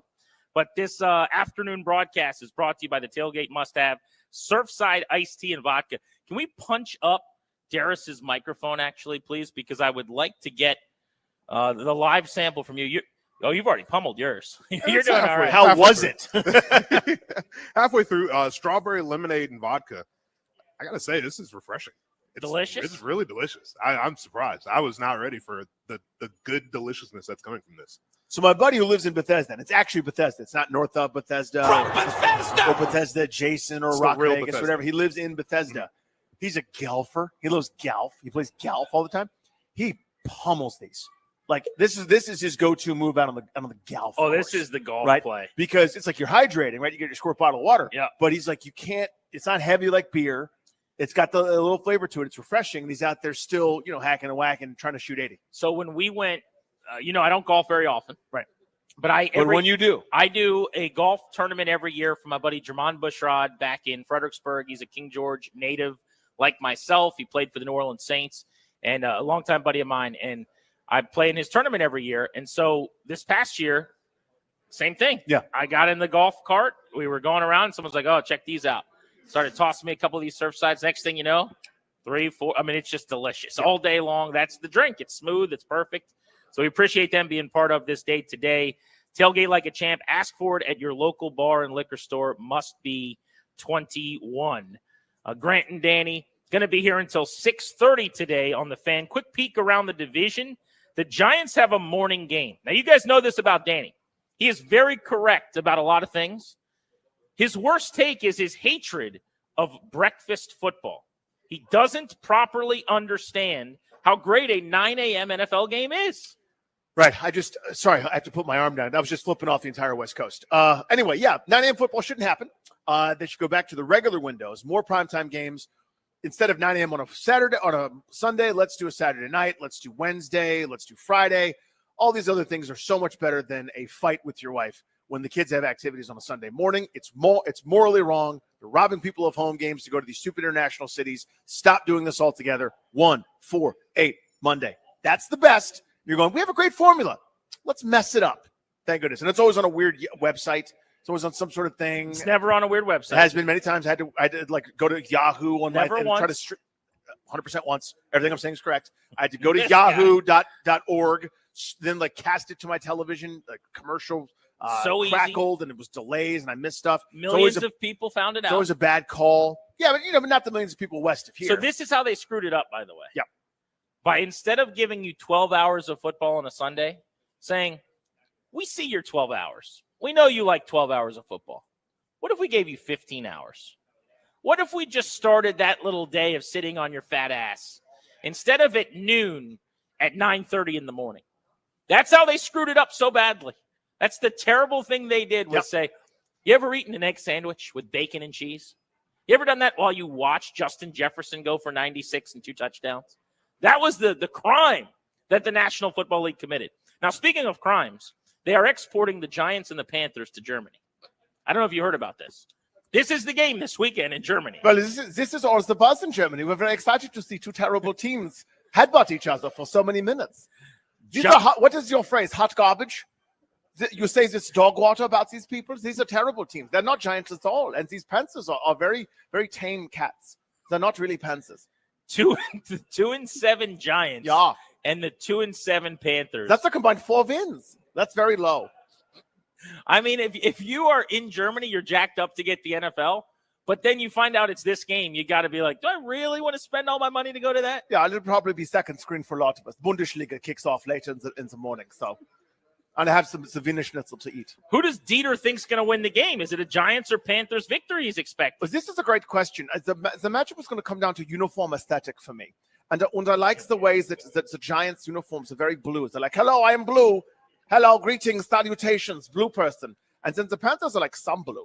Hello, knock, knock. Who's there? A little bit of blue. So to me, the more blue team is going to beat the slightly blue team. NFC East bottom feeder. New But they York. both blowed. You got it? That's a Right, reference. absolutely. Yeah. 2-7, and the Carolina Panthers 2-7. And then you've got the other matchup in the NFC East. Both teams in action: Eagles, Cowboys. Philly trying to get to 7-2. They will play Dallas without Dak Prescott. This is a Cooper Rush start. The Cowboys at home are 7.5-point dogs. With Dak Prescott, they're bad. They're probably 5.5-point dogs in that game, right? What are they without Dak Prescott? Really, really bad? You had 2 reallys, or is it 3? This is a game if you're Philly. Sorry about it, but there are no excuses. There are no ifs, ands, or buts. I know you're on the road. That doesn't mean anything because Dallas at home is worse than Dallas on the road anyway. The Eagles have won 4 straight out of their bye week. Squeaker over the Browns, dominated the Giants, beat up on the Bengals, and then barely survived the Jaguars. You got to handle your business against Dallas because that sets up a division-leading game with Washington. That's right. Either way on Thursday this coming week. Yeah, win or lose for Washington, certainly it will. But, yeah, I mean, for this one, I know this is probably nuts, but I would rather, if I'm Philly, have this game in Dallas right now because the way things are trending, it's like everything's compounding. Everything's worse. The first incomplete pass, you know, those dumb Cowboy fans are going to start booing, and then everything gets tighter, et cetera. I'd almost rather play this one there. Who knows how it's going to be later in the year, but right now with all the bad momentum and bad energy, I would love to go down there and kick their butts. He's Danny. I'm Grant. You're listening to The Fan. We're giving away Iron Maiden tickets today, as we've been doing all week, right at 4 o'clock. Make sure you got your dialing fingers ready at 4 ahead of the Beltway Blitz. Max Starks, who's a longtime Pittsburgh Steeler, will join us to scout the opponent at 5. But next, Charles Davis, who's on the broadcast with Ian Eagle on CBS, one of our favorite NFL guests, going to join us to preview the Commanders and the Steelers on Grant and Danny. We are live at Sports and Social Bethesda. Come on out and hang with us. We're here until 6:30.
I'm Toby Altizer with your sports update on The Fan. This update is brought to you by Prince George's Community College. In the NFL, the Commanders take on the Steelers on Sunday. Marshon Latimore is not going to make his debut. He's out for the game. Also, the Commanders are signing kicker Zane Gonzalez to the practice squad as insurance. Austin Seibert has missed some practice this week with a hip injury. College football tomorrow, Virginia Tech hosting number 23 Clemson. You can hear that game right here on The Fan. Kickoff at 3:30. Maryland going on the road to number 1 Oregon tomorrow. 7 p.m. kickoff. You can hear that game on the Team 980. College basketball, Virginia Tech hosting USC Upstate tonight, 7 p.m. tip-off. You can hear that game on 1580 a.m. And Maryland hosting Mount St. Mary's at 8 p.m. You can hear the game on the Team 980. NBA action tonight. The Wizards going on the road to take on the Grizzlies at 8 o'clock. You can hear the game on Bloomberg 99.1. And a big game for the Caps tonight as they host the Penguins. 7:30 puck drop at Capital One Arena. It's the 70th matchup between Alex Ovechkin and Sidney Crosby. You can hear the game right here on The Fan. Looking to get ahead and save money? Winter registration at Prince George's Community College starts October 28th. 4-week fast-track online courses starting December 16th. Perfect to fit your busy schedule. Give yourself the gift of education at pgcc.edu. From the Crop Metcalf 5-Star Sports Desk, I'm Toby Altizer on The Fan.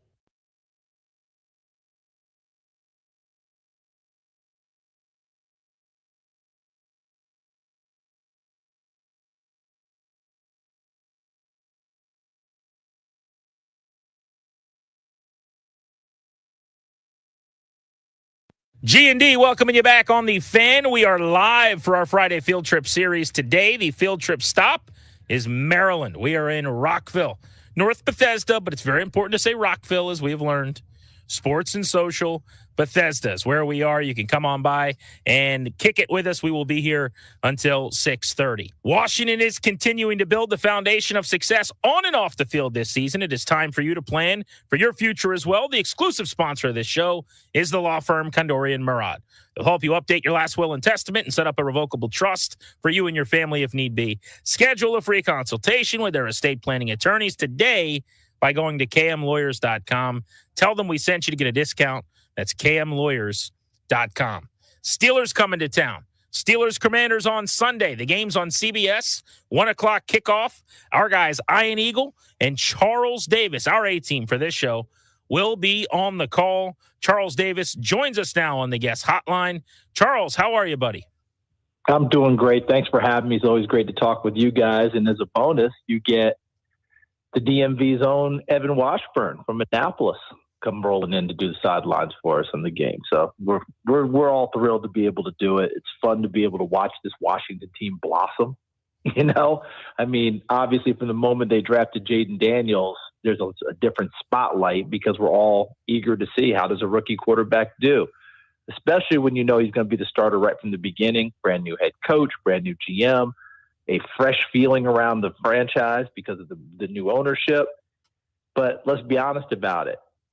Everything was all speculation, right? We were all like, well, let's see, can we? And, you know, you guys have been covering it forever. And each time hope has been sold, hope has not lasted very long. But this one feels real, and this one feels like it's going to be on the tracks for a while. So, Charles, you mentioned blossoming. I think that's a great word. How have they grown over the course of even just this season, right? I mean, this is, you know, we're used to like multi-year things, but it's all happening right before our eyes where it seems like a different guy on offense, non-Daniels division, is making the play that week. How have they grown to you, especially on that side of the football? You know, for me, it's watching an offensive line that had so many different question marks about it going into the season come together. It's watching an offensive line that was splitting time at left tackle, and then in the last 2 weeks, the starter, Brandon Coleman, can't play against Chicago, so Lucas carries the load as a veteran. Then Lucas hurts his ankle. He can't go in New York, so Coleman comes back, plays, dislocates his fingers, keeps playing. You see where I'm going with this? Yep. Now this team is, you know, figuring out a way to – and you've got a team coming in Pittsburgh that embodies next man up because that's all the head coach ever talks about, and I've never been around him in all my years covering it. Okay, now I've been covering it 50 years. I've covered it a decent amount of time. I've never had a coach spend less time with us on injuries than Mike Tomlin. Okay? He's not playing. And he's not dismissive of it, but that's an opportunity for somebody else. It's his shot. And they just keep moving, right? That's what it feels like here. DQ is very similar that way. Kind of funny because one of DQ's first coaching jobs, I think, was at William & Mary when Mike Tomlin was a senior. So they crossed paths there. But anyway, all that being said, you see the offensive line come together. Zach Ertz at tight end brings not just leadership, and everybody's looking, I got a veteran guy, he's going to lead us. No, he can still play. Okay, let's not dismiss that part of it. Brian Robinson can't play in 2 ball games. So they figure out the run game with Eckler. And here comes Chris Rodriguez, who is, to me, Brian Robinson light. Similar type of a running style. Not going to break the bigger ones as B-Rob does more often. But he's going to be tough, hard-nosed, get you that yardage you need. And he was ready to go when his number was called. So all of it is just watching it continue to progress. And, look, you get out wide to the wide receivers. McLaurin finally has a quarterback that every week he knows, okay, I'm in good shape on this one, right? But you're just watching these guys all come together, getting opportunities, and getting better. And the message that Dan Quinn brought with him from day one, you can see it solidified. Guys, I'm reading articles, okay, prepping for this game. If Jaden Daniels doesn't say brotherhood every third sentence, and that's not a criticism coming from me, that just told me, okay, DQ's got them, meaning they have bought in, they're locked in, the brotherhood for them is real, and I think that it's going to continue to grow. So to me, that's the blossoming we're seeing, because you watch that team on day one, they got beat by Tampa. Then they started to get it together, winning ball games. They lose a tough one against Baltimore. But I feel like they came out of the Baltimore game like, we shouldn't back down with anyone. We really shouldn't. And I'm not saying they did with Baltimore. But Baltimore was the game that the general public was giving you a mulligan on. You know what I'm saying? Like, I don't know they can beat Baltimore, right? And if they just have a good showing, that'd be great. They came out of that one, in my mind, and what I feel from this team, that they never want to have another moral discussion, moral victory again. I think they kind of got mad at themselves a little bit, because I feel like that maybe they kind of bought into it a little. Like, okay, we just played pretty well. Then they realize we don't have to settle for that. We can be better than that. That's just a feeling. I don't know if I'm right. Charles Davis on Grant and Danny. In addition to calling games on CBS, he is a draft analyst throughout the pre-draft process over at NFL Network. And I mentioned that, Charles, because we had you on. We talked about Jaden Daniels and the rest of the rookie class. I know you were high on most of the kids that came out, and they've had a very productive start to their careers. But Daniels has just been on a different level. What do you make of his season so far? It's been crazy, hasn't it? Because we all had that discussion multiple times, if I remember correctly, right? You guys were nice enough to have me on, and we chopped it up a little bit. And the truth of the matter is, if you look at quarterbacks in draft classes, essentially if one plays well, the other one doesn't. Right? How many times do we have the 2 quarterbacks at the top of a draft class, right? In this case, we've got 3, and then we get to 4, and we get to 5, get to 6. One of them's not playing because he's hurt, J.J. McCarthy. One of them's not playing, Michael Penix, because his team has a veteran guys playing really well, and they don't need to play him. That's Atlanta. Everyone else has the ball now. And Drake May,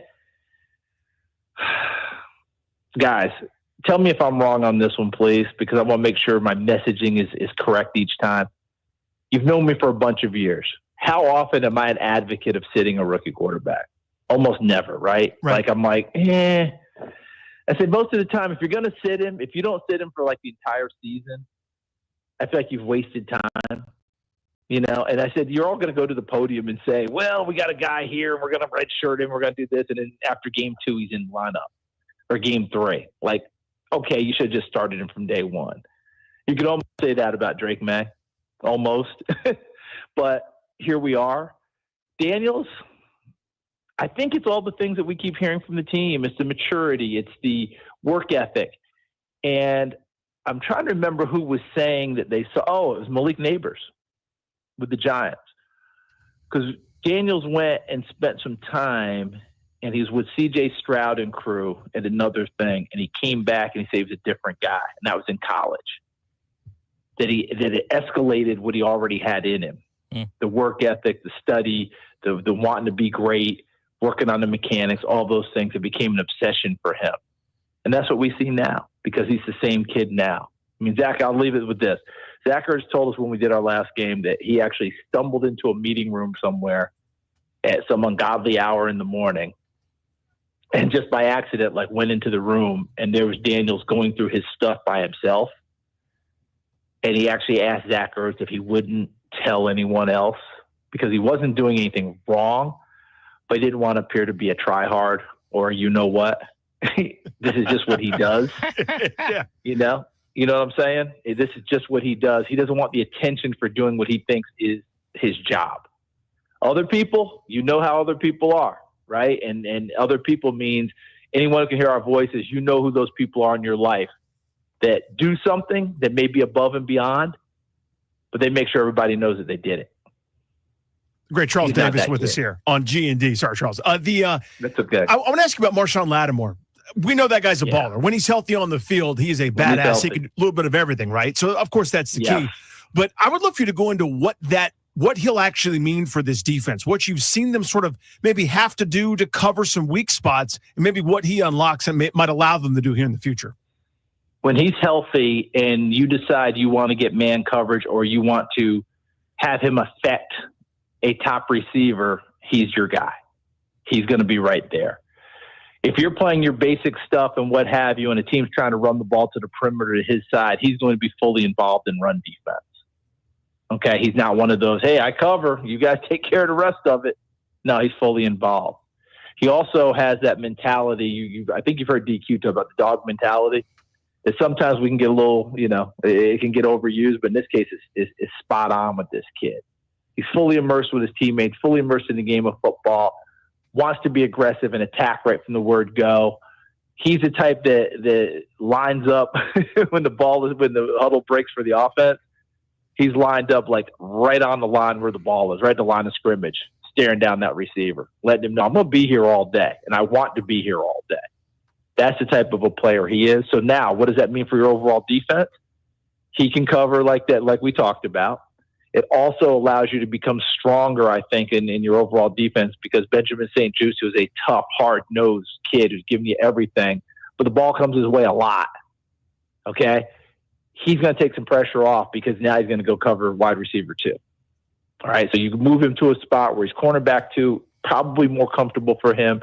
Let's see if that helps him. And you get Mikey Sanders still inside the nickel, which is exactly where he was drafted to play, but had to go outside because they needed him. Did pretty well, too, didn't he? He's a heck of a ball player. You've just strengthened your entire back end with one chess move because everyone bounces to the proper spots, and now you go from there. And this team has already been playing pretty well. I mean, I just sat down and did my homework this morning. Since week 4, only giving up 147 yards per game through the air. Wow. Yep, I actually read that. Yes, I did. That's crazy. I mean, that's a crazy number in today's NFL. That's hard to believe, actually. That's usually a half. Okay, I mean, or close to a half, right? Since week 4, they've given 147 yards through the air. Wow. And that doesn't mean that they're getting gashed in the run game either, right? Sometimes when you read those stats, you're like, oh, they must be eating you alive otherwise. No, that's not what's happening. They've gotten better overall. This team is playing cohesively, collectively, tough in what they're doing. But a Latimore, yeah, it never hurts to add talent, especially talent that was used to winning.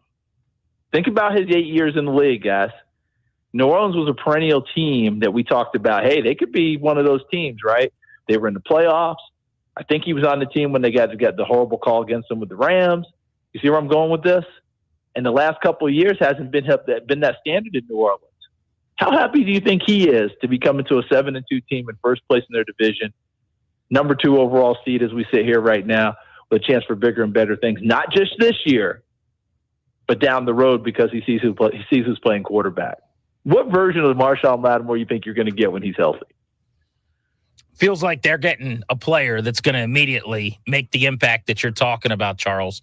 Charles Davis on G&D here on The Fan. I want to get a thought from you on the Steelers, if you don't mind, because sure, Russell Wilson for a few years has played at a level that is being exceeded right now through, I know it's a small sample, but 2 games in Pittsburgh. I was one of the loudmouths saying you can't go away from Fields. I'm not a big Justin Fields guy, but I just thought he presented more problems with his feet, and we kind of knew what Wilson was going to be as a passer. but he's looked very, very good, and a bad offense suddenly has gotten kind of middle of the pack. What do you make of what's happening there on offense? Yeah, a couple of things. Number one, don't beat yourself up. You weren't the only one. There are a good number of us who said that. Heck, I was sitting there going, I don't know. Like, they're playing pretty well. We can keep unlocking Fields. Are you sure? But the one thing I did know was that if Mike Tomlin was making that move, he was making it because he's seen his team plateau. Would that be a safe word to use about the Steelers over the last 4 or 5 years? Mm-hmm. They're going to make the playoffs, but they're no threat to beat anyone. Right? That's kind of where we've been for the last 4 or 5 years. They haven't won a playoff game since 2016 or something like that. So when you put that all together, I think Mike Tomlin said, you know something? We might have to take a little bit of a gamble for great and see if great is there. And you've got Russell Wilson back playing with the style that made him so terrific in Seattle because Najee Harris has come along. Right? Offensive lines come along, even though they've had injuries. They've been a lot like Washington, where there are a lot of question marks, but it seems to have come together better for them than what people have thought. Harris has gone 3 straight games with over 100 yards. So now you're throwing off a play action if you're Russell Wilson. Now you're throwing to different windows. George Pickens was thought to be the only dependable wide receiver. He's thrown to other people, including, not enough to the tight end. I think they're going to try and keep opening that up environment because he's a really good player. But he's thrown to other people now, and know what it's done? It's actually unlocked Pickens because now everyone has to go, oh, shoot, we can't just throw 3 people to Pickens. We got to go cover some other guys. So he spread the ball around, and the deep ball is back in play, which he throws, and we all know it's a specialty, the moon ball that they call it. But here's the thing. He throws with better anticipation than what you're getting out of Justin Fields at this stage of his career, which means the bigger plays happen. It's no accident that the yards after catch for the Steelers receivers have gone up since Russell Wilson's gone in the lineup. Under Justin Fields, Pickens was averaging about 14 yards a catch. Russell Wilson, it's over 20. Yeah, small sample, but that's what Mike Tomlin was saying. I can still be that same team I've been for 5 years if I just stay with Justin Fields. But let me take a shot on a guy that's been great before. And if he gives us that great again with a lot to prove, then maybe my team elevates where we're more than what we were before. And last thing I'm going to say, guys, go back and look at Denver last year. He wasn't bad. Okay? He wasn't bad. He's 26 touchdowns, 8 interceptions. He played pretty well for most of the year. They had like a 5-game winning streak in there. They got into playoff contention. I'll just say it. This was a case where the head coach did not want him to be his quarterback. Yep. Yeah, it's certainly proven that way. Charles, put you on the spot here for a couple teams. One, who's the best team you've seen? Maybe not talking about Super Bowl winner this year, but like to this point, who's the best team you've seen? And 2, who's a team where you go, look out for these guys in a month or 2? On their game, Baltimore's the best I've seen. On their game. Problem is they haven't been on their game every time. Right. But when they're at their highest level, and I still think they'll fix their defense. I think their biggest problem is, you guys saw them up close and personal. Their pass rushers aren't getting home enough, and the secondary is taking the brunt of it. If that makes any sense to people out there. Normally, those pass rushers get home more often and affect the quarterback. Not the way they have in the past, but I don't think that it's over yet. It's Baltimore. They figure it out. That's the best I've seen. I really think that them matching with Kansas City would be a heck of a matchup if they managed to get there again. And then I don't know that Baltimore wouldn't pull it out this time. The team that in a month or so, I think they've already kind of started it, although they had a hiccup along the way, and it's Atlanta. You know, the hiccup being Seattle whacked them a couple weeks ago. Okay, and they're going to look back on that one and go, what just happened here? That's a better football team. Cousins is playing really well for them. They have the receivers that they can run around with. Raheem Morris is the right coach for that team, and they're playing much better on the defensive side of the ball. I just think they're that type of a team. Plus, they're in the division that right now they hold a 2-game, might even be more, advantage. But the only team that can really press them is Tampa, right? In the NFC South, they've beaten Tampa twice already. They're in good shape. Charles, speaking of good shape, you and Ian Eagle will be in good shape at Northwest Stadium to see a really quality football game. I will be the portly fella not in good shape coming into the booth to say hello before the game. I look forward to seeing you on Sunday. please come by and say hello. It's always a pleasure to talk with you guys, and thank you always for having me on. And let me tell you something. This is no hyperbole. We're fired up to get there for this game. I mean, we were fired up last time because we were excited to see Jaden, and then he lasted one series. So one of my favorite people ever, Marcus Mariota, came in and played really well that day, and I was so excited. I've loved Marcus. I've known him since college. He's just one of my favorite people of all time. But this week, we get to see Jaden Daniels and that offense go against an offense that's revitalized in Pittsburgh, and you're going against a defense that has big-time credentials. Like, you got to prove it every week. What a great week for Washington to prove it against a bona fide team that if they do prove it, the whole league goes, oh, you did that against Pittsburgh. That means something. Watch Charles and the Crew, 1 p.m. on Sunday on CBS. Thanks so much. We appreciate you. Appreciate you, man. I appreciate you guys always. Thanks a lot for being so great to me. I appreciate it. That's our guy, Charles Davis. Watch him and Iron Eagle on the call, 1 o'clock from Northwest Stadium this Sunday in Landover, Maryland. Next, we continue our dive into the Commanders and the Steelers and our look at Week 10 in the NFL from Sports and Social Bethesda, live on The Fan.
Guys, what's up? It's GP. Excited to tell you about the FanDuel Sportsbook's most excellent offer this NBA season. This is crazy. The NBA's back. FanDuel, America's #1 sportsbook, wants you to catch all the action. How are they going to help you do that? Well, I'm going to tell you. Right now, FanDuel's giving everybody, that is new customers, that is old customers, that is you, 3 months of NBA League Pass. All you have to do to catch every tip-off and buzzer beater is place any $5 bet on the NBA to get 3 months of NBA League Pass courtesy of FanDuel. Go to FanDuel.com/GP to make every moment more this season. That's FanDuel.com/GP. Promo code GP at FanDuel.com. 3 months. League Pass, every game, every tip, every Wemby bucket. Got to be 21, present in Virginia. 3 months free trial. The full price League Pass automatically charges after. Cancel anytime. No refunds. Terms, restrictions, embargoes apply. Limit 1 pass per customer. See terms at sportsbook.fanduel.com. Gambling problem, 1-800-GAMBLER.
I'm Toby Altizer with your sports update on the Fan. The NFL, the Commanders take on the Steelers on Sunday. Marshon Latimore not going to make his debut on Sunday. He'll miss Sunday's game with the hamstring injury. The Commanders are also signing kicker Zane Gonzalez to the practice squad as insurance in case Austin Seibert isn't able to go on Sunday. He's been dealing with a hip injury. College football tomorrow, Virginia Tech hosting number 23 Clemson. 3:30 kickoff. You can hear the game right here on the Fan. Maryland going across the country to take on number 1 Oregon. 7 p.m. kickoff. You can hear that game on the Team 980.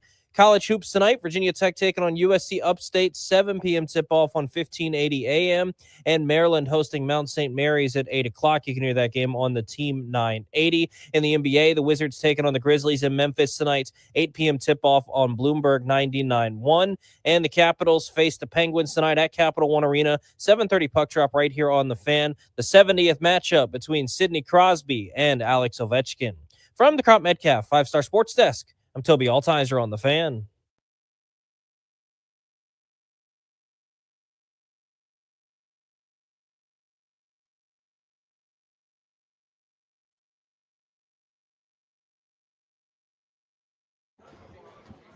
Welcome back to Grant and Danny. We are live on the Fan. We are at Sports and Social in Bethesda. We'll be here until 6:30 today. Sorry, guy Momar is out and about. He is in the Grant and Danny Listener League. Oh, yes. And he's on a 4-game winning streak. Bit of a heater. And he's getting Christian McCaffrey back this week. He was 1-4. He is 5-4. And he's getting his first pick and his best player back That's this what week. you're trying to do. He's trying to stay alive to get reinforcements. I had a 1-1 draft, and that team is 0-9. That is an 0-9 team, an 0-9 team. That's how to do. That's hard to do, is what I meant to say. Sure is. Sure is. I would have been better off not starting people. Like just like having, I would have been better off. Have you been the same? Have you put your lineup in every week? Yeah. Oh, yeah. And you've lost 9 times? 9 times this semester. And 9 times. 1-0. Yeah, that's one of my 7 leagues. This is my worst fantasy season ever. Oh, Danny, sure, the number 1 ever, worst ever, least fun I've ever had playing fantasy sports this year. Somebody had a lot of fun in fantasy last night. If they had Jamar Chase or Lamar Jackson or Joe Burrow or any combination thereof, last night's numbers for the superstars playing in that game were outrageous. Yeah. Joe Burrow, I think he was better than his stat line, by the way, on Thursday Night Football. But with the Bengals on the road in Baltimore, they've now lost on the road to the Chiefs and to the Ravens by 1 point in both of those games. Both of those games. And otherwise, you flip that, they're 6-4, they're playoff bound. Now they're on the outside looking in and fighting it. Uphill battle here. Burrow threw for 428 and threw 4 touchdowns last night on Thursday Night Football.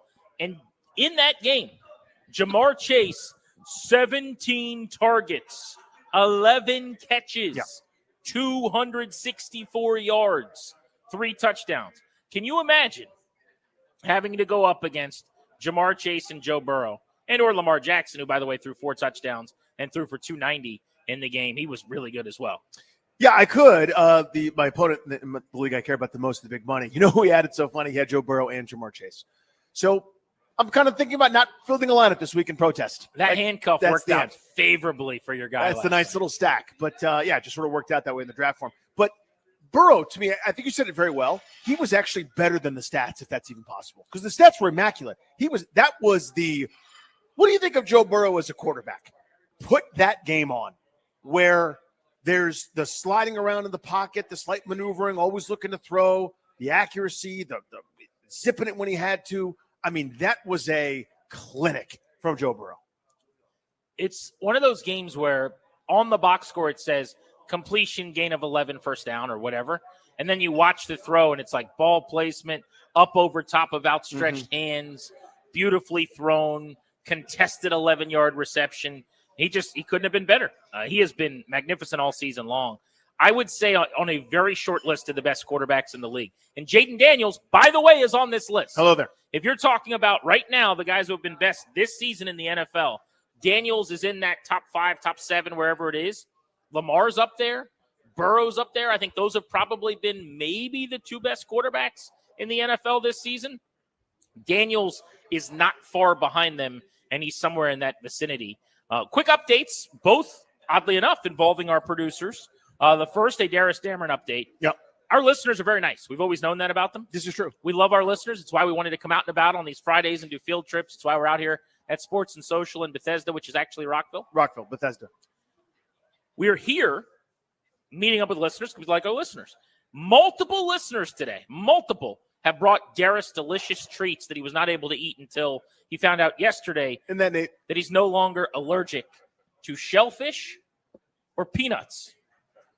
Ladies and gentlemen, Darius Dameron. That's right. This guy right here. He went 20 years without eating shellfish, 20 years without eating peanuts, and live on the show yesterday in a reveal, only heard exclusively on Grant and Danny, this guy can now eat both.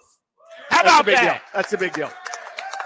Life-changing stuff. He's got Reese's Cups next to him. Now, I think he's still not eating them because he's waiting. Even though the doctor gave him a note that said he can eat them, you're still waiting for more confirmation. I'm still a little nervous. So I called today. Of course, she wasn't there, so I guess I have to wait till Monday to confirm. But just want to play it safe. It's been so long. It's just since your I've had life. any of this. It's Just just my death. life. Yeah.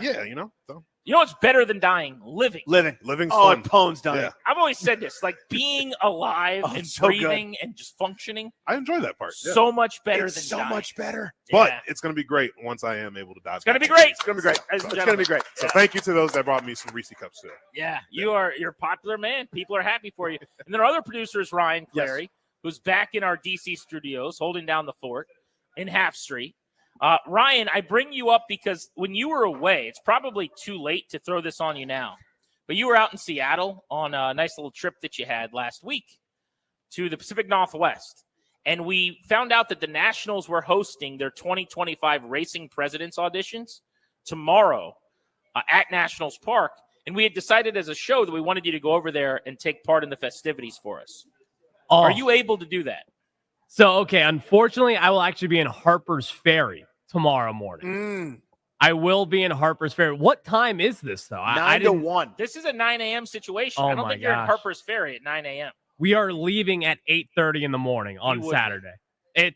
I'm an early bird. I get up at 6 a.m. basically every single morning, and I never knew about it. I would have loved to do it, but we have reservations in Harper's Sounds like Ferry. you'd love to do it. It does. It really sounds like he's trying He's hard. heartbroken about not being able to go. A lot of talk about Harper's Ferry. Uh-huh. Not a lot of talk about putting on that racing Now, president's in costume. fairness, Rhino did tell me that he had this Harper's Ferry trip planned, and it was kind of this thing and his special lady friend that they were going to go do, and he was very excited about it. He did tell me it was on the books. It's not just I'm going to be in Harper's Ferry tomorrow morning at that time. What time is it at? Oh, I'm there at that same time. Now, me This is real. personally, I've Yeah. never heard word one about Harper's Ferry. So Right. I will take your word for it Mhm. that this is something that's real. But he just got back from Seattle. I mean, we're running it back pretty, maybe we could just break up all the trips and we could do a little racing president You race situation. as a president, yeah. I've done that. I did that thing a long time ago. You remember that? I don't, but I'm sure it was fun. Yeah, it happened. Okay. Yeah, this was the old way of doing things at the radio station, where somebody told somebody Danny should do that, and I said, "Well, what am I doing? Am I going as media? Am I just going as a pudgy zilch? What am I doing?" And somebody waved their hand at me. I'm not kidding you. A person who I considered an authority figure at that time waved their hand at me and said, "Do some shtick." Yeah. This was the marching order. These are the instructions. instructions. I'm like, okay, is this for the website? Is this for my own Twitter account? Am I writing a story? Am I talking about this with anybody at any point in time ever again? The answer to those things were do some shtick. So hopefully it's a little bit better now. So, Clary, 9 a.m., you'll be there, it sounds like? 9 a.m. I would love to. If I knew about this, if you guys would have texted me, I would have made plans outside of that morning hour. But we have breakfast plans and get biscuits and gravy down in Harper's Ferry. Go for a little hike there. It's going to be a beautiful day, 65 degrees, sunny. I mean, it sounds great to do a president's race, but I didn't know until just now at 3:37. The Harper's Ferry thing sounds nice. It is nice. No, I love it up there. Elegant and lovely and wonderful and cute. The only thing that sounds better, skits and bits, racing presidents, Bits. Nats Park. Commitment. So if you're going out there tomorrow, sounds like Ryan will be there right at 9 a.m. He's like putting on the Thomas Jefferson suit. He's like, no, but I had a reservation. Then he can't talk anymore. Harper's Ferry. You don't hear any more Covered about face. Harper's Ferry. Just swallow it. As he's running in the racing president's race. But that's our guy, Ryan Clary, explaining it all on Grant and Danny. All right, let's get you Commanders Spotlight as we get ready for Washington and Pittsburgh. These are some of the players we're keeping a close eye on this weekend over in Landover, Maryland? I'll start very quick, simple, easy. Spotlight Jaden Daniels. You're going up against the best defense you've played, a havoc-wreaking, pressure-inducing, turnover-causing, great pass rush defense. There are playmakers all over the field with these guys. It's T.J. Watt. It's Micah Fitzpatrick. It's add Preston Smith to this group. It's Highsmith. There's so many guys that can hurt you and burn you, baiting you into things. This is the game that will test all of your mettle, right? Because you've been outstanding, Jaden Daniels, at taking care of the football, doing pretty much everything else, everything but selling the popcorn at these games. This is the toughest test. If you stay ahead of the sticks and don't put the ball in harm's way, you got a great chance to beat the Steelers. Maybe the most important player on the team for tomorrow, or Sunday rather, Andrew Wiley. Andrew Wiley is going to go head-to-head with T.J. Watt a whole bunch. Watt often lines up on the left side of the formation. Now, they'll move him around. I'm sure he'll rush off the right edge as well. But there's a lot of T.J. Watt opposite Wiley, the right tackle. For that matter, I'll throw Brandon Coleman in as well. Coleman, last time out, got 100% of snaps for the first time at left tackle. The rookie out of Texas, Christian acquitted himself really, really well. I thought he was not only admirable, but terrific. Yeah, really Didn't good. allow a single pressure against a pretty elite pass rusher in Brian Burns, top 10 or so in the sport. Top 2, maybe 1 or so in the sport is T.J. Watt. I mean, you're going up against arguably the best pass rusher in football. Wiley, Coleman, they're going to be helped by chipping backs. They're going to be helped by tight ends. But occasionally it is one-on-one time. And you got to find a way to not allow him to wreck the game. Spotlight Brian Robinson. Been nursing some health issues here over the last few weeks. In and out of the lineup a little bit. A lot of missing practice. Tried to give it a go this past week. Couldn't do it, obviously. They were able to fill in with Chris Rodriguez and Austin Eckler and your usual dose of Jeremy Nichols. This is a game where you need him. And you look at it, you go, you want to run the ball against the Steelers? Normally I'd go, what a stupid fool's errand. But I want to soften up this pass rush a little bit. I want to kind of get out of my game plan, not be afraid of them. Let's push these guys around. Let's get them on their heels. Let's get them flat-footed a little bit. And Brian Robinson can really help that. I don't think you're going to see a lot of explosive runs, but I want him to be the guy that turns 3 into 4.5, the guy that turns a 1-yarder into a 3-yarder. Stay ahead, manageable down in distance. Don't let that group tee off on the pass rush. You'll be a lot better off. Yeah, I am worried about the ongoing, seemingly never-ending Brian Robinson recovery situation that continues to develop for the Commanders. I mean, again, the media's out there and he's not doing anything today, right? Like, we thought he was going to be back at 100% last week. This is the second time, though, we've had an injury with him linger into Saturday, then Sunday, and you weren't really sure. Didn't play in the second half of the Carolina game when he was questionable, then didn't play at all this past week. I do think he'll go, but to your point, if he plays, they need him to help a whole bunch. We mentioned Benjamin St. Juste earlier in the show because Marshon Latimore is not going to play. He's been ruled out. How about BSJ as a player to put under the spotlight for the Commanders? Him versus George Pickens going to be a pretty big matchup, I would say, when the Steelers have the football. That is a very good one. Give me Dante Fowler Jr. Keep that winning ways going. Keep the havoc going. I want to see him flush Russell Wilson. I want to see him knock him off a spot a couple times, maybe create one more turnover. Go a long way. Dante Fowler has a sack in 5 of the last 6 games he's played in, including 6 in his last 5 overall. Sack against the Browns, 2 against the Ravens, sack against the Panthers, and then 2 sacks against the Giants. Grant and Danny with you, out and about on a Field Trip Friday. It is a sports and social live broadcast in Bethesda. Come on by. We'll be here until 6:30. It is a Friday, which means next, let's win off the field. Call us now at 800-636-1067. Don't do it for me or Danny. Do it for Bruce Allen. And tell us what little things gone right to make you smile today that nobody else would care about. You're listening to The Fan.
Sports and Social Bethesda, G&D on the Fan. It's a football Friday. We're getting ready for the Commanders and the Steelers. We're also getting ready for the Caps and the Penguins tonight. Oh, yeah, by the way. Your boy will be making his way into the nation's capital tonight. Capital One Arena to go see the game, hopefully. Traffic permitting. Traffic permitting. I don't do after puck drop arrivals. You know that That's about not something that you do. You need to be with your cookie in your seat. That's right. You need to fog up that glass right before that puck drops. I'm not on the glass tonight. It's not true, right? I'm not always on the glass. I very rarely get on the glass. It's nice when it happens. It's a nice treat, if you will. You know when it happens is when the Capitals have home games. That's when you end up there. You always say stuff like this. That's not. I do? Just not true. I'm always saying this? Frequently. Field Trip Fridays live from Sports and Social Bethesda this week, brought to you by the Tailgate Must-Have, Surfside Iced Tea and Vodka, Surfside Lemonade and Vodka, available in convenient variety 8-packs. Each can only has 100 calories. This is the way to go at your tailgate. Tailgate like a champ. Ask for it at your local bar and liquor store. You got to be 21 to drink it, obviously.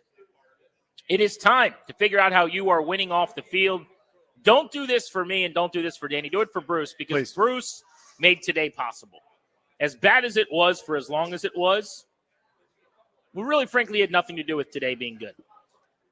But he was there. He was there. And we should never forget. Yeah, he said words. He said things and he did things and he made being a fan not fun. And we have to remember that so that we know how wonderful it is now. That is why we went off the field. Danny, give the people an example. So the wife had to go out of town, like one of those like 24-hour out of town work type things. Oh, yeah, the quick trip. Yeah, where she's like, I got to go to Connecticut. I'm like, okay, that's fine. I'm a grown-up. I can deal.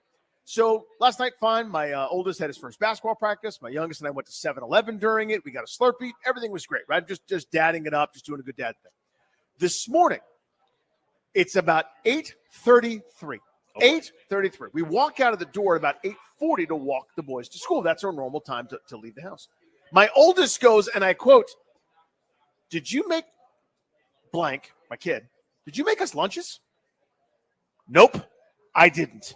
I totally forgot to do that. Because he reminded me, I then, get some food into their little packages and their containers and their lunchboxes and stuff, and they didn't starve at school because my oldest reminded me. Do they have the opportunity for lunch where you could just give them $3 or something?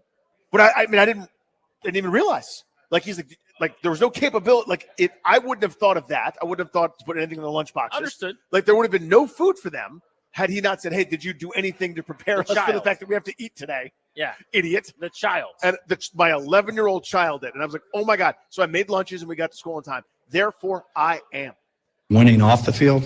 I wonder if there's got to be something where, like, he's like, "Hey, my dad forgot to pack me a lunch." He just goes through the line. Yeah, and they'll bill me or something. But even still, it's like, I'd rather not have them do that. Sit with your buddies, have your snacks. We are out and about. There are people wearing Commanders gear that are excited about football this coming weekend. Everybody is talking about how happy they are to be Commanders fans, and it's a joyous Friday with beautiful weather. Yeah. Therefore, we are winning off the field. That is how I will do it. Let's go to Rich and only on line one. Richard, how are you? Rich. What's going on, boys? How you feeling today? Hey, buddy. Very well. By the way, I agree with Danny. I've never not seen Grant on the glass at home games, ever. So There's a lot of places I sit. The glass is just one of them very occasionally. Well, no, Rich, in fairness, he's right. Because, like, sometimes it's in one seat on the glass, and other times it's the seat next to it on the glass. Like, he varies it up. I got it. You know what I mean? Okay. That's absolutely right. So the other night, I'm sitting around just watching the Ravens-Bengals game, decide to dig into my kid's candy stash, since it's a garbage bag full. And I pull out a full-size whatchamacallit bar. Haven't had that in years. Therefore, I was winning off the field. There's a victory, my friend. Sean's in Falls Church on Grant and Danny. Something that made you smile. Somebody else might not care about, Sean. Well, I appreciate it. There's not a lot of people that care about me, but I appreciate you guys just taking my call. That's right. Normally where I'm at. Mm-hmm. I am on chore 6 of 7 currently for the pregnant wife, and she has told me that a drink and a meal is waiting for me at home. Therefore, I am winning off the field. And there it is. He's almost done with the chores list. You know how daunting a big list of 7 items is? And you're just like, this is good. I mean, of course you can do it. You're an adult, but it's like, God, each little step feels like the hardest step you've ever taken into a headwind, climbing Mount Everest. And now you're almost done, and you've got foodstuffs waiting on you. Just overwhelming, and you don't know where to start. Or even start. What if I just watch TV? Let's go to Vinny, who is calling in to tell us how he's winning off the field. What's up, Vin? What's going on? What's going on, guys? How you doing today? Doing Good, great. buddy. Thanks for the call. All right, man. I just feel like I'm winning off the field today in the honor of Darius, man. I feel real good that my man can eat Reese cups. I feel good that my man can eat shellfish. I feel good that my man can go ahead and eat some peanuts and enjoy them at the game now, man. So for me, to Darius, I am Winning off the field. That is a very classy gentleman. That's the most selfless Yes. winning off the field we have ever had. I would even say shellfish. Oh, thank you. Very shellfish of you, and also selfless. Yes, that was very, very, very sweet of you, Vinny. I appreciate that. He's winning off the field. He's so happy that you get to enjoy your life more that he feels better today. Spending his winning off the field on me is truly an honor. I can't describe it any other way. It's like wasting one of your dreams or your prayers. You know? Right. I got 3 wishes. Here's one. Yeah. Wow. One is that Darius can eat shellfish again. Wow. How about that? How about that? The people are fired up for you. Like, I love you, but I don't know that if I only got 3 wishes, would I have used one of those 3 on the shellfish thing? I would have given you peanuts or shellfish, but not both. Yeah, not both. That's indulgent. I would have given you one of my wishes. The outpouring of support for this has just been through the roof. I can't believe it. I mean, if the people are in. Now, at some point, it would be nice if you ate one of these things. It would be nice. Rather yes. than just continuing to not eat them. Just hoarding them. But anytime you're ready, maybe we should do it on the show. But then again, we don't want you to die. Yeah, but then it's like, whoa. In fact, our boss told us behind the scenes just not to have you do that for lawsuit purposes. He wants you to do it at home. That's fair. Kind That's of fair. where we're at on that. Yeah, because like they'll have audio of us being like, eat it. You know? It's time. And then who's responsible? It's the guy that said eat it. We've got Iron Maiden tickets for you at the top of the hour at 4 o'clock coming up on G&D ahead of the Beltway Blitz. We'll scout the opponent. Max Starks at 5 o'clock. The Commanders and the Steelers just 3 days away.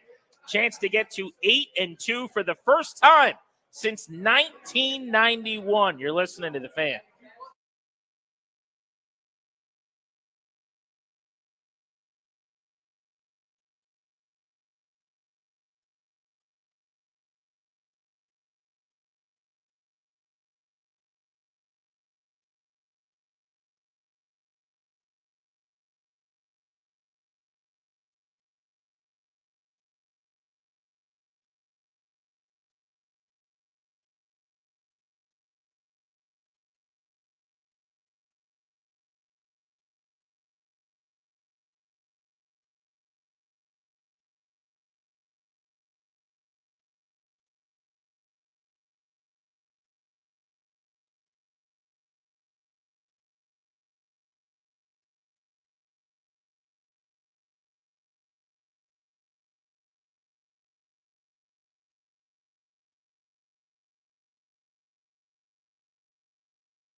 I'm Toby Altizer with your sports update on The Fan. This update is brought to you by thewindowman.com, the educational window company. The Commanders take on the Steelers on Sunday, looking to improve their 7-2 record. Marshon Latimore will not play on Sunday. He won't make his debut as he still deals with the hamstring injury. Also, the Commanders are signing kicker Zane Gonzalez to the practice squad as insurance in case Austin Seibert isn't able to go on Sunday. He's been dealing with a hip injury. College football tomorrow. Virginia Tech hosting number 23 Clemson at Lane Stadium. 3:30 kickoff. You can hear the game on The Fan. And Maryland going on the road to take on number 1 Oregon. That's a 7 p.m. kickoff. You can hear that game on the Team 980. College hoops tonight. Virginia Tech taking on USC Upstate. 7 p.m. tip-off on 1580 a.m. And Maryland hosting Mount St. Mary's at 8 o'clock. You can hear that game on the Team 980. Wizards basketball tonight. They're on the road in Memphis to take on the Grizzlies. That'll tip off at 8 o'clock. You can hear that game on Bloomberg 99.1. And in hockey, the Capitals taking on the Penguins tonight at Capital One Arena. 7:30 puck drop right here on The Fan. It's the 70th time that Sidney Crosby and Alex Ovechkin will match up. Winter is coming, and so are cold drafts right through your old vinyl windows. Save energy and add comfort with superior fiberglass windows from thewindowman.com. Now $250 off every fiberglass window. Visit thewindowman.com for your free consultation. $250 savings per Infinity replacement window only. Minimums and installation apply. From the Crop Metcalf 5-Star Sports Desk, I'm Toby Altizer on The Fan.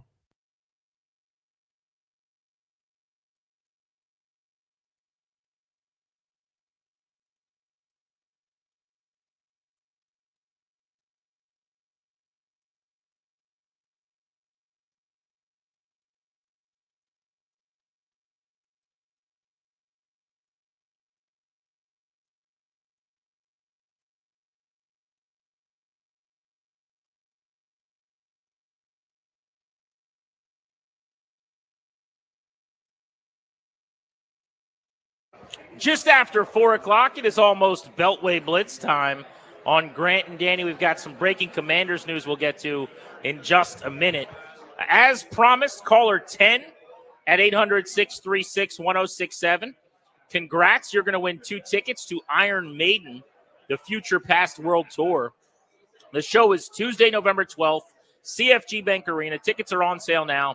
For tickets and more event information, go to thefandc.com/events. We are live today at Sports and Social Bethesda.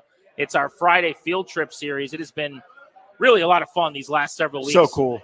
To not only see a lot of listeners we've known over the years, but also to meet a bunch of new listeners, many of them today, as we are not frequently out here in Maryland. It's been just a treat, and this venue is fantastic. Giant screens, sports on every TV. They know what they're doing out here. The food is fantastic. Yep. Our guy Larry just dropped off a plate of wings for me. He knows I'm a wings guy, so I got some buffalo wings to eat. They've been great. Pretty fantastic. Got my hot water for my tea, and I had a bunch of French fries with their special seasoning on top. Larry heard me compliment them, so he just brought me another plate along with the cheese sauce. He already knows his job is to make me fatter, and he's done that. This place kicks ass. Yeah, this whole show today at Sports and Social Bethesda is brought to you by the must-have tailgate item, Surfside iced tea and vodka, Surfside lemonade and vodka as well. Available in convenient variety 8-packs. Each can only has 100 calories. Tailgate like a champ. Ask for it at your local bar and liquor store. Must be 21. All right, let's get to some bad news really quickly ahead of the Beltway Blitz.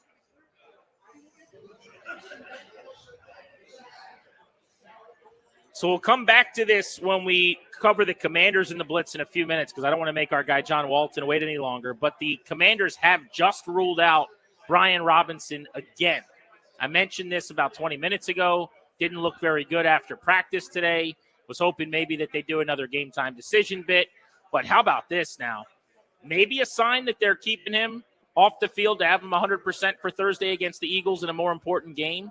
But he was supposed to play last week, and then the workout before the game didn't go great. We saw the video of him and Quinn talking, was ruled out pregame. Everybody assumed a week later, of course, he'd play.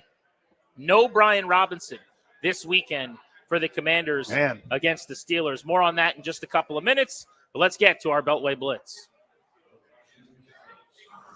We start on the ice. Huge game tonight for the Caps and the Penguins, and our buddy John Walton will be on the call right here on 106.7 The Fan at 7:30 for a nationally televised game. John, how about the juxtaposition here between the Penguins trying to keep their era together under Crosby and the Caps trying to do the same with Ovechkin. Washington's 9-3 and soaring. Not so much for the Birds.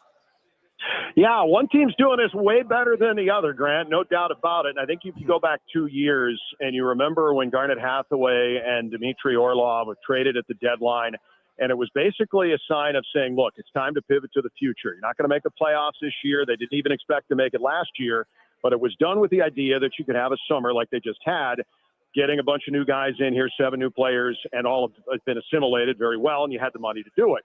Or 2 years ago, you could have gone sideways and you could have said, hey, you know what? We're just going to keep bringing in veteran players and try and keep the sun in the sky, and that hasn't worked. So right now, for Pittsburgh, they're struggling, and they are in cap hell, really. They don't have any way of getting rid of a lot of these bigger deals, where the Capitals are a lot more nimble and are only going to get better from here. So, yeah, it's kind of an odd juxtaposition is a good word, by the way, that you could put between where Pittsburgh is right now, coming in with 5 wins and 15, and the Capitals who've won 9 of 12. Yeah, I just feel so bad for them and their fan base, John. I'm using my sarcastic face, of course.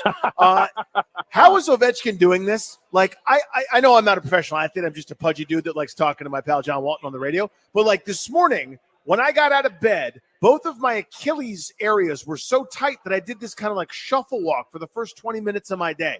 Ovechkin's like 4 years younger than me. He's got goals in 5 straight. How is this possible? I will tell you that it doesn't get any better, Danny. Yeah, I believe you. Yeah. It's, you know what? That's a great question, and there is no answer except for the fact that he seems superhuman, and he has for 20 years. And now, after scoring goals in 5 straight and being in a game like this, national TV, Pittsburgh in the house, I am here to tell you, this is built for him to have a big night again tonight, too. You can just kind of feel these things coming sometimes when it's all going in. He's going to be motivated. That number just keeps shrinking to try and get toward Wayne Gretzky, and there's going to come a time. I mean, I know we talked earlier, even before the season, you know, when are we going to know? Do you think end of this year, beginning of next? And I said, yeah, well, we'll see where we are at Halloween. Well, now that we're here in early November and where he is, I mean, if he's healthy the rest of the way and can produce at a level that is even less than where he has been at since the All-Star break last year, he gets there at the end of this year. And that, to me, is astounding. And, again, yeah, doing it at the age that he is and being able to adjust with new line mates. Dylan Strome is the second coming of Nick Backstrom right now. He's got 19 points. Alexei Protas is doing his part being on that line. But it's number 8 show. It has been, and it will be again here for a while yet, because he is certainly not ready to call it a career anytime soon. He is rolling right now. John, I want to talk about the kids. I thought they'd be better with the personnel they brought in like everybody else did. What I didn't account for was Connor McMichael breaking out to the extent that he has, and Alexei Protas making a gigantic leap. When they paid him what they did this offseason, I kind of scratched the top of my head and said, we sure about this, Mac? And I think he was pretty sure about it. Both of those guys look like stars in the making right now. Yeah, and Protas first is just so strong in helping to protect pucks. Once they get the puck into the offensive zone, you'll see him sometimes just pinning and holding off defenders and just makes a play, gets it in front, and creates a scoring chance. And then he is willing to look off number 8. Not easy for a young player to do, and he'll do it anyway, and he'll find his way to get points. Dylan Strome has been magnificent between the two of them. And to your point about Connor McMichael, I know that October 29th wasn't that long ago, but if you wind back to that day, the guy who leads the NHL in goals, Alex Ovechkin, he's got 6. There are 3 guys that are tied at 5 since then. Sidney Crosby, funny enough, in town tonight. Jack Roslovic with Carolina, and Connor McMichael right there among the leaders here in the last 10 days. It just, the consistency of his game has gotten so much better. The explosiveness with the speed, being able to make plays. And, you know, at the beginning, we're like, oh, Tom Wilson, you know, doing Tom Wilson things, gets off to a great start. But I don't know that we really realized. And by the way, I'm telling you right now, who's going to break out real soon too is Pierre-Luc Dubois, because he is all over it and just hasn't gotten any puck luck. He's the one guy that hasn't really been able to get the luck going, and he's on that line. I'm telling you, number 8, he's getting real close too. So you've got 4 lines that are scoring, and it's the new guys, Protas, McMichael, that have made this team. It's like, yeah, they look like a pretty good team too. They might be a really good team the way things are going here. John, great as always, buddy. Have an awesome call tonight. All right, enjoy the wings, boys. See you, my friend. That is not a challenge for this duo. He knows us well. He knows his guys. Hit that NFL sounder, please, Rhino. My God, that's Zachary Kruger's music, Roto World, to go around the NFL. With all due respect to the folks here in Washington and this Pittsburgh game that's a lot on our minds, Zach, one of the big stories in the NFL this weekend, 49ers Tampa Bay, a lot of people's round one pick one in fantasy football returns, huh? Hey, he's returning, allegedly. It seems that it's going to be happening. Christian McCaffrey is expected to play. Poor head coach Kyle Shanahan, and it only took 10 weeks to get here. So if you're, like you mentioned, fantasy, if your fantasy team is hanging on, it's obviously a huge boost for you. If he tanks you, it's probably not going to help you out much, but at least you can enjoy these final few weeks. Obviously huge for the 49ers in a lot of ways. Number one, probably being the fact that Brandon Ayuk is lost for the season after he tore his ACL a few weeks ago. In his first season last year with the 49ers, McCaffrey had a 39% opportunity share, which was third highest in the league amongst running backs. We know he's a do-it-all back. He had over 1,400 rushing yards, over 500 receiving yards, 21 total touchdowns on the season. It's a huge get. Now the question is whether or not those Achilles are going to hold up, and really how severe of an injury was this, and can he play on it at the level that we've seen over the years? How about the Vikings and the Jaguars? It sounds like Trevor Lawrence is going to be out, which means we get to see Mac Jones again. I wonder for people with Jags in their fantasy lineup if you just punt on everybody this week or what we think. Let me give you a Brian Thomas Jr. stat here, Grant, because I looked this one up earlier. First of all, let me backtrack. Trevor Lawrence officially questionable in the Jaguars injury report. Doug Peterson said he's probably out, so we're kind of assuming that he is. But to get back to your question on fantasy, and I mentioned Brian Thomas Jr., Brian Thomas, we know, is a rookie stud, 35 catches, 595 yards, and 5 touchdowns this season. Of his 595 receiving yards, 325 of those yards have come on deep targets per Pro Football Focus, which means targets that traveled 20 or more yards in the air. We know that's kind of one of the things Trevor Lawrence does semi-well. Mac Jones, we'll see if he can do it, if he can even air it out the way that he has to Brian Thomas. But his fantasy upside is largely baked into his ability to stretch the field. Over 55% of his receiving yards have come on those deep balls. So it could definitely be risky as far as that goes. And then you have injuries to guys like Travis Etienne and Tank Bigsby, both dealing with things.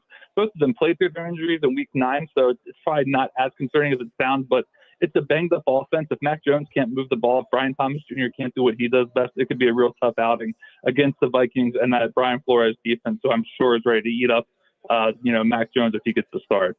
Also got the Hatred Bowl, or the Danny Rouge Hatred Bowl. Eagles Cowboys. It affects Washington, obviously. What are you looking for in that game? Well, I'll tell you that for those who haven't heard, Jalen Hurts reportedly dealing with the ankle injury for the last several weeks. Nick Sirianni kind of let that one slip out during today's press conference after being questioned about him sitting due to rest. He said it was an ankle injury. Acted like it was on the report. He was corrected, learned it wasn't. Very awkward situation overall for the Eagles. But with that said, Hurts is not at risk of missing week 10. Neither is Devonta Smith, who did not practice on Wednesday. He got in some sessions on Thursday and Friday. He's good to go.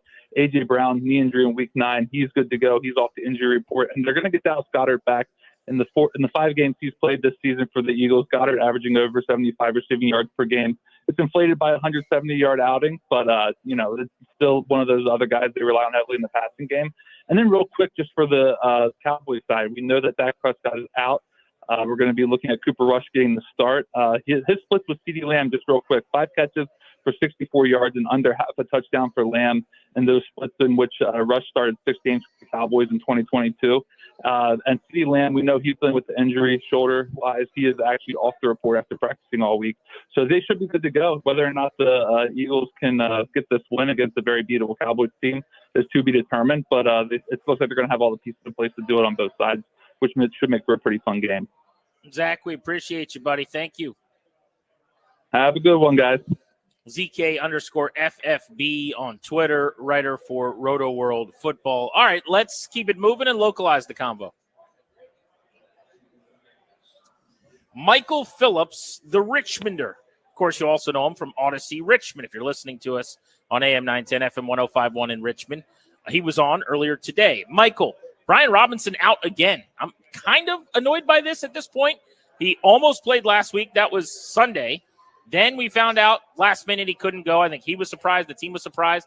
And now somehow this thing hasn't healed. I guess these soft tissue injuries are just unpredictable. Well, yeah, that's the confusing part is how close he was last week. I see the big picture, though, and it doesn't bother me at all. There was a coach who used to be here. He talked about what's interesting and what's important, Grant. His name escapes me at the moment, but this game is interesting. It's fascinating. It's two lost teams. It's, I would argue, one of the NFL's very best defenses against one of the NFL's hottest offenses. That's fun. That's interesting. Thursday is important, though. Thursday is about who will be hosting a playoff game this year out of the NFC East and who has the upper hand in that. If there's any reason that playing Brian Robinson Sunday would jeopardize his availability for Thursday in Philly, I'll sign off on this in a heartbeat. What's the most important thing this weekend to beat Pittsburgh? I think you got to turn Russell Wilson over, right? If he gets those 50-yard passes, the moon balls, as Chris Collinsworth called him, he's going to get in a rhythm and he's going to win, right? That's the key, is you've got to take those away and then take the ball away. Make him make bad decisions. Make him get antsy. And, it's obviously a very different team, but these guys have handled him the last two times they've played him, the Monday Nighter in Landover a couple of years ago, and then against the Broncos last year, the game that came down to the Hail Mary at the end. They've had good game plans. He's rattleable, but if you let him get rolling, he will beat you. Michael Phillips, Beltway Blitz, G&D, by the way, ruled out for Sunday if you're just jumping in the car today. Marshon Latimore, who hasn't practiced yet. Cornelius Lucas, second straight game he'll miss. Brian Robinson, who we've talked about. And then a little used tight end who's normally inactive in Colson Yankoff. Another interesting note, though, is that Austin Seibert is questionable, has not been able to practice in full yet. They have signed kicker Zane Gonzalez. What do you think about that? This one scares me, right? I think there's two of them that I told you I wasn't concerned about, B-Rob. There's two of them that concern me, and one of them is at left tackle, obviously, because we saw what a huge drop-off there was when both Coleman and Lucas were missing from the game a couple of weeks ago. It was a big drop-off, and you can only hang on for so long there. So that one's concerning. And Austin Seibert's the other one, because we saw it this year with the Giants, right? If you let a guy go because you think he's good and then he injures himself on the opening kickoff, you're screwed the rest of the way for the rest of the game. I have total faith in Tress Way as an emergency option, but it's kind of a scary decision if you're Dan Quinn. How do you expect Washington's defense to play against this Pittsburgh offense? Lately, they've been pretty good. I don't know what's real and what's not, because they've had a pretty simple schedule. Well, I'd say they've been better than other teams against that schedule, though. That's what I point to for optimism, right? They were playing the Panthers, but they did a lot better against the Panthers than other teams have done. They were playing against the Browns, but they dominated them in a way that a lot of other teams haven't been able to do. So that's what I take my confidence from. Dante Fowler's playing really well right now. I think they're coming together in that front seven. That's where I take my optimism here. And everybody wants to see Latimore and is waiting to see Latimore. But I think holding everybody's positions for this week isn't the end of the world. Noah Igbenogany has been playing very well. Stan Ristel's been playing very well outside. I'm excited for the day when they can maybe move to a more natural position. But I do have confidence in them right now. Michael, we appreciate you, buddy. Thank you. Take care. Enjoy the field trip. See you, buddy. Yeah, it has been a good one already. Sports and Social Bethesda is where we are today. Come on out and say hello. We're over in Rockville on G&D. A rare trip into Maryland that has been excellent to this point. We're out here for another couple of hours until 6:30. We'll scout the Steelers with Max Starks, former player turned radio analyst. He is a Logan Paulson of Pittsburgh, essentially. Gotcha. He will be on the show at 5 to help us learn about the Steelers. Next, let's go over under. Grab some of the FanDuel props. I'm a big FanDuel guy. We're in a FanDuel Sportsbook here. Oh, we are? Look at that, Yeah, they got the FanDuel Sportsbook right over there. That's right there. We're going to go over, under with some player props, make our predictions for how the Steelers-Commanders game is going to play out. Also, more reaction on the fallout of no Brian Robinson. That feels like a pretty big deal against Pittsburgh. That is next on Grant and Danny.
I'm Toby Altizer with your sports update on The Fan. This update is brought to you by Commuter Connections Rideshare. Call 800-745-RIDE. In the NFL, the Commanders take on the Steelers on Sunday. 4 players already ruled out. Cornerback Marshon Latimore, running back Brian Robinson, offensive tackle Cornelius Lucas, and tight end Colson Yankoff. 2 players questionable, kicker Austin Seibert and offensive tackle Andrew Wiley. The Commanders signed kicker Zane Gonzalez today to the practice squad if Seibert can't go. For Pittsburgh, 2 players already ruled out, safety Terrell Edmonds and linebacker Nick Herbig. College football tomorrow, Virginia Tech taking on number 23 Clemson at home, 3:30 kickoff right here on The Fan. Maryland going across the country to take on number 1 Oregon, 7 p.m. kickoff on the Team 980. NBA action tonight, the Wizards taking on the Grizzlies in Memphis, 8 p.m. tip-off on Bloomberg 99.1. And the Capitals taking on the Penguins at Capital One Arena tonight, 7:30 puck drop right here on The Fan. Share the ride to work. Commuter Connections can match you with others who live and work near or with you. Learn more at commuterconnections.org or call 1-800-745-RIDE. From the Crop Metcalf 5-Star Sports Desk, I'm Toby Altizer on The Fan.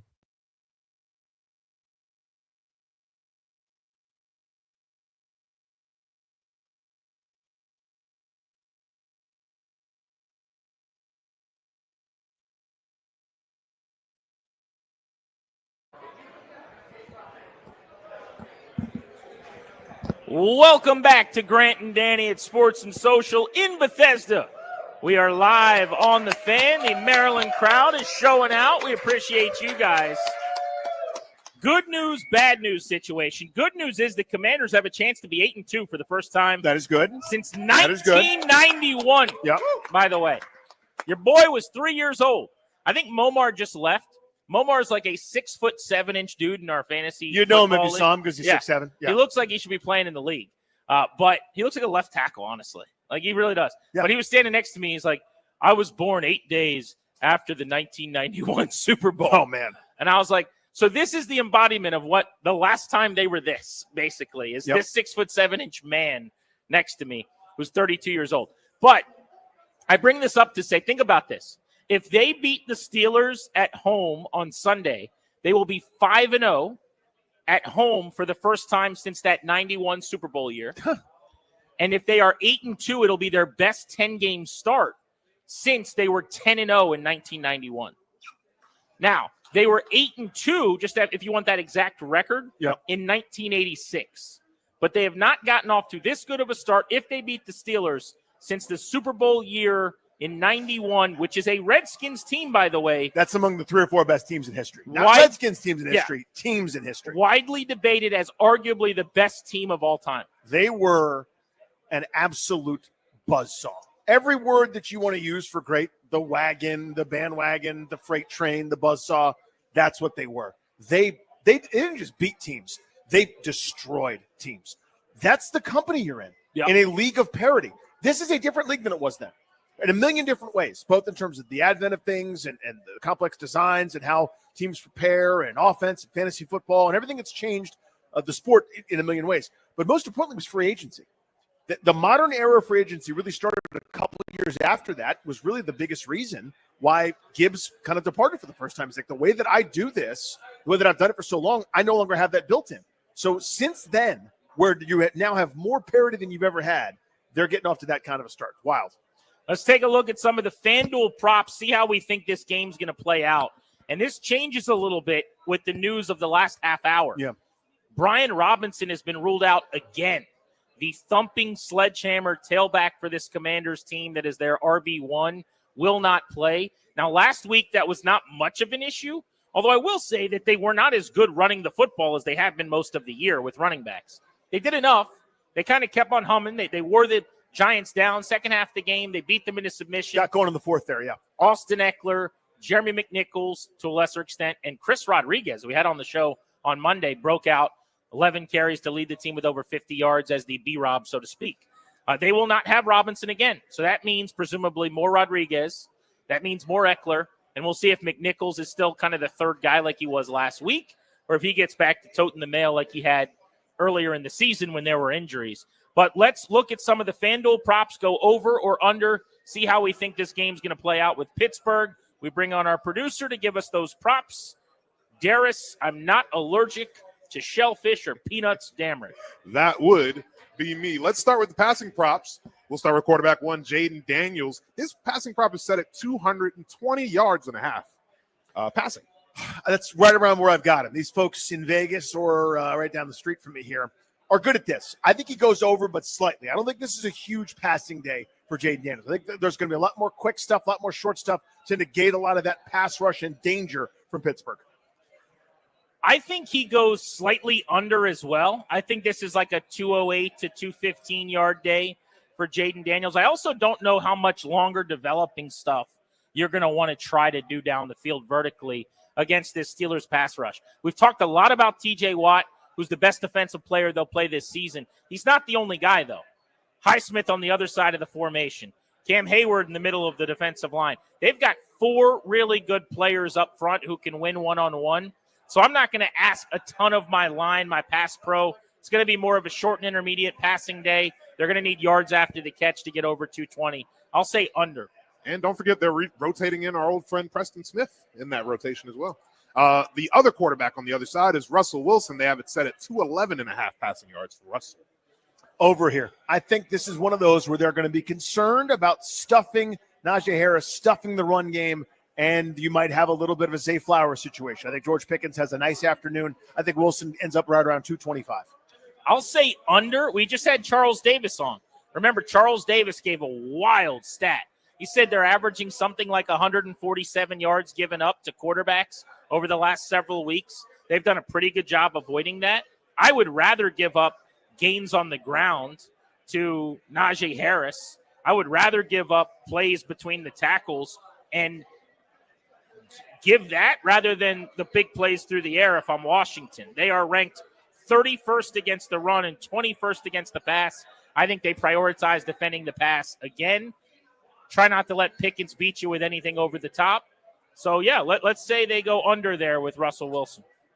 With the injury to Brian Robinson, all the running back props for the Commanders are now gone. But we do still have Jaden Daniels' rushing prop, which is set at 46.5 rushing yards. So last week, without Brian Robinson, Daniels was not quite as effective, I would say.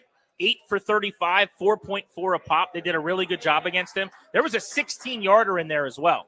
So that means he had basically 7 for 19 otherwise. I'm going to go over, though. I think he pops one. Here's why.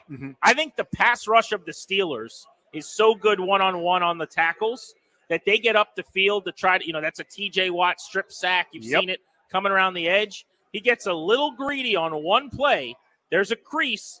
Daniels slips through, and there's real estate. There's a crease, man. There's a gleam, man. I think that's an over. I think he hits something 25, 28 yards. I think he runs for in the 60s. I am so annoyed because what you did is you took my thunder and you put it right in your pocket.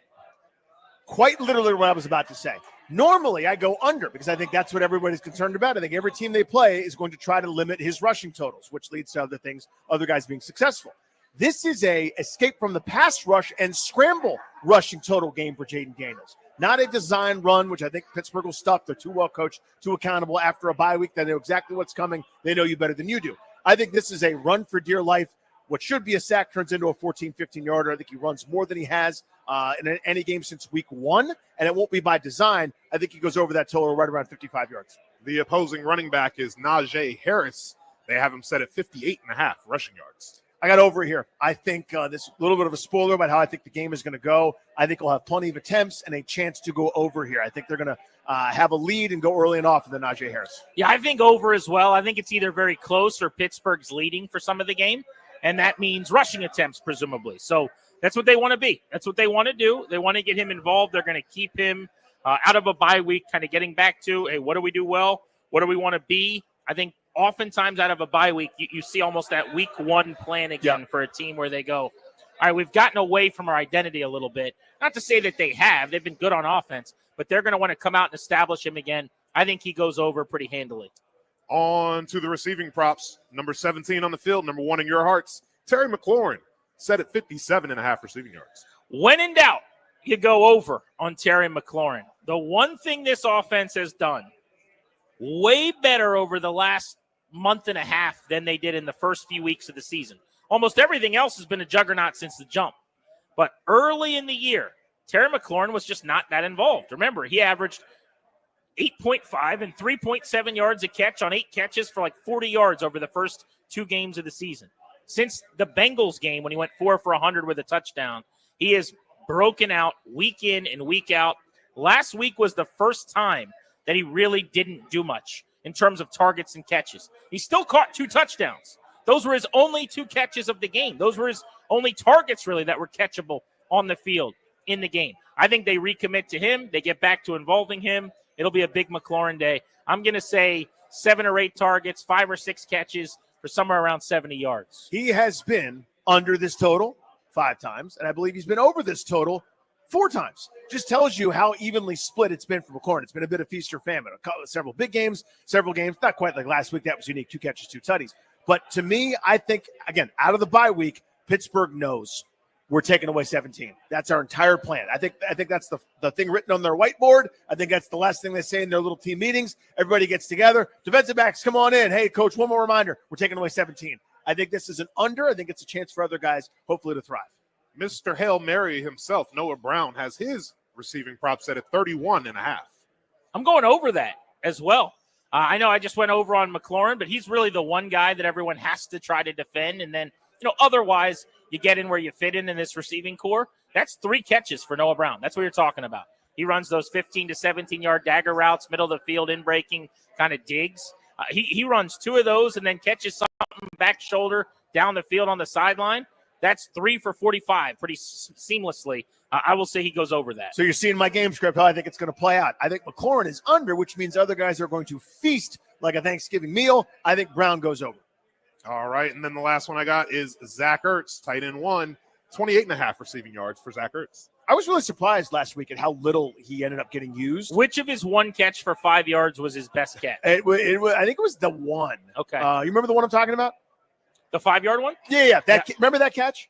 I remember it because I had started him in fantasy. Oh, yeah. How'd that go for you? I went, that's a half point plus 1. That was 1.5 points. 1.5 points. Yeah. So I routinely go under with him just because he's a catch and fall player. But my thesis for this game is it's going to be tough for McLaurin to get going. Other guys are going to have a chance. I do think Ertz gets a couple here and there. The last one I got is wide receiver 1 for the Pittsburgh Steelers, Mr. Jump Ball, George Pickens. They have it set at 59.5. I'll go over. He's going to go for 60 or 70 yards, but I don't think he's going to make or break the game. Like whether or not you can eventually end drives by stopping short yardage plays, whether you can hit and get to Russell Wilson, force him into a mistake or 2, a sack, fumble, an interception, something like that. That's going to be the determinant here, not Pickens. But I do think he goes over 59 and a hook. I think he has a huge game, unfortunately. I think this is like a 7 for 90 with a touchdown kind of game for Pickens. They're not going to be able to cover him. I think he goes way over. That is how we take a peek at the FanDuel props. By the way, there's screens here, giant screens where you can even see all the games and the odds as part of their FanDuel Sportsbook out here at Sports and Social in Bethesda, which is very, very cool. You're listening to Grant and Danny. We're live. We'll be here until 6:30 in Rockville at Sports and Social Bethesda. Stop by and say hello. We're taking you up to 6:30 live on the Fan. The Caps play tonight against the Penguins. Then you got the Commanders and the Steelers on Sunday. This whole weekend's about whooping up on Pittsburgh. We'll talk to Max Starks to scout the opponent at 5 o'clock. Next, our favorite NFL games of the weekend outside of the Washington matchup right here on the Fan.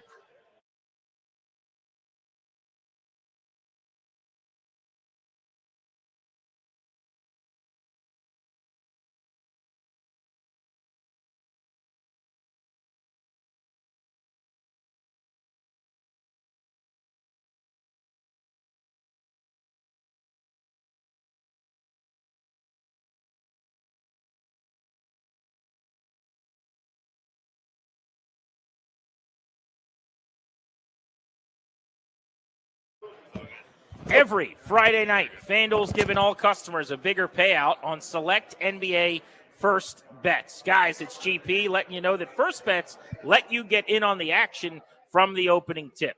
You can bet on all things like who will score the first basket, which team will be the first to 15 points, and a whole lot more. Love the FanDuel Sportsbook.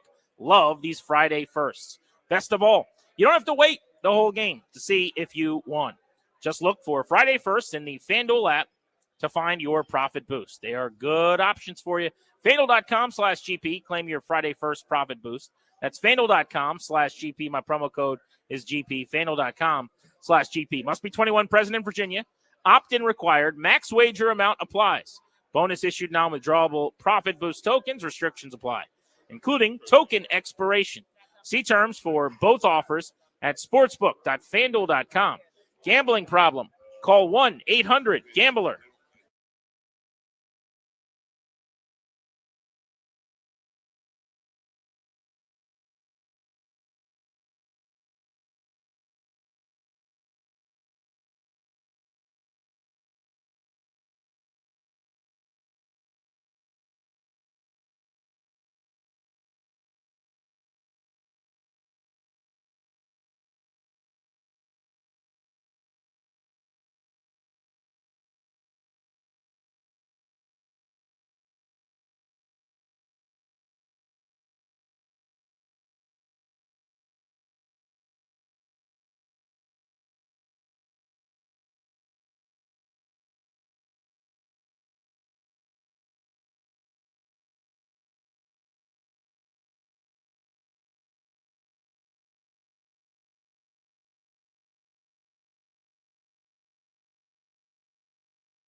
G&D welcoming you back to Sports and Social in Bethesda, where we're out and about in Rockville.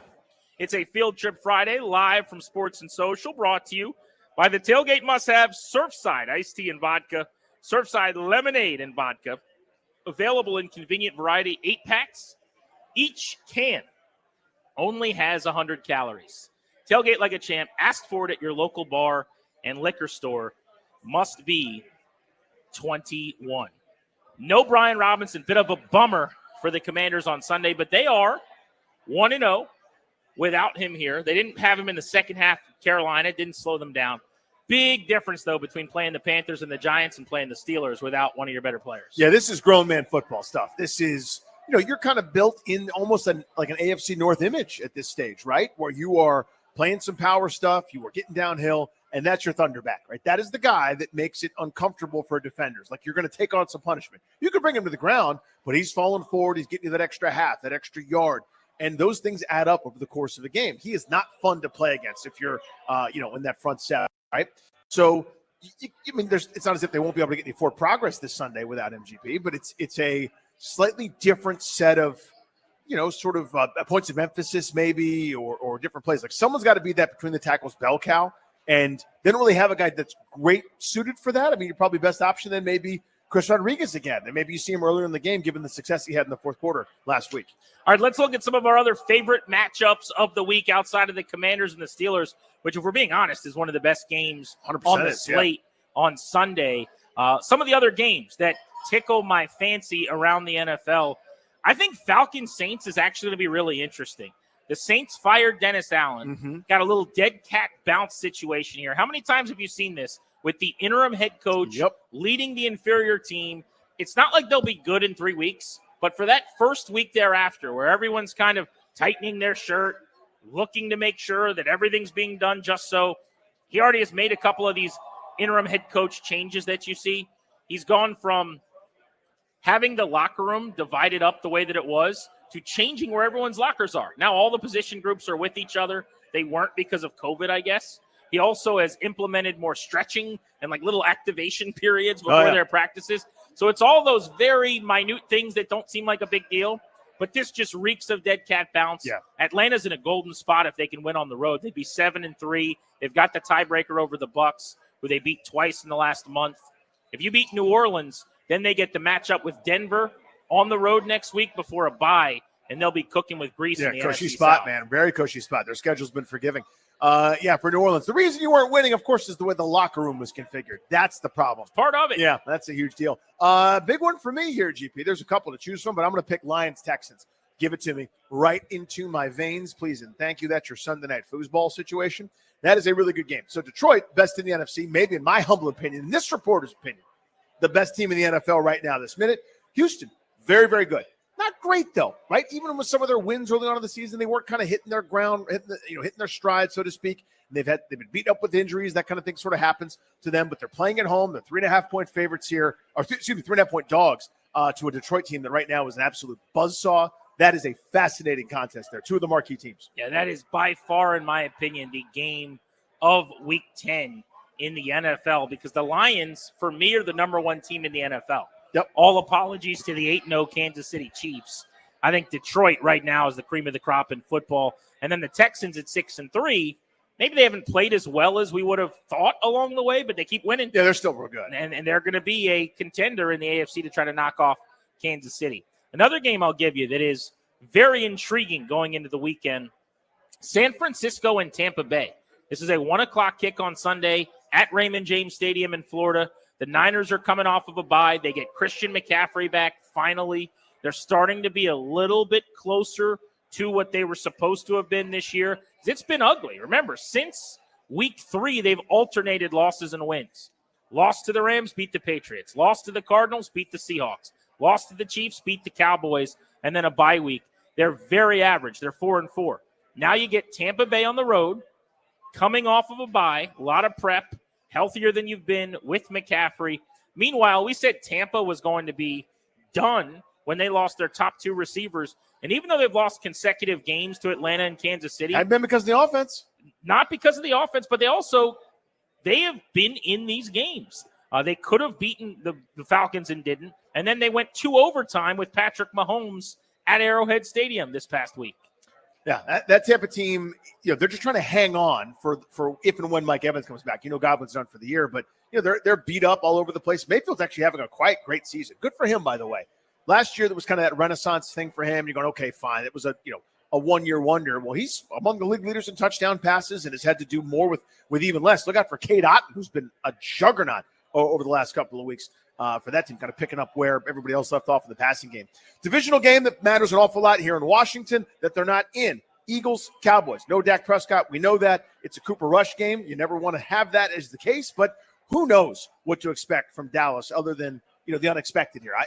9 times out of 10, they probably have a letdown game. Everyone's booing Philadelphia rolls. But then there's that one chance in 100 where, they're just better with a backup quarterback that's been observing things. And, short term, Cooper Rush can play better than Dak Prescott. Long term, of course not. Dak Prescott's the much better player. But maybe you get that sort of, think back to that Todd Collinsy filling in for a short time and the offense hums a little bit. So Dallas 7-point dogs at home, pretty much fighting for their season. Philadelphia fighting for control at the top of the division. I think we know what to expect from Dallas, and that is a poor performance against an Eagles team that's better than them. If they are close in this game, it's a Philly thing, not a Dallas thing, in my opinion. It'll say more about the Eagles than the Cowboys, for me, at least. Last game I'll throw out there, Jets playing for their seasons. They don't have any more room for error. They have a chance to still squeak in the playoffs in the AFC at the wild card.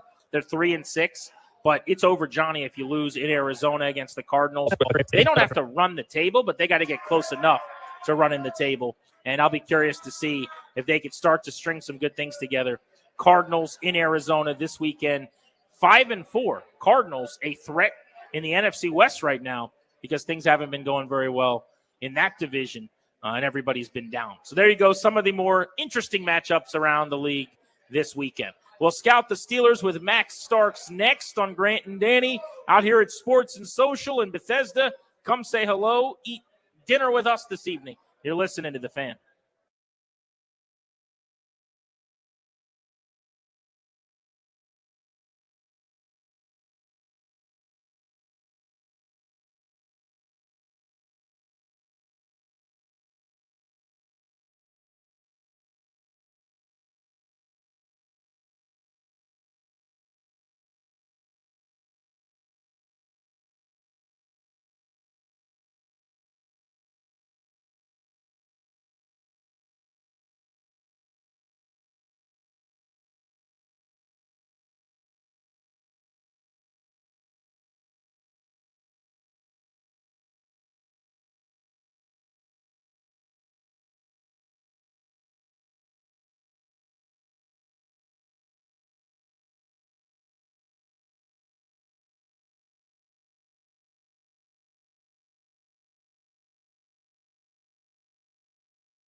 I'm Toby Altizer with your sports update on The Fan. This update is presented by PVI Office Furniture. Fast, excellent, affordable. Business grows with PVI. The Commanders take on the Steelers on Sunday. Taking a look at the injury report. 4 players ruled out. Cornerback Marshon Latimore, running back Brian Robinson, offensive tackle Cornelius Lucas, and tight end Colson Yankoff. 2 players listed as questionable: kicker Austin Seibert and offensive tackle Andrew Wiley. If Austin Seibert can't go on Sunday, the Commanders signed kicker Zane Gonzalez today to the practice squad. For Pittsburgh, 2 players ruled out: safety Terrell Edmonds and linebacker Nick Herbig. College football tomorrow, Virginia Tech hosting number 23 Clemson at Lane Stadium. 3:30 kickoff right here on The Fan. Maryland going across the country to take on the number 1 team in the nation, Oregon. 7 p.m. kickoff. You can hear that on the Team 980. College hoops tonight, Virginia Tech taking on USC Upstate at 7 o'clock. You can hear that on 1580 a.m. Maryland hosting Mount St. Mary's at 8 o'clock. You can hear that game on the Team 980. In the NBA, the Wizards going on the road to Memphis tonight to take on the Grizzlies. 8 p.m. tip-off on Bloomberg 99.1. And in hockey, the Capitals taking on the Penguins at Capital One Arena. 7:30 puck drop right here on The Fan. It's the 70th career matchup between Alex Ovechkin and Sidney Crosby. Looking to upgrade your office game? Swing by PVI Office Furniture, where we've got everything you need to take your workspace from the bench to the big leagues. Mention The Fan to score 15% off your in-store purchase. PVI Office Furniture, where productivity gets a hat trick. Visit PVI.com because business grows with PVI. From the Crop Metcalf 5-Star Sports Desk, I'm Toby Altizer on The Fan.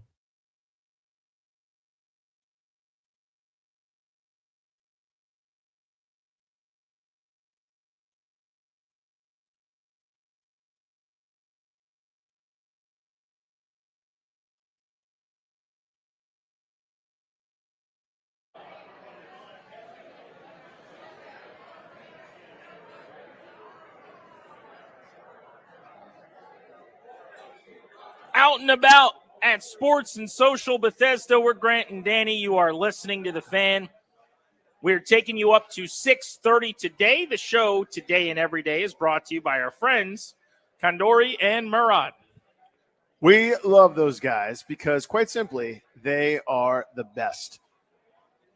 As Washington continues to build the foundation of success on and off the field this season, it's time for you to plan for your future as well. As the exclusive sponsor of our show, the law firm of Kandori and Murad can help you update your last will and testament or set up a revocable trust for you and your family. Schedule a free consultation with their estate planning attorneys today by visiting kmlawyers.com. Be sure to tell them that Grant and Danny sent you. That's kmlawyers.com. We picked a great spot for our Maryland stop of the G&D tour. I will tell you that. This new field trip that we're doing this year, this Friday series. This is good. What a vibe out here at Sports and Social. We got people playing beer pong over in the corner. We've got unbelievable TV sporting viewing. I was actually just talking to a fellow sitting here, and he goes, I live like a mile from here. I had no idea this was fire like this. He's like, I said, this is Monday Night Football spot now. Yeah, there's the place, right? This is where you're coming back for your primetime NFL Watch your NCAA tourney stuff, the whole 9 yards. All right, let's get you some info on the Steelers. Let's scout the opponent.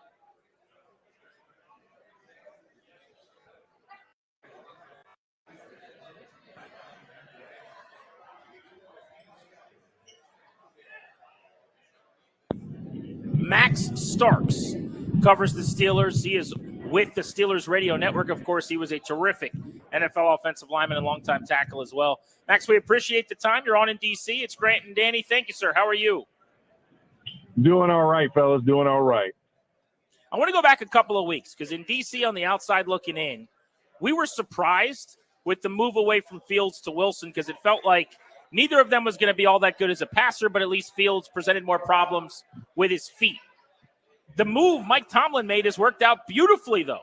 What's your thought on how Russell Wilson's played and how this offense has evolved over the last couple of weeks?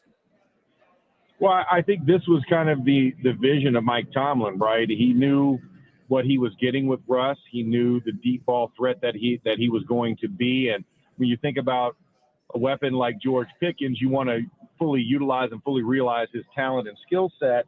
And I think, going into training camp, you felt pretty good. Like, Russell start, Justin will get an opportunity to kind of learn behind Russ because he never really got a chance to. And then Russ has the injury with the calf that pushes Justin forward, and he has all the 1 snaps during training camp just about, and then all but 1 series in the preseason. And then you're like, okay, well, Russ will still be good. He's a veteran, gets injured again. and Justin takes over. But you saw Justin show the X factor of his legs, right? When things weren't quite clicking in the run game, receivers, they weren't on the same page. His legs were the X factor that kind of melded everything together. But I think in the Vegas game, there was a particular stretch. There was 3 straight pass plays in that game in the red zone that really made it difficult, to have that positive, fuzzy feeling about Justin once Russ was healthy. And I think that pretty much said, okay, we need to try and go in a different direction because we can get the run game going, the offensive line. We dealt with the carousel of that. We need a passer. We need somebody who can get guys open.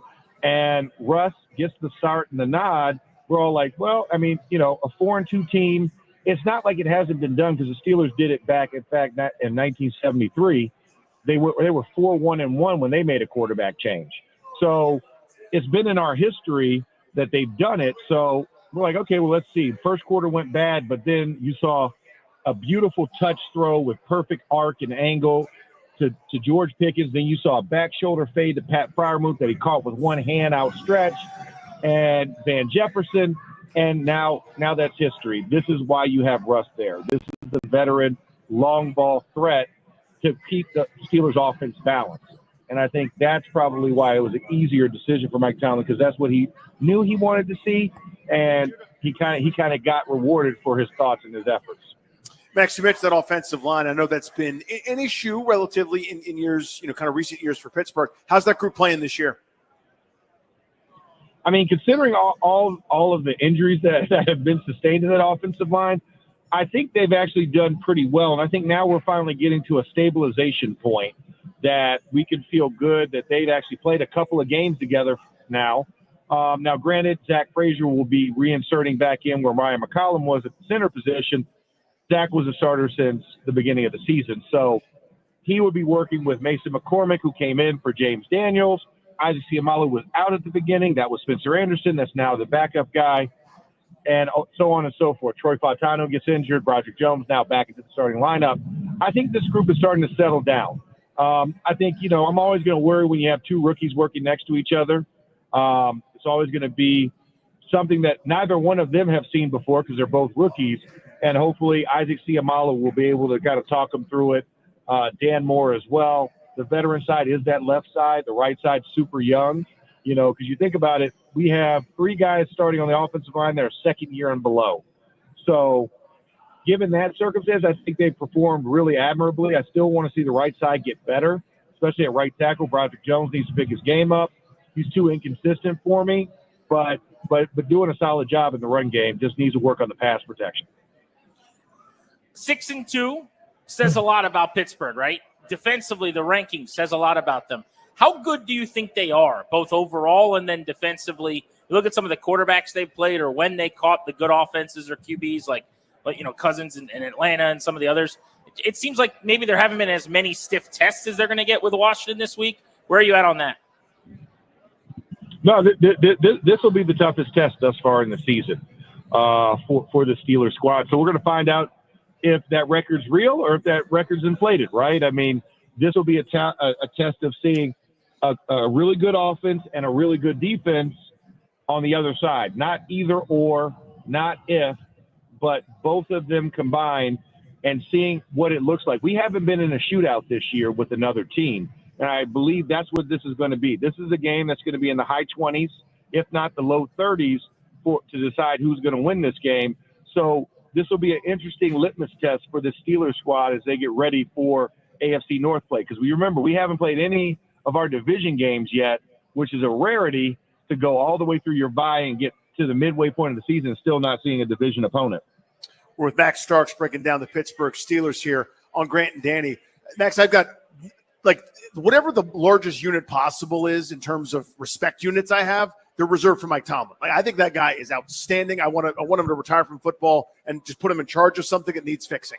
He's always seeming to get the most out of guys. Out of a bye week, they're like 1.5 million over the course of his career. So I feel like this is going to be such a well-coached team kind of no matter what. Love you to speak to that over the years as talent has kind of come and gone, and it seems like he's always squeezing the last bit of moisture out of that stone. Coach T has been one of those guys that has known how to connect with his players. He knows what resonates with them. I think that's what makes him such an elite coach, is that he never loses touch of what his locker room is. And he's able to connect and talk with guys and have those frank personal conversations. But I think because he's that transparent and open and honest, he can demand more of them because he knows he demands as much from himself. And I think players respect that aspect of it. It's not he's talking one way to the media or to the coach and then talking to me a different way. Mike Tomlin's plain and simple, every which way, however you want to slice it. And he'll let you know if you ask him a question. Brutally honest. He'll let you know the answer. And I think guys can respect that transparency, which makes them want to work for him and also want to play to be successful because they know that, hey, my coach has my back. If I need to have his back as well. And that's translated, like you said, even over, quote unquote, the different types of athletes who've come and gone over the last 18 years, me being one of those guys, the message has been consistently the same since day one. Now you have your growing pains, but he's been a consistent figure. And that's what he just demands, that excellence, and guys are willing to go to bat for him. Max Stark, Steelers Radio Network, former Steelers offensive tackle on Grant and Danny, helping us to scout Pittsburgh. How does Washington keep from allowing T.J. Watt to wreck this game? Well, you're gonna need to dedicate as many possible bodies to that side of the ball as necessary. Does he always rush from the left, or will they move him around a bunch? He primarily rushes from the left. Every once in a while, he'll move to the right based on some of the schematic things, but he's a primary right offensive, left defensive side rusher. So it's going to be a challenge over there. And, in a lot of right formations, obviously you're going to want to have tight end, you want to have chip help to slow him down. But the problem is you pay all that attention to him, and then you have to worry about Alex Highsmith on the other side. Batman got his Robin back. And that's what makes them so deadly of a combo, because unless you're running 12 personnel, you're just running, tight ends on each side. It's tough, given the schematics, to want to have to pick and choose what you want to have happen to you. This is a havoc-creating group. We're used to seeing it, right? And we're obviously talking about Watt, but it's a number of guys. And then, of course, you add Preston Smith to that mix as well, someone we're real familiar with here in Washington, Max. But I feel like, and you correct me if I'm wrong, I should love you to jump in, I feel like they're giving up a bit more yardage than we're used to seeing from a really good Pittsburgh defense. The havoc and the chaos and the turnover-causing stuff is still there, but maybe they're a little bit more vulnerable down in and down out. Am I crazy? No, I mean, between the tackles, it's more so in the rush defense. Uh-huh. Some of the fills, we lost some guys in the process. We lose DeMarvin Leal to IR, Montravius Adams. Some of your core interior swing guys that rotate in, because Carl Dunbar likes to rotate defensive linemen in. So we've lost some of that stoutness to a degree, because there's only so much you can ask Cam Hayward to do and Larry Ogunjobi as older players. So you usually try and roll them in and be fresh. That's where I think it's kind of taken a little bit of a hit. And then some of the younger linebackers, right? Patrick Queen is new to this defense, and Peyton Wilson's a rookie. So some of those fills are not as consistent. And, if you watch the film a couple of times, guys are coming in to crash, but they end up crashing their own guy, and the guy cuts off and makes a play like Tyrone Tracy did on that 45-yarder in the Giants game. And that's where it is. I think it's still guys trying to figure out their run fits for that. Deshaun Elliott, who's a very, very great tackler, as you guys know, he's also figuring out how he inserts with the linebacker. So I think it's been more miscommunication and just getting on the same page that's led to some of those big plays. But it's still very havoc-inducing, because the Steelers have forced teams into being one-dimensional and taken them out of their run game, so that it has not been as big a deal as it has in the past. Because once you put it in the air, I feel like that's where the pass rush and that's where the interceptions come alive for this defense. Max, I'm curious about Joey Porter Jr. at corner. He was one of the guys Washington was debating drafting when they needed a corner in the first round. They went with Emmanuel Forbes. Has not really worked out well for Washington. What kind of player has Porter become? Oh, man, I mean, he's just like his dad, who I played with. I mean, he is a very competitive, tough-minded individual. He's physical at the point. He's cut down on his pass interference calls. He knows how to play with hands and leverage, and he's become a lot better blocker. I mean, one of the things I always tell guys, because, as I was doing scouting work and pre-draft work, I said, at the end of the day, is the guy a willing tackler at defensive back? And also, where else are you going to build 6'2" or 6'3" in height?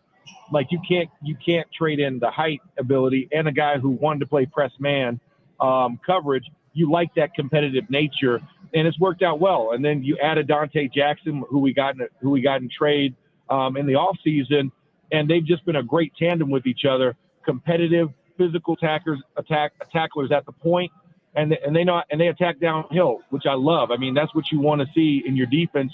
That those guys start to take on the same identity that your defense is trying to convey. Speaking of trades, Danny mentioned Preston Smith. So Washington added Marshon Latimore. He still hasn't practiced. He was ruled out. He's not going to play on Sunday. What about Mike Williams, who you guys got at wide receiver, and then also Preston Smith on the edge? Do we know if either or both are going to play or have much of an impact? What's the expectation? So right now, the expectation for those guys, I think you may see Preston Smith because Preston's been playing. For Mike, I'm not sure if it's a numbers game or not, whether they'll bring him in to play immediately or dress him immediately, just because there was no injury that was necessitated to the roster that forced us to pick him up. So I don't know if necessarily Mike Williams will be ready to play already. I think it's tougher for an offensive guy to insert into an offense versus a defensive guy into a defense. And I think for Breaston, what you would be asking him to do as a relief rotational guy, I think it's easier to pick up on. And so I think I would expect Preston Smith to be in there a little bit in the defense on Sunday. Mike, I think, is still questionable as far as who they want to dress because you do have some core 4 special teams guys who also play at wide receiver.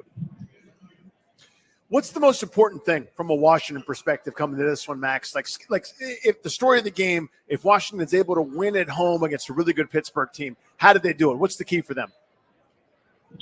Well, I think the key is going to be how effective can you run the ball with a guy not named Jaden Daniels. So that means Austin Eckler is going to have to toe the load. Obviously, Brian Robinson ruled out for this contest. So how well can you keep the ground game as consistent as possible, which, you guys are pretty much, I should say, status quo, right? Being able to run the football. I just don't know if I want to expose Jaden Daniels as much. I know he has, at least 5, nondescript run plays that happen out of play situations, out of passing situations. Those are things you're not going to change. But the quarterback design stuff, I would just be worried because, taking those hits, I know the ribs were an issue a couple of weeks ago. And these guys like the gang tackle for the Steelers. So as much as you can put it in the actual traditional running back's hands and have success, I think is what will bode well. Now, the one thing that you also have on your factor for Washington is you guys average almost 3 minutes more in time of possession at home versus on the road.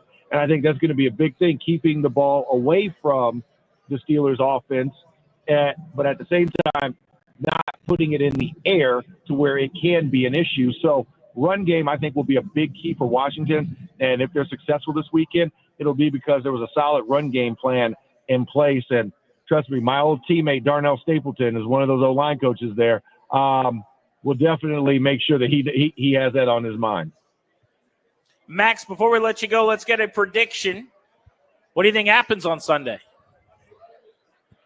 I mean, for me, just keeping it as transparent as possible, I think this game is going to come down to who's going to convert on the gotta have it moments. And that's the 3rd and 7 to 3rd 11 range. Whoever has more success there, because not everyone's going to be 3rd and 2. Not everyone's going to be 3rd and 3 and 1 and these nice, easy convertible plays. But, that medium to long range, 7 to 11, whoever can be more creative in those moments, I think wins it. I think this game is pretty close. I think it'll be less than a touchdown score when it's all said and done. But I believe that win is going to be anywhere from the 28 to 35 point range for the winning team. Oh wow, you got a lot of higher points score being then, yeah. scored. Okay. All right, thanks, Max. We appreciate you. Max, thank you, buddy. All right, my pleasure. Take care, guys. Max Starks, Steelers Radio Network, and of course the former tackle in Pittsburgh, joining us on Grant and Danny. It is that time of year. It's getting darker outside, and it is getting darker in-house. All of a sudden, the sun went down, mood lighting happened. I turned around, it's dark outside. People are playing beer pongs, slamming some appies. I love it. We were on air with Max there, and the lights just went down. We're like, oh, it's party time. And sports and social. We're here in Bethesda. Rockville? Bethesda? North of Bethesda. Rockville or Bethesda? All right, how about this? If it's Rockville when I say Rockville, I want you to scream. Are we in Rockville? Are we in Bethesda? From Bethesda. All right. That's still not clear to me. Is it Southern Rockville or Northern Bethesda? Rockville, Bethesda. He's saying North Bethesda. Which we know is made up. If they get to 8-2 on Sunday, what are we going to be saying next week? That's the question. We will return on Grant and Danny.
I'm Toby Altizer with your sports update on the Fan. This update is brought to you by Baldino's Lock and Key, your one-stop shop for auto keys and fobs. The Commanders take on the Steelers on Sunday. Taking a look at the injury report, 4 players ruled out for the Commanders. Cornerback Marshon Latimore, running back Brian Robinson, offensive tackle Cornelius Lucas, and tight end Colson Yankoff.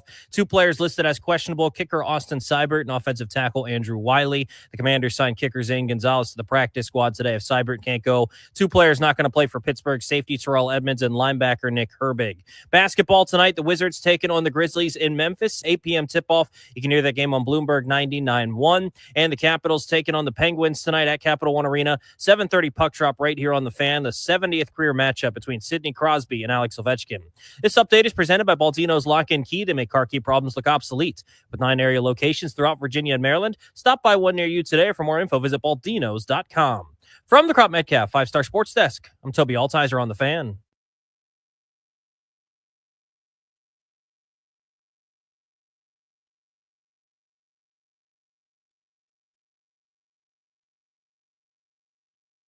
And the thing that when I think about Russ, the first thing that pops to my mind is this is a remarkable deep ball thrower.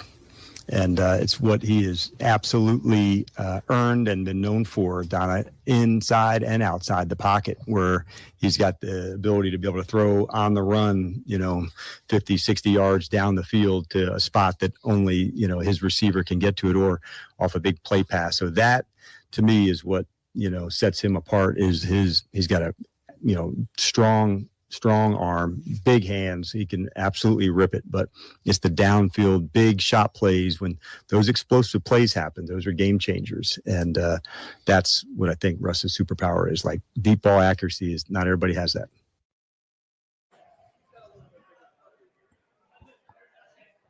That was Dan Quinn. Welcome back to Sports and Social Bethesda. Grant and Danny on the Fan, out and about in Maryland, having a good time today. It's a football Friday. Our field trip series continues. We are pumped to be in Maryland. They do crab cakes and football here. That's what they do. I think there's other things too. Maybe like Old Bay and putting the Maryland flag on things. Yes. They love doing that. This, speaking of Old Bay, just real quick, the fries here. So it's a crinkle cut situation. This is at Sports and Social here in Bethesda, North Bethesda, Rockville, adjacent to Bethesda. Crinkle cut guy. You got your crinkle cuts. They go mostly Old Bay, but then there's a little secret ingredient that I've been sworn to. I had to sign an NDA. I had to sign a made-up NDA so that I wouldn't be able to talk about the secret ingredient. Okay. But I just want you to know, I've eaten more than 10 people's share of those fries dipped in their cheese sauce. They're very good. Today. It's a good item. I have also sampled and enjoyed the item. I love the buffalo wings here. They're outstanding. So, as you know, I'm going to the Caps game. I do know that. Tonight. Yes. It's a 7:30 start. Yes. Show ends at 6:30. I keep having people tell me there's no way I'm going to make it.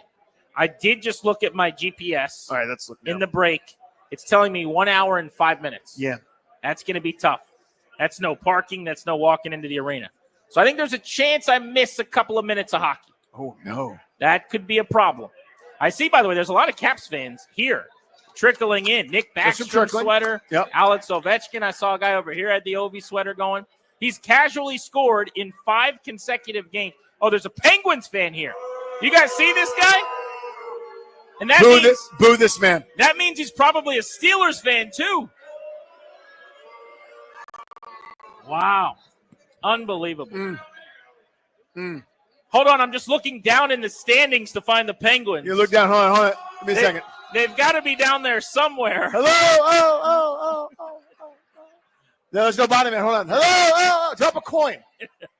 Drop a coin. Tonight should be fun. Chance for Ovi to score in a 6th straight, close in on Wayne Gretzky.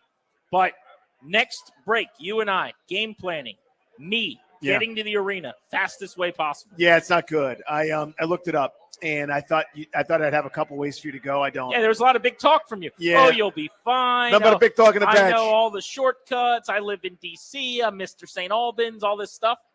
Where's all this confidence now? Wait a minute. There's a little extra shrapnel in there. We're talking about directions, and now you're like. Yeah, you were telling me, like, I'm your guy. No one knows the directions better. Yeah, that part was fine, but there was another little shot there. I'm going to let it go. You're in a mood. That's fine. You're worried about not being there for puck drop. You told me you'd help me.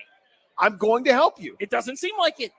I'm going to be less helpful. Okay. I thought that I did talk a big game. little less helpful than I thought. Do you still feel confident that I will definitely get there before puck drop? No, I do not. Less Okay. confident than before. There's the only place there's more red is when the Caps wear their home reds. Okay. Than the traffic right now. That's it. This is Rojo. This is like the end of the red crayon in all my son's drawings. So my option would be I could take the Metro.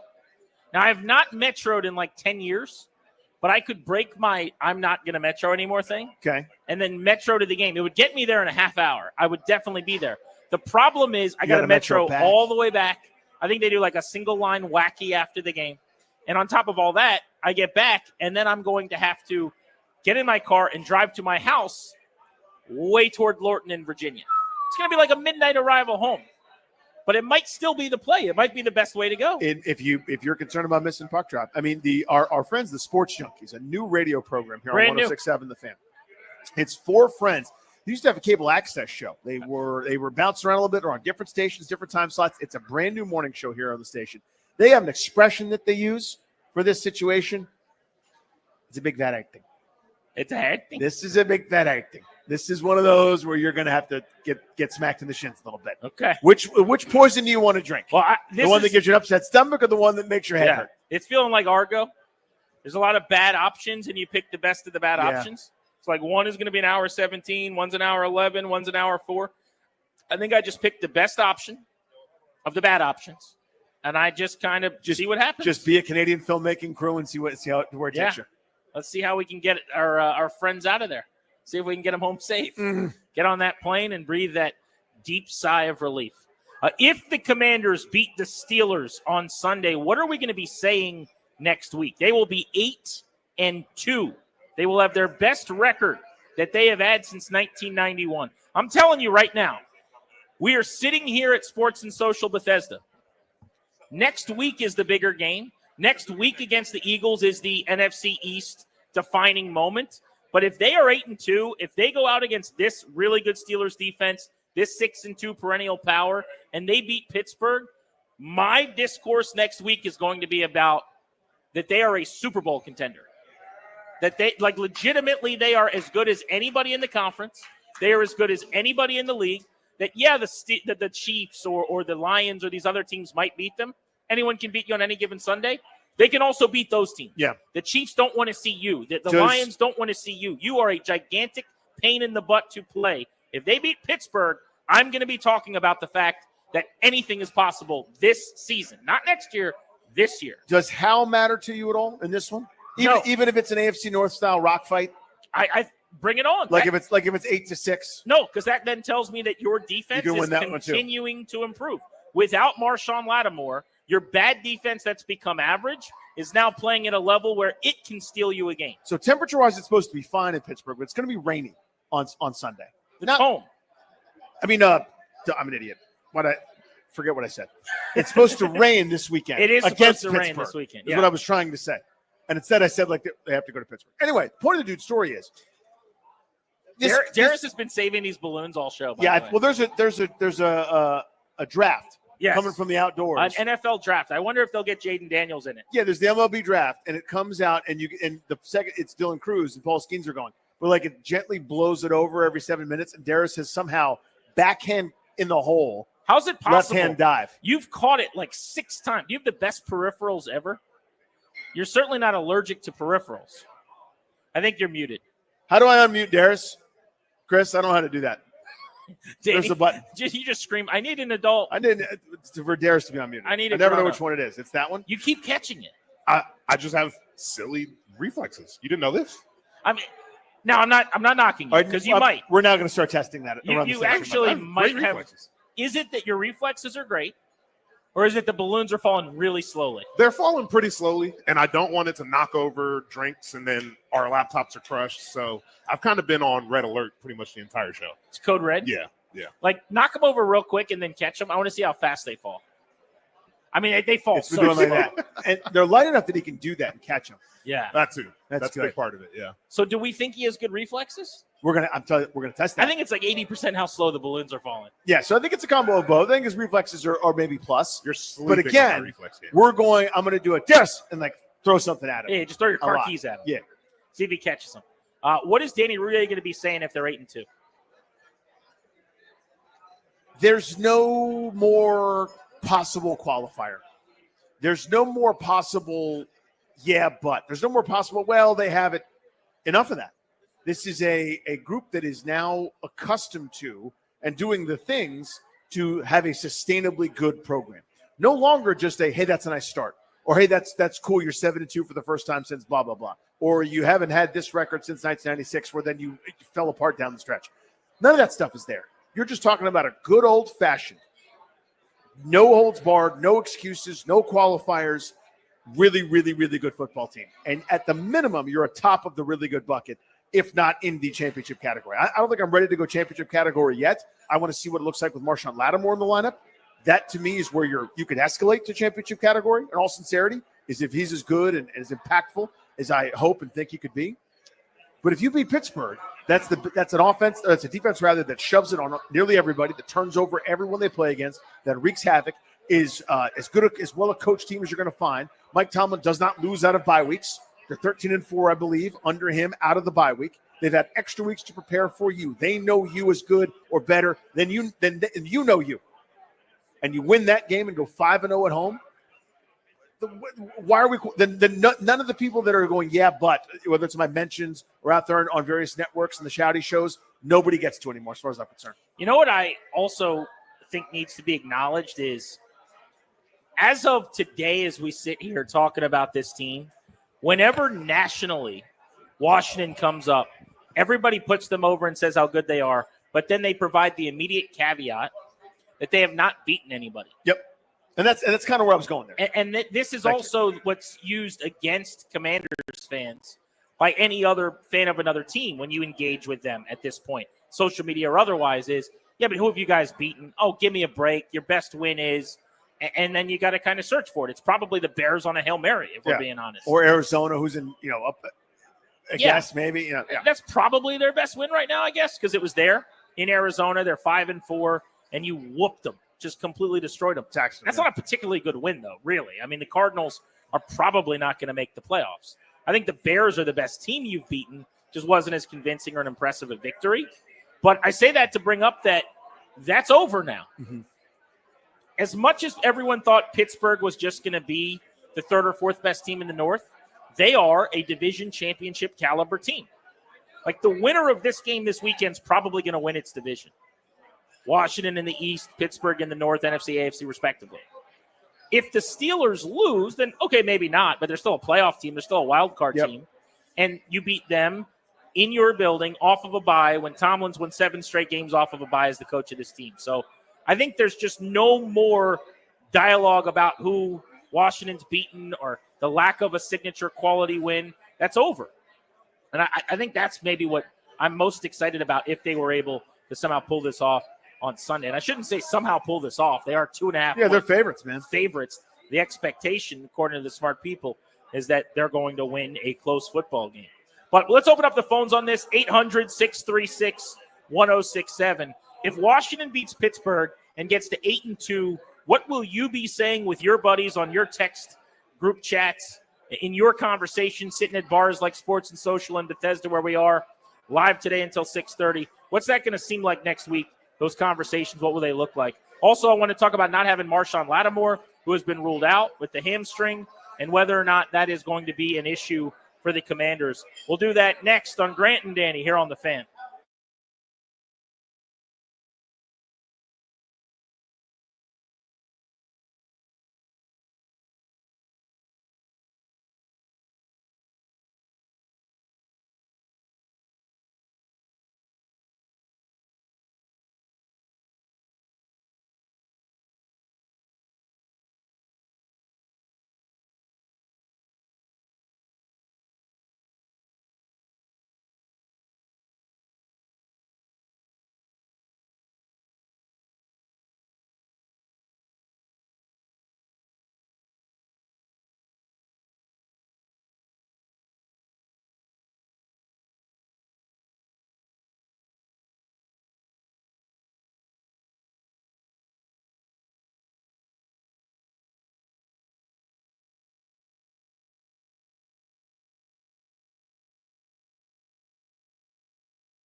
Taking you all the way up to 6:30 on the Fan, Sports and Social, Bethesda, the site of today's show. We're Grant and Danny. You're listening to the Fan. We'll get you a Caps power play, get you ready for their game with the Penguins. You can hear that game right here on 106.7 The Fan. I think we got a smoke machine going right now. Okay, initially thought that the balloon was on fire. I thought it was fire. It's not. It's not. That's on purpose, right, guys? We've got an awesome. Okay, that's I can good. see it. Smoke machine. Smoke. It's fine. Whoa! Whoa! Look at that. This is a party. Got a smoke machine with beats. And yeah, that's right. We're going full on club in here right now. And now they're launching the HTTR? HTTC? HTT. Going block W on all the screens. Love this. What a vibe. Wow. Good scene.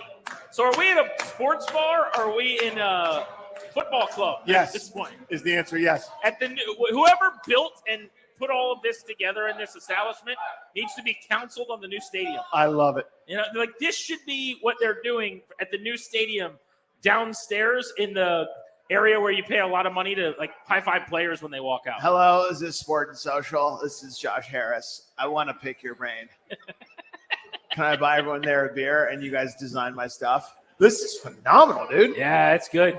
By the way, it is perfect outside. Yeah, it's also 5:45, and it's like it feels like midnight on a Saturday, and I'm 21. I definitely feel like it's 11:30 p.m. and your boy's like in Arlington, fresh out of college. I'm Mr. Days, 71 Miller Lights in. How about it? Field Trip Fridays, live from Sports and Social Bethesda tonight, brought to you by the Tailgate Must Have, Surfside Iced Tea and Vodka, Surfside Lemonade and Vodka, available in convenient variety 8-packs. Each can has only 100 calories. Tailgate like a champ. Ask for it at your local bar and liquor store. Must be 21. Darius, you got it? Let's see. See if Nicholas Backstrom down there enjoys a Surfside. All right, I know they're drinking beer, but I'm going to send their Caps table. We're going to send them a drink to just set the mood for the night ahead. Yeah, that's nice. Yeah. The Caps and the Penguins. Big game tonight over at Capital One Arena. All right, Danny, I want to hit the phone, see what the people think. 800-636-1067. The question at hand, what are you going to be saying on Monday if Washington gets to 8-2? Let's go to Eric in Silver Spring. What's up, Eric? How are you? Gentlemen. I'm gonna answer two questions. I'm gonna help you get to the Caps game, and I'm gonna answer the question because I know exactly where you're at. So I'm gonna help you get down there. The quickest way possible. How am I getting there? Of course, yes. Well, first of all, 8-2. We're gonna try to go to Philly next week, and we're gonna flip Pennsylvania if we beat the Steelers. Yeah, that'll be a hell of a 9-2. We're closer to the playoffs. Now let me get you down to this Cap 1. You're gonna go down Rockville Pike. Okay. All the way into Bethesda. The real Bethesda. All the way to like 10 actual Bethesda. Yeah. Yeah. So you're gonna go all the way to Bethesda. You're gonna go past Mazza Gallery. I don't know if you're familiar with that. I am. I've eaten at that Maggiano's over there. Okay, so you're familiar. Yeah. Take that to Wisconsin. That's gonna turn into Wisconsin Avenue. You're gonna take that all the way to You're gonna take that all the way to Massachusetts Avenue. Right by St. Albans School. Rush hour. You're gonna make a left at Massachusetts. Take that all the way down. Ooh, okay. And then you're gonna go around. You're gonna go around the circles by Rhode Island Avenue. You're gonna go past the embassies down there on Massachusetts, and then you're gonna get around by Rhode Island, and you're right there basically. Okay, so how long? What's your ETA from when I leave to when I get there? I'm gonna say an hour, about an hour. Oh boy. About an hour. Depends how you drive though, and beware those speed cameras in DC too. Okay. Yeah, Massav's got several. So does Wisconsin. Yeah, DC loves the speed camera game. Yeah, I was don't going to say say Maryland's ability also to camera. Yeah, Maryland your loves speed. a good speed camera. I know that about Maryland. That route is one of mine. It's an hour 12 right now. Hour 12. It's not better. Now, I than would the say I could turn that into like 58 minutes, but not with those speed cameras. Yeah, it's not one of those highways we can make up ground. Well, This is like their traffic lights. You know That's what I mean? a good point. Yeah. Let's go to Drew in Graysonville on Grant and Danny. If the Commanders get to 8-2, what are you going to be saying on Monday? So if we get to 8-2, then I think the path to 12-2 looks pretty good. I've only missed the Arizona and Cincinnati game. I've been at every game. and I'm going to every game except that last Dallas game.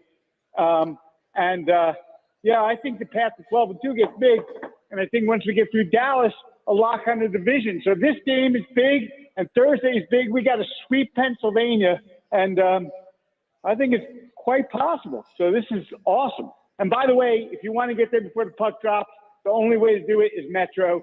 I used to live in Grosvenor, right over there, and you can't get there in an hour. Thank you. I appreciate that. As we're getting closer and closer, there's less and less confidence from anyone that I'll be able to pull it off. I thought I'd have one route for you, and I do not, respectfully. And that's on me. Do you have a helicopter for me? No. What if Josh Harris calls up and offers me a helicopter? So I heard Grant was trying to catch the puck drop of the Capitals game. I've got my chopper. Commanders 1 on alert 5. You thought the only way I'd improve your life was winning football games? Here's my chopper. Do you want to go see the Sixers play? Kind of, actually. Actually, a little bit. Yeah. Right? I mean, is Embiid going to go, or is this one of the Probably nights? not. It's a weekday game. Yeah. When he sits out. It's a Monday or a Saturday or a Tuesday or a Thursday or a Friday. No Marshon Latimore. Speaking of sitting out. So he did not play in his final game for the Saints. The thought from some of the Saints reporters we were talking to was this is a Davante Adams hamstring injury, but it clearly is not. Davante Adams immediately got better when he got to the Jets and played. Latimore hasn't practiced all week. He's already being ruled out for this weekend. My hope is that they can have him on the field for the Eagles. I don't need him against Pittsburgh. They've got one receiver that's notable and particularly good.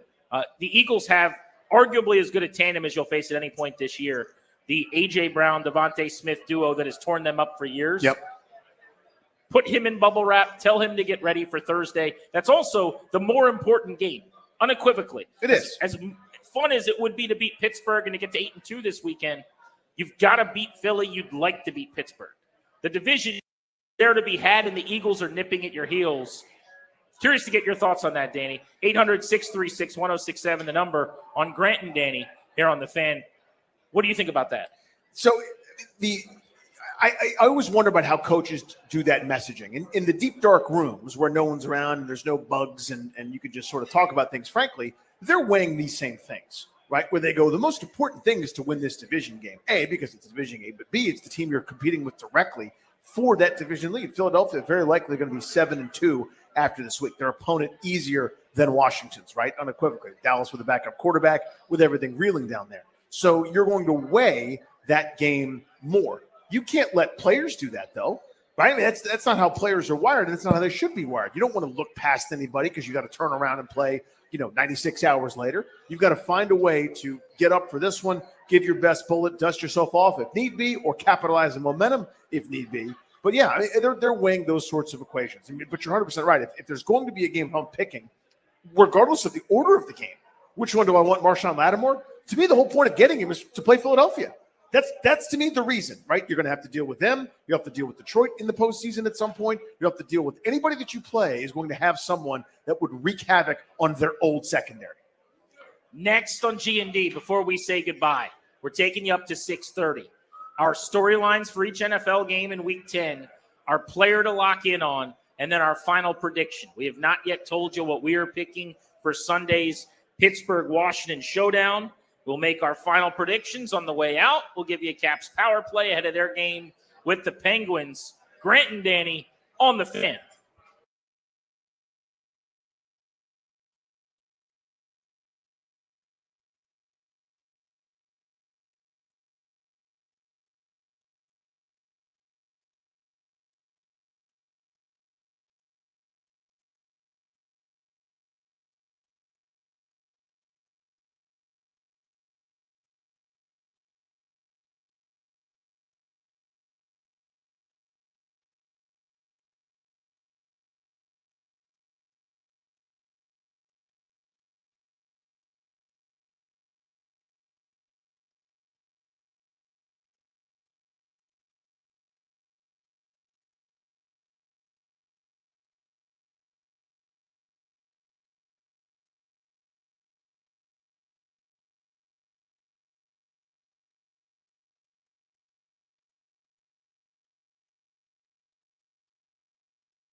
I'm Toby Altizer with your sports update on The Fan. This update is brought to you by Reynolds and Power Home Team, Keller Williams Realty. 4 players already ruled out for the Commanders on Sunday as they get set to take on the Steelers. Cornerback Marshon Latimore, running back Brian Robinson, offensive tackle Cornelius Lucas, and tight end Colson Yankoff all out. 2 players questionable, kicker Austin Seibert and offensive tackle Andrew Wiley. The Commanders signed kicker Zane Gonzalez today to the practice squad in case Seibert can't go. 2 players ruled out for Pittsburgh already, safety Terrell Edmonds and linebacker Nick Herbig.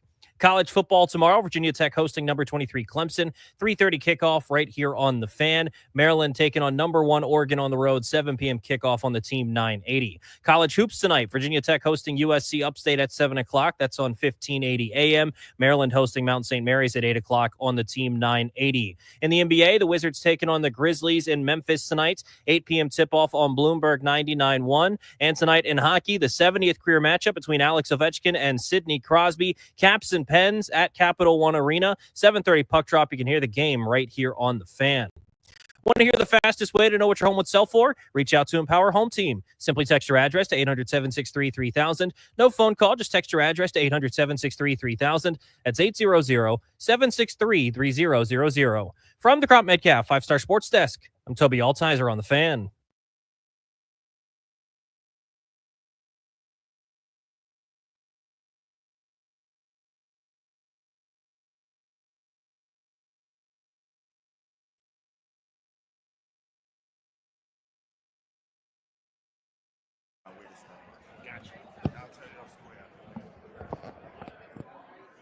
Down the stretch we come from Sports and Social in Bethesda. It's been a blast out here all day long, enjoying ourselves ahead of the Commanders and the Steelers. We're Grant and Danny. You are listening to The Fan. Washington is building a foundation for success on and off the field, and it's time for you to plan your future as well. The sponsor of our show is the law firm Kondorian Murat. They will help you update your last will and testament. They'll set up a revocable trust for you and your family. Schedule a free consultation with their estate planning attorneys today. Visit kmlawyers.com. Be sure to tell them that we sent you. That way they'll give you a good discount. That's kmlawyers.com. Danny, what a field trip Friday it's been at Sports and Social, presented today by the Tailgate Must Have, Surfside Iced Tea and Vodka, Surfside Lemonade and Vodka, delicious, delicious canned beverage, available in variety packs of 8. Each can has 100 calories. That's it. Tailgate like a champ. Ask for it at your local bar and liquor store. Must be 21. Super quick, the tiniest little shout out, GP, to Walt Whitman High School with a playoff win last night. Walt Whitman playoff football victory. Who are the Vikings, by the way? I had to look that up. It wasn't on tip of my tongue. Both my mom and uncle went there to Walt Whitman High School there in Bethesda. When you go to it, it looks like a big giant shopping mall. It's not. It's a school. It's a very good one, but they got a big playoff win last night thanks to the O-line stepping up. I heard the O-line put in work. That's what I heard. I heard that. Just out here pushing people around. It's been good catching up with all of our buddies out here in Maryland. The field trip tour will be continuing. We will let you know at the end of this segment where we'll be next week for what will be stop number 5. This thing keeps getting more and more fun, bigger and better. So it's going to be a lot of pressure as we move forward. Indeed. After leaving Sports and Social DC, this has been very, very cool in Bethesda, and we appreciate them making our day so enjoyable. Let's go around the NFL with some key storylines for Week 10. We'll go game by game, rapid fire. We start you off in the morning. Giants, Panthers. This is a AM kick at 9:30 East time from Germany. Someone's getting to 3 wins. The Panthers are coming off of a victory. Bryce Young looked a lot better last week. Yes, he did not look like a bust. They're going to start him again this week. They'll try to make it 2 in a row for the Giants. And if you can't beat Carolina here after playing a bunch of teams close in the last several weeks, it's time to just pack it in and think about next season. Be curious to see what they do at quarterback if they lose.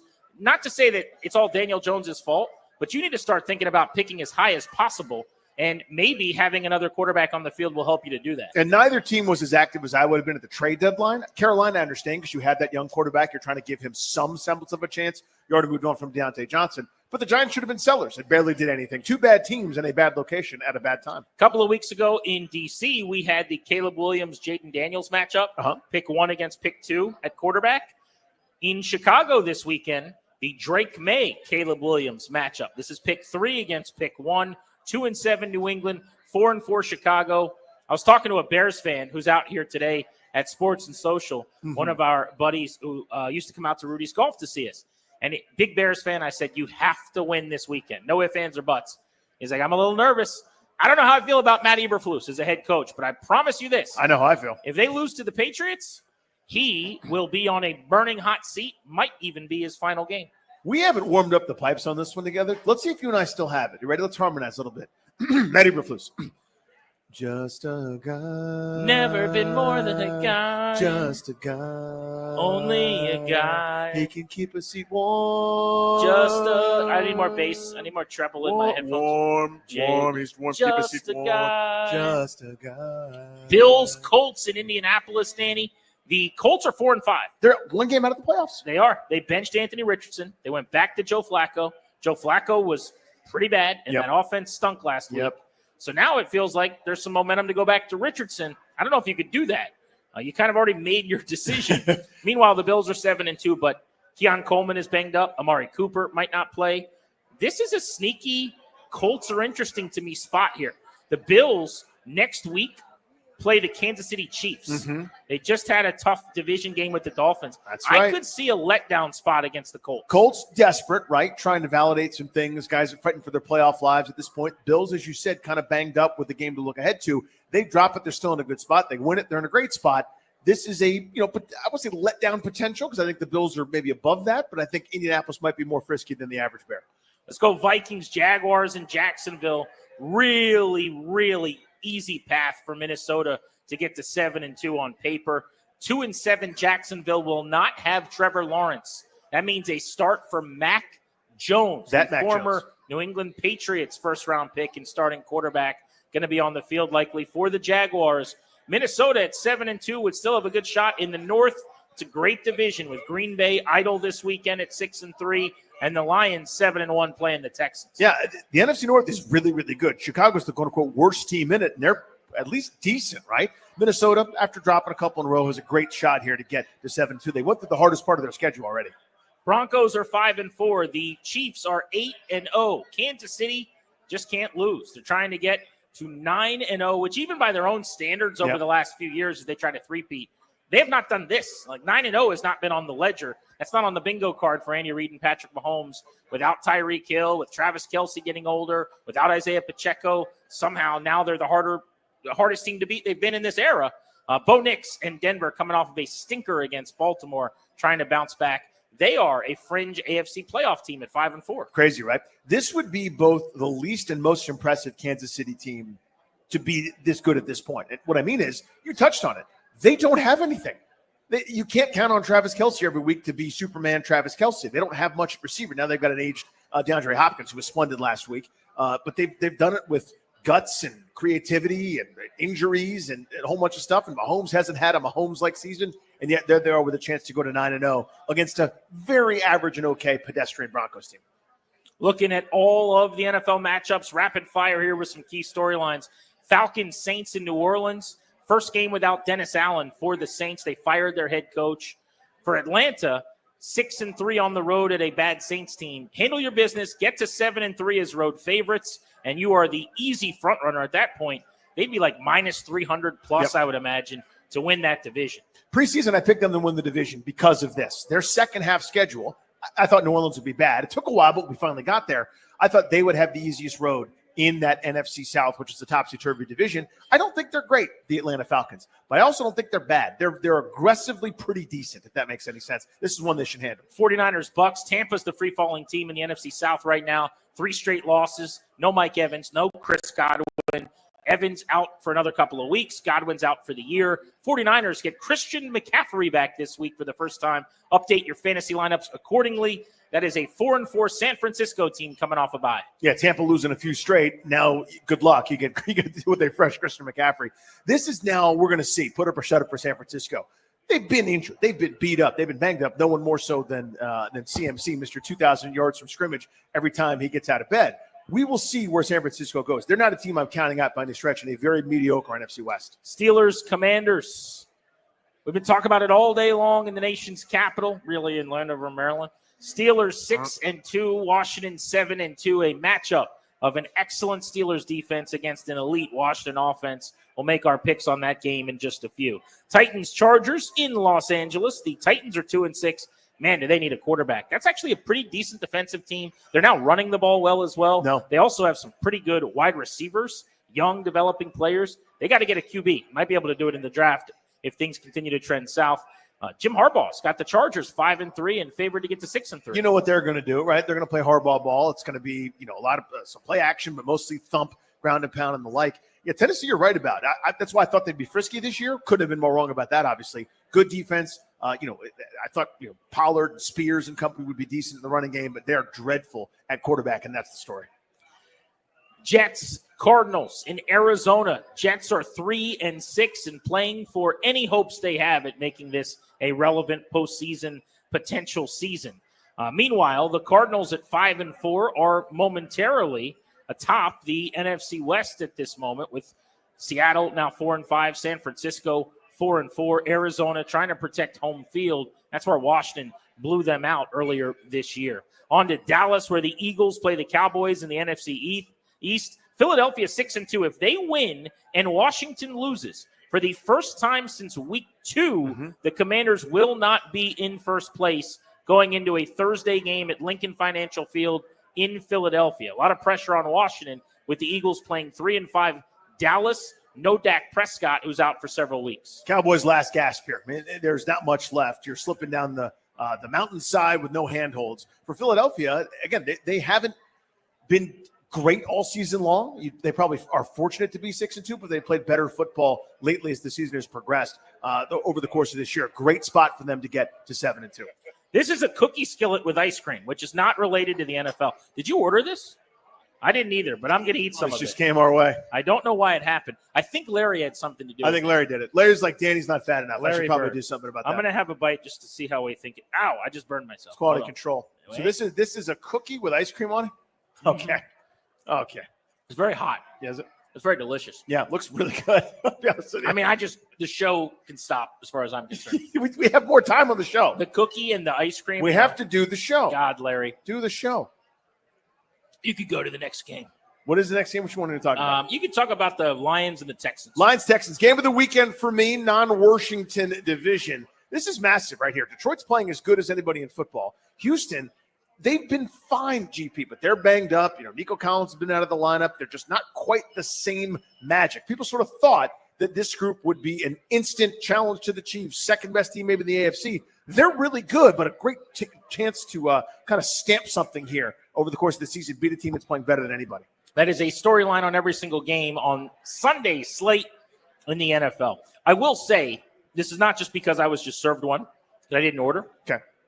When I see a chocolate chip cookie skillet with ice cream a la mode on top, I will order it. I get that.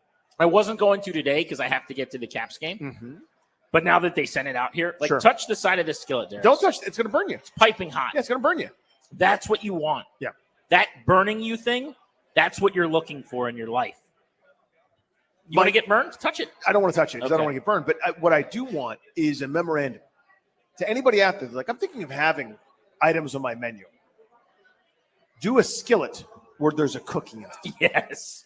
A cookie skillet with ice cream right on top. A chocolate chip cookie that takes up the entire surface area of the skillet is good. And the best thing is, I think about this all the time. If you make yourself a bowl of ice cream, and you put a cookie on the bottom of it, there's less calories of ice cream in the bowl. Smart. It's actually super healthy. It's healthier. It's not healthy. It's healthier. Because if you don't have the cookie there, you probably do an extra scoop of ice cream. Yeah. That's more calories. You're taking up surface area. So because there's less ice cream in the bowl, if so facto, that's a sharp point. Much healthier to do it that way, as far as I'm concerned. That's the kind of next level thinking that allows you to be obese and not like how you look. Is that what you were going to say? Or no? Was that what you were going with? Yeah. Leads to people online telling you you're fat a lot? Is that the one you were going with? Certainly doesn't happen for me. Oh, man. Speaking of which, at Grant H. Paulson on Twitter and social media. You getting chirped today or something? Is that what's happening? Oh, no. It's a day of the week, so sure. But no, if you're a nice person, you could follow me there. Not one of those mean people. Okay. Danny, is that Funny Danny? Yeah. As well. Twitter and Instagram, those are our names. That's how you follow us. Every single week on this show on Friday during our field trips, we give you a player to lock in on. This is presented by our friends Baldino's Lock and Key, your one-stop shop for auto keys and fobs. Visit baldinos.com.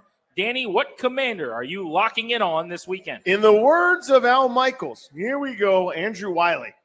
Oh, dude. Okay, you've been really good this year, and thank you for that. All right, it's gone really well. That's TJ Watt over there, dude. You know what I'm saying? It's TJ Watt. TJ Watt. I'm so nervous. TJ Watt. TJ Watt. I'm terrified. This is it to me. A lot of chipping, a lot of doubling, a lot of the occasional Austin Eckler before he goes out in the pass route. Give me a left shoulder right to the gut of TJ Watt. Give me Zach Ertz touching him on the way. Give me Ben Sinnott touching him on the way. I need all sorts of things to happen. There's going to be a time where it's you and it's TJ Watt. He eats worlds. He's Unicron or he's Galactus, whichever one you think is more destructive. That's who he is. I'm terrified of this part of the game.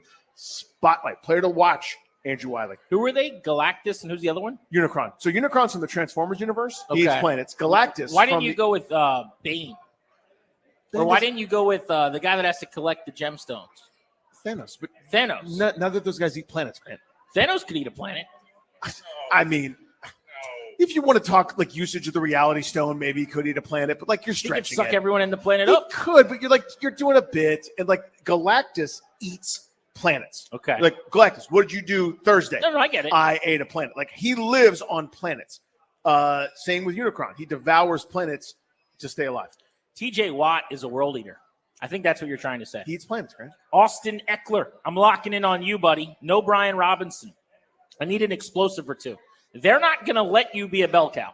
They're not going to let you get a bunch of touches. With or without Brian Robinson, they're capping him, it seems like, right around 10, 12, 13 touches. So that means you got to turn one of those into a big play. Yep. I want to see a catch and run that goes for 30 or 40. I want to see him rip off a run that goes for 25, 30 yards or something. It'd be nice to see him score a touchdown. But Austin Eckler is going to be my player to watch. You could really name any of the running backs you want to with Brian Robinson ruled out. That could be Chris Rodriguez, who went for a team-high 52 last week on 11 attempts. That could be Jeremy McNichols, who, for whatever reason, was kind of phased out last week as Rodriguez took over that thumping Robinson role against the Giants in the second half.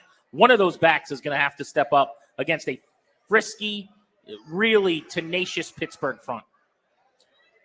There's got to be some way to run the ball effectively this week. And it doesn't necessarily mean you're ripping off, enormous chunks like you were, against Arizona or Cleveland or, some of these games, but you've got to stay ahead of the sticks here. You cannot let this group tee off in the pass rush. So to me, there's a couple different ways to do that. One, the easy one is obviously run the ball effectively on early downs. Two, though, is to mix and match, right? That's your play action time maybe on first down. Maybe that's your, I don't want to say your shot play, but maybe that's your extend the run game via flipping it out to Eckler or flipping it out sideways to, bubble screen to Ertz or Zacchaeus or get Downey Brown going early with some of those smokes. Just some way to keep Pittsburgh from going, I can get up the field now. That to me is a recipe for badness. All right, final few minutes on Grant and Danny. We've got to give you both a Caps power play and our final Commanders prediction. So why don't we do the Caps power play right now, save our predictions for the very, very end of the program, just a few minutes out. We'll get you ready for Caps hockey coming up next on The Fan. So let's give you your power play.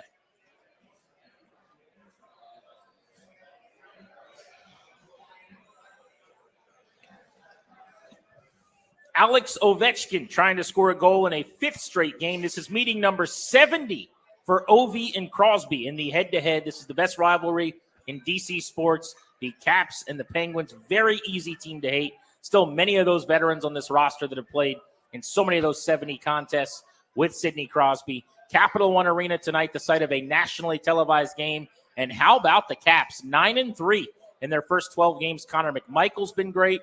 Alexi Protas has broken out. They look like they are a legit Eastern Conference contender in the early season. It has certainly been a lot of fun, and Ovi scoring goals every night is a lovely bonus, or even the main story to boot, depending on how you want to slice it up. Yeah, it's still Pittsburgh. It's still stupid Chris Letang. It's still dumb Evgeny Malkin and annoying Sidney Crosby. And I'm not over the fact that Stanley Cup hero Lars Eller plays for the stupid Penguins. I don't like that at all. That makes me uncomfortable. I wish that wasn't the case. I understand it's sports. I understand it's no one's fault, but I don't like it. Doesn't mean I have to enjoy seeing Lars Eller, El Tigre, skating around with that in those stupid jerseys with the Penguin. There are no Penguins in Pittsburgh, by the way. That is your Caps power play.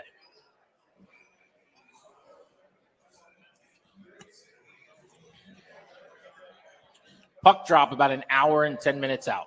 And that brings us to our final predictions for the Commanders and the Steelers. Kickoff on Sunday, 1 o'clock on CBS. Iron Eagle, Charles Davis. If you missed Charles Davis on the show with us today, you can go back and podcast that over the weekend. TheFanDC.com. He was outstanding.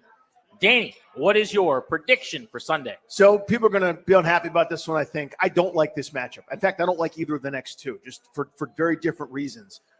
For the way Washington is and the team that they're playing. Next week, it's about the weapons for Philadelphia. This week, it's about a defense that is really good at causing turnovers. Bad luck happens. You cannot go this much into a season without turning the ball over at all. They are due for some bad luck in that regard. It's going to be rainy. It's going to be sloppy. I think Pittsburgh's got just enough on offense. I think this is the first time we go, okay, here's a legitimate setback for a really good team that's still going to be really good after this game happens. My opinion will not change about them. This is going to be one of those tough lessons. I think they lose a close one, 19-16. Some Shabingus in the kicking game, I think, occurs. Maybe they miss an extra point or something in there. Remember, Zane Gonzalez might be kicking. Yeah. Austin Seibert is questionable, and they signed kicker Zane Gonzalez off the street today. That's why I bring it up. So I think Pittsburgh wins 19-16, a bit of a slop fest. I'm actually picking Washington in this game. I think they get to 8-2. I am worried about Thursday Night Football and the Philadelphia Eagles next week on the road. But I think in this matchup, Pittsburgh's lack of big play propensity and offense, which I'm assuming the last 2 weeks are not sustainable for them coming out of the bye week. And it's going to be more of a run the ball, physical, shove you around kind of idea offensively for them. I think Washington's going to hit on just enough big plays. That's Jaden Daniels, maybe Terry McLaurin, perhaps it's Eckler. They're going to score 27. I don't think the Steelers can get there. I'm looking at a 27-20, 27-23 kind of win. In fact, we had a little kid named Dev come through here. Dev came through. He said this, yeah. I like Dev. He pulled up at the event today with his family. He listens to our show every day. He gets in the car after school, tells him to put on Danny. And I asked little Dev, I said, what's the score going to be? And he gave me a very professional NFL analyst score at, 8 years old. He said 24-20 Washington. I'm kind of feeding out of the same trough as our guy Dev there. I'm seeing a similar type game. I'm going to say 27-23 Commanders over the Steelers. Dev was breaking it down, and it made a lot of sense. I think either way for us, it's going to be a close game. You don't just drub a Mike Tomlin team out of the bye week. I got to tell you, next week, they're going to have their hands full trying to top this place. We are going to be at our Friday field trip next week in Silver Spring. We are coming your way. Oh, somebody's fired up. That's our guy, Bobby Blanco. Bobby Blanco from the Bronx. All right, Bobby from the Bronx. Georgia Avenue in Silver Spring, Maryland. We are coming your way next Friday with our field trip on Grant and Danny. Just an FYI, you better show out. Because Rockville. Bethesda. North of Bethesda. Also Rockville. Eastern Bethesda. They showed up today, didn't they? We had a good old time. Bethesda! This was a blast at Sports and Social in Bethesda. We got to thank our friends here for taking good care of us. We got to thank the sponsor of this program, Surfside, iced tea and vodka. Surfside, lemonade and vodka. Available in conveniently variety 8 packs for you. Each can only has 100 calories. Tailgate like a champ. Ask for it at your local bar and liquor store. Must be 21. All right, Larry, we're heading out. I told you, Ryan, fade out this music. We're out and about. We're going to kick it the way we kick it on location. He's going to play a little song for those of you to sing along to in-house that are wearing your Commanders gear, and we will say goodbye on Grant and Danny by playing you out with a hail to the whatever you want to call them. Hail to them. That's you know them. It's really up to you. You know those guys. At the end of the day. So here we go. Goodbye from us out here on site in Maryland. We will play you out, Grant and Danny.